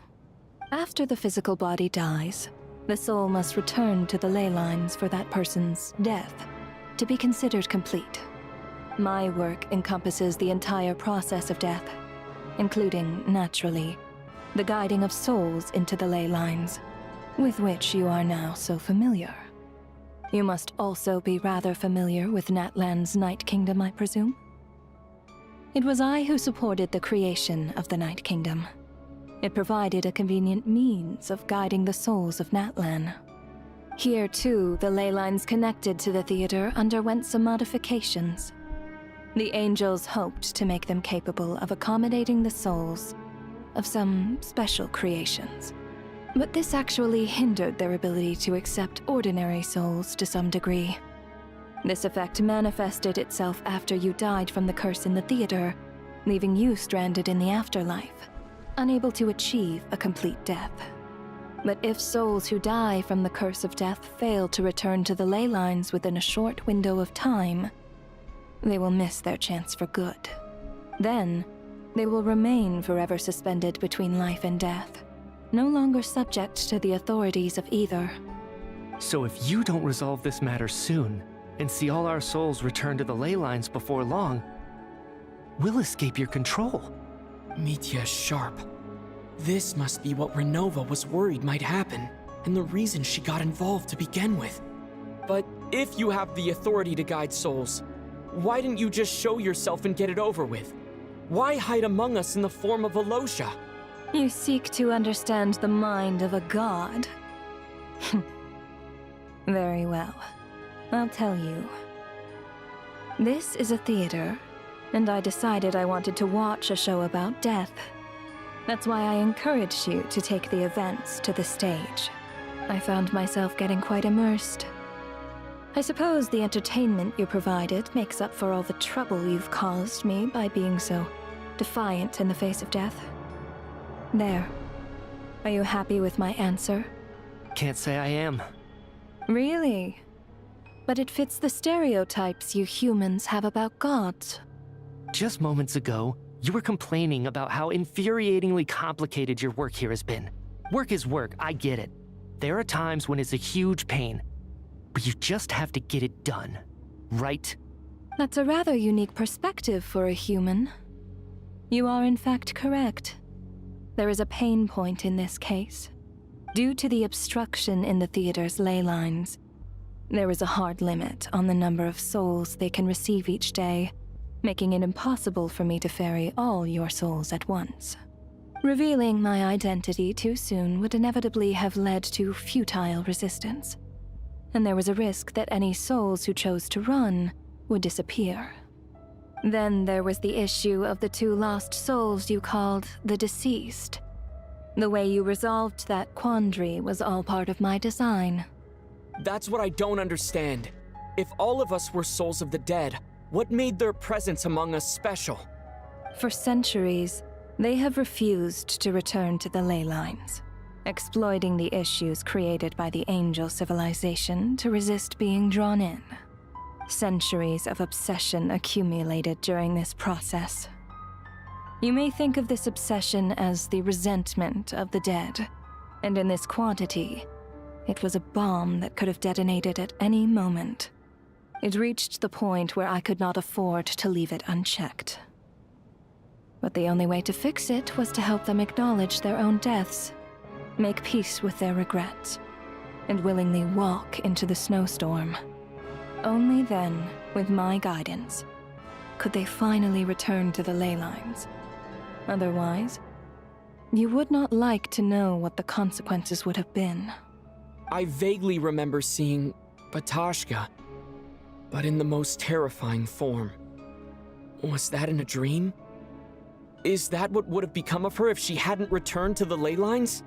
I see your dreams brought you many revelations. So you see, death in fact grants wisdom to mortals. Souls connect to all things in the world and see the chain of cause and effect between them. It's nothing unusual. Anyway, giving psychological counseling to lost souls is not my strong suit. That is more of an angel's role. It was something I could not resolve directly using my authority, so I decided it was easier to leave the bomb defusal to you. Meanwhile, of course, their presence caused the souls of other members of your party to return to the ley lines each night. From where I stand, that was killing 2 birds with 1 stone. As both issues slowly resolved one another without me having to lift a finger, all I had to do was stay close by and keep the situation under control. Then use my authority to wrap things up at the end. And, of course, while I was at it, I thoroughly enjoyed watching this drama, dealing with death from a mortal perspective, play out on the stage. Sounds like you had it all figured out, Grim Reaper. I just did the math. You said there's a hard limit to the number of souls the ley lines here can receive each day. It's 2, isn't it? That much is obvious, even to a fool. It's time to review this whole affair. If the ley lines can only take in 2 people per day, I need to go over the deaths from these past few days again.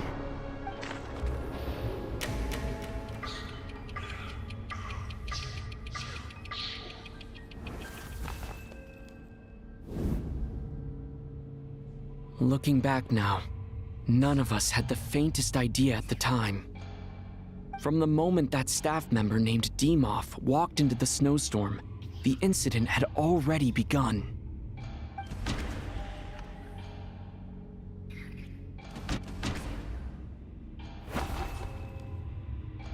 No.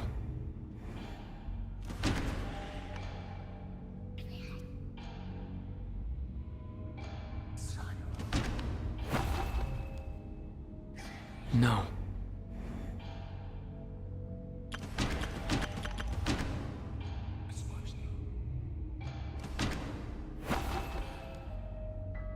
No.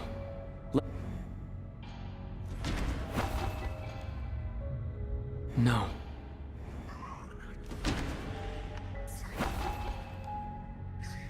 No. No.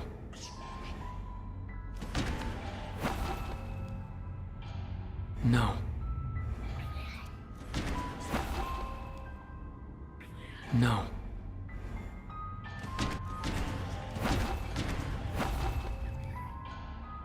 No. Alosha was the second to walk into the snowstorm after Demoff to investigate. During this process, the ruler of death assumed his identity, making him one of the victims.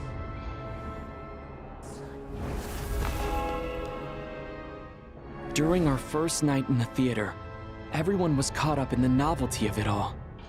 No one could have expected there would be victims the very next morning. Despite all the confusion, and with the help of hindsight, we finally began to realize that something was amiss with the snowstorm.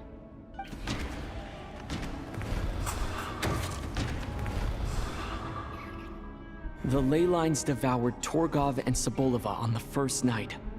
At the time, we thought this might be a murder case connected to Lelik.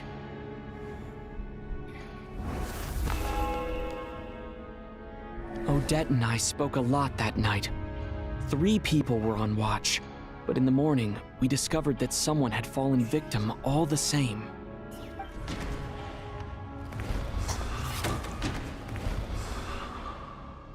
The deaths of Kulish and Rampana caused everyone to stop suspecting Lelik. Unexplainable phenomena occurred one after another, leading Mitya to suspect that we were caught up in a supernatural event.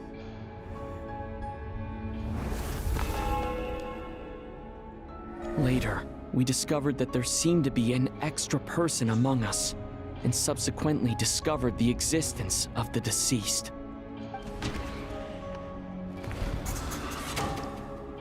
Mr. Schramm realized he was the deceased and walked into the snowstorm to return to the ley lines of his own accord. It turns out there really was a dead person among us.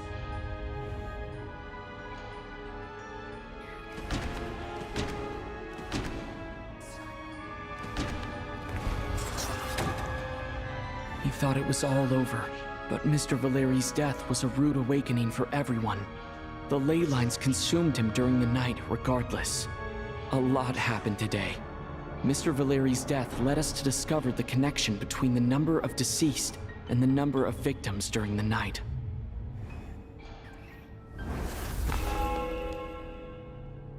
The fact that there was more than one deceased seemed to bring us back to square one. Odette revealed some information she had been keeping to herself.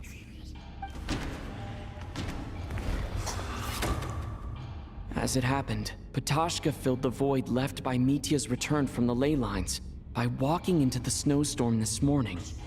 The girl I thought was child sister Tonya turned out to be another of the theater's deceased.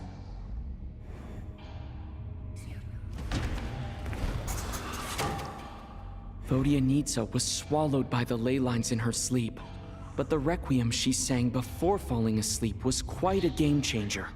Come to think of it, Patashka was about to walk into the snowstorm at that time, and Renova, unaware that Mitya would return, was concerned that her soul would overflow from the ley lines. That's why she used Alosha's voice to try and persuade her to stay behind. Looking back, I suppose that was an early slip-up on her part.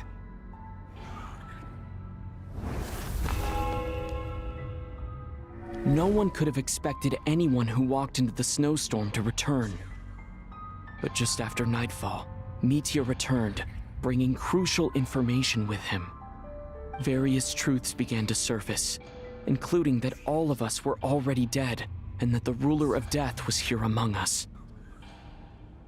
Then, after revealing her true form, Renova callously claimed 2 souls.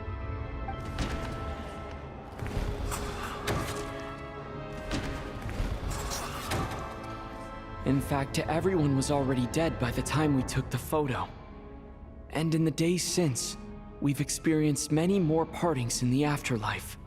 Now, only Mitya and I remain. And the true culprit behind everything still stands before us. In Mitya's eyes, I see the same anger and frustration that I feel.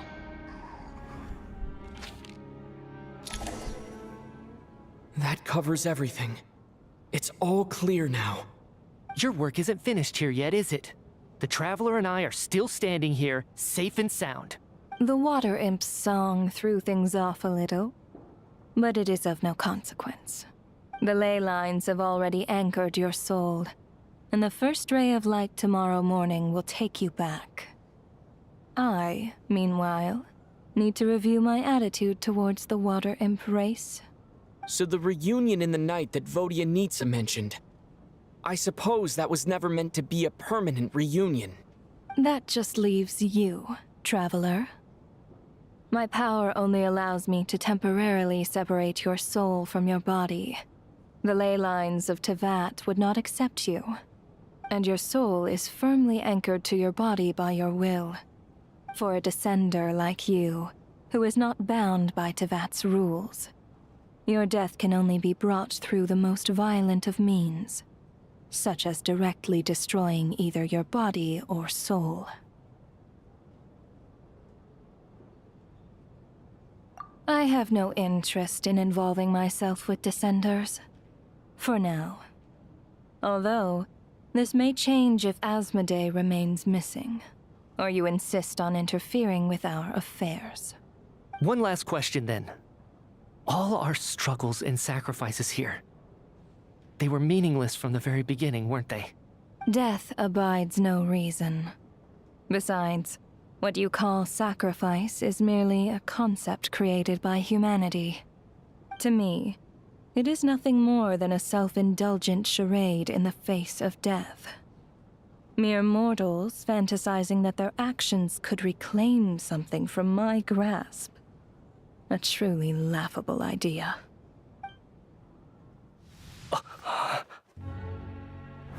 Grim Reaper, you really know how to get on my nerves. I'm not here to ingratiate myself with you. I kill merely because your deaths are necessary. Oh, you've made that quite clear. But humans don't take well to being scorned. Not even by the gods.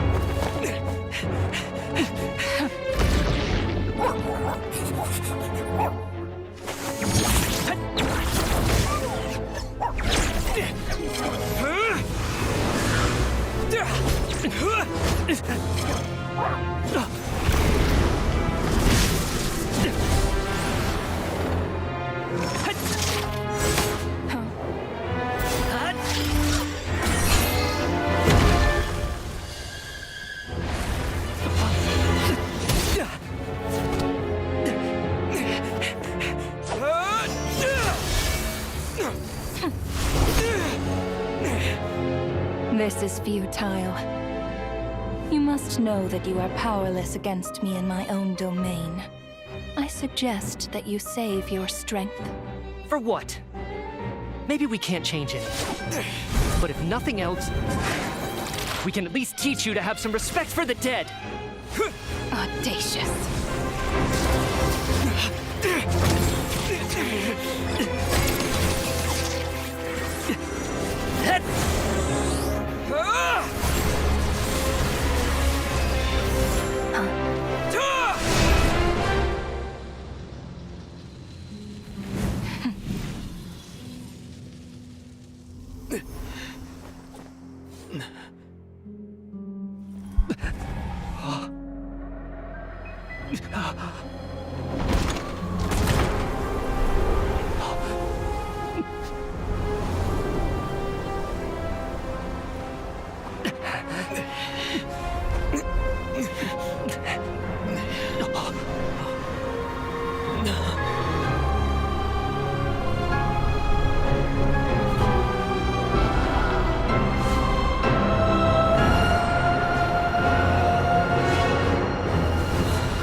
How are you holding up, Odette? What happened to me? How much do you remember? What do you mean? Is the performance over? I can't seem to recall what happened. Has Odette already forgotten?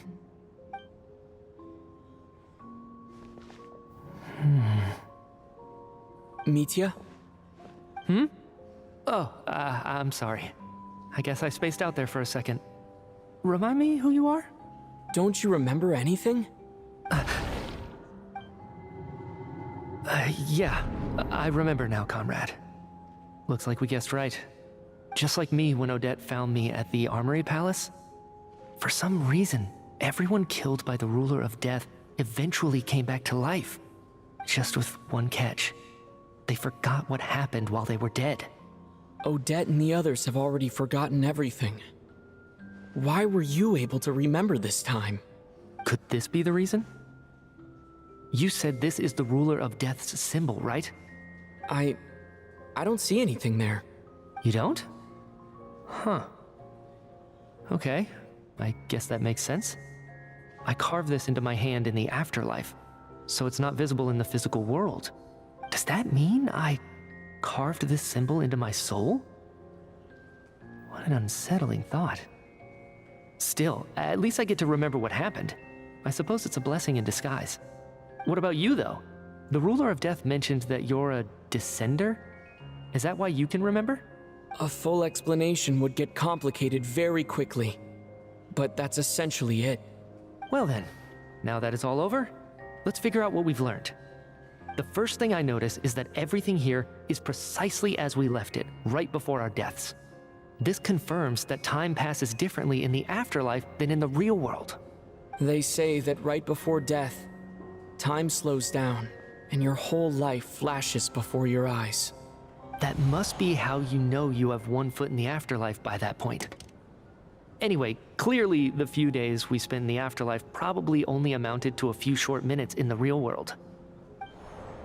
This also aligns with previous reports of widespread temporary memory loss among the Armory Palace personnel. Now it seems likely that those were all brief deaths caused by the Grim Reaper's so-called curse of death. To those unaware of the truth, dying and coming back to life must feel similar to a short bout of catatonia. This leaves me with a couple big questions. What are the conditions that trigger this so-called curse of death? And why are we resurrected after we die? If nothing else, I think it shows that killing us wasn't her ultimate goal. We still don't know her true reasons for subjecting us to death. Right. This time only got complicated because of the situation with the theater's ley lines. That's why she had to approach it differently. If the previous incidents of amnesia among the researchers are anything to go by, killing us is usually a pretty routine matter.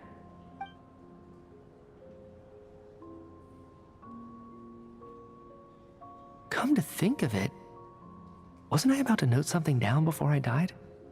I can't remember what it was, but I think it was something related to my research project. Sorry, Traveler. I'll catch up with you again later. Right now, I have to make a trip back to the Armory Palace. Sir, if I may, no one of your description has ever shown up in my investigations into Mr. Mitya's friends.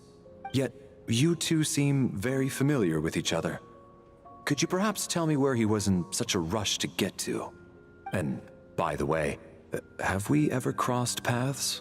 Forgive the presumptuousness, but I feel a vague and indescribable sense of familiarity about you.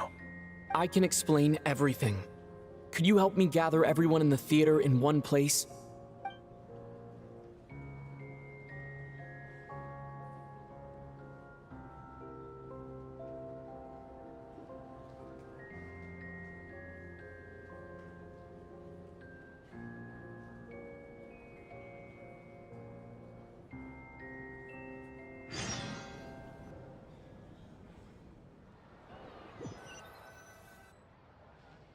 So, Chuganov really is going to shut down the factory.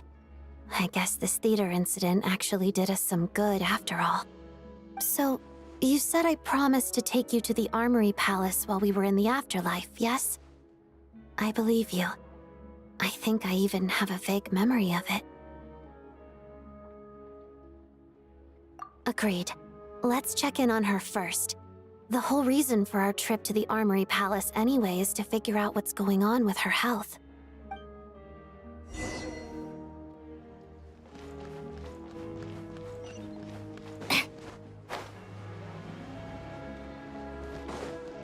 How tiresome.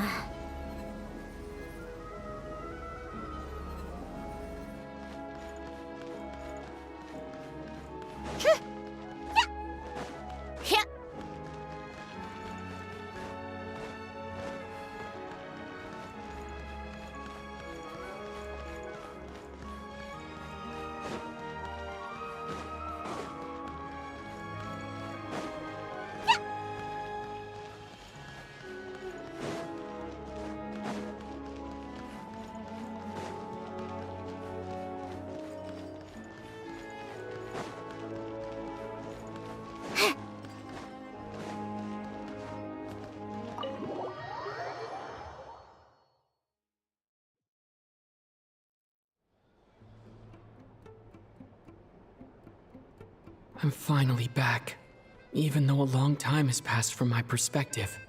As far as Paimon's concerned, I probably just went out to watch a very short show. I should keep my emotions in check when I see Paimon again, or it'll seem weird. Wait. The atmosphere here feels off. Shh. Stay quiet. Let's go inside and take a look. Have we still not been able to notify Child yet? We need new orders. What if that person comes back again? I'm so sorry. Under the circumstances, there was really nothing we could do. Tell me, what happened to Paimon? It was the Jester. He came here in person and escorted Miss Paimon away. He's the director of the Fatui. His authority supersedes all others and cannot be questioned. There was nothing we could do. How long ago did he leave? And what was Paimon's status? It was about an hour ago.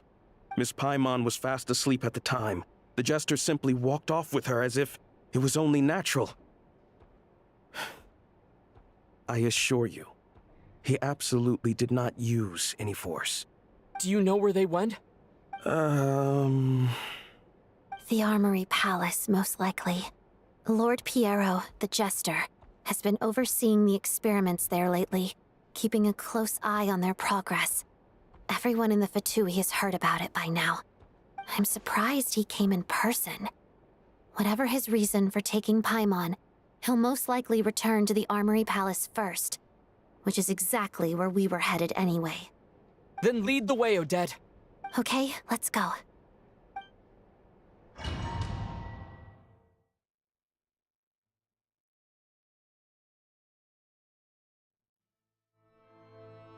It's just up ahead. Quick, let's get inside. No, I'll go alone. You know I'm planning to force my way in. You're with the Fatui, so you should stay outside. I was hardly planning on taking you through the official channels anyway. I'm here to force my way in, just like you. I may be a Fatus, but I'm also Lelik, enemy of Project Stuja. Paimon's safety is paramount right now. With me around, you'll have an extra pair of hands. There might be devices inside that are easier for an insider to deal with. If you say so. Let's go. There's no time to hesitate.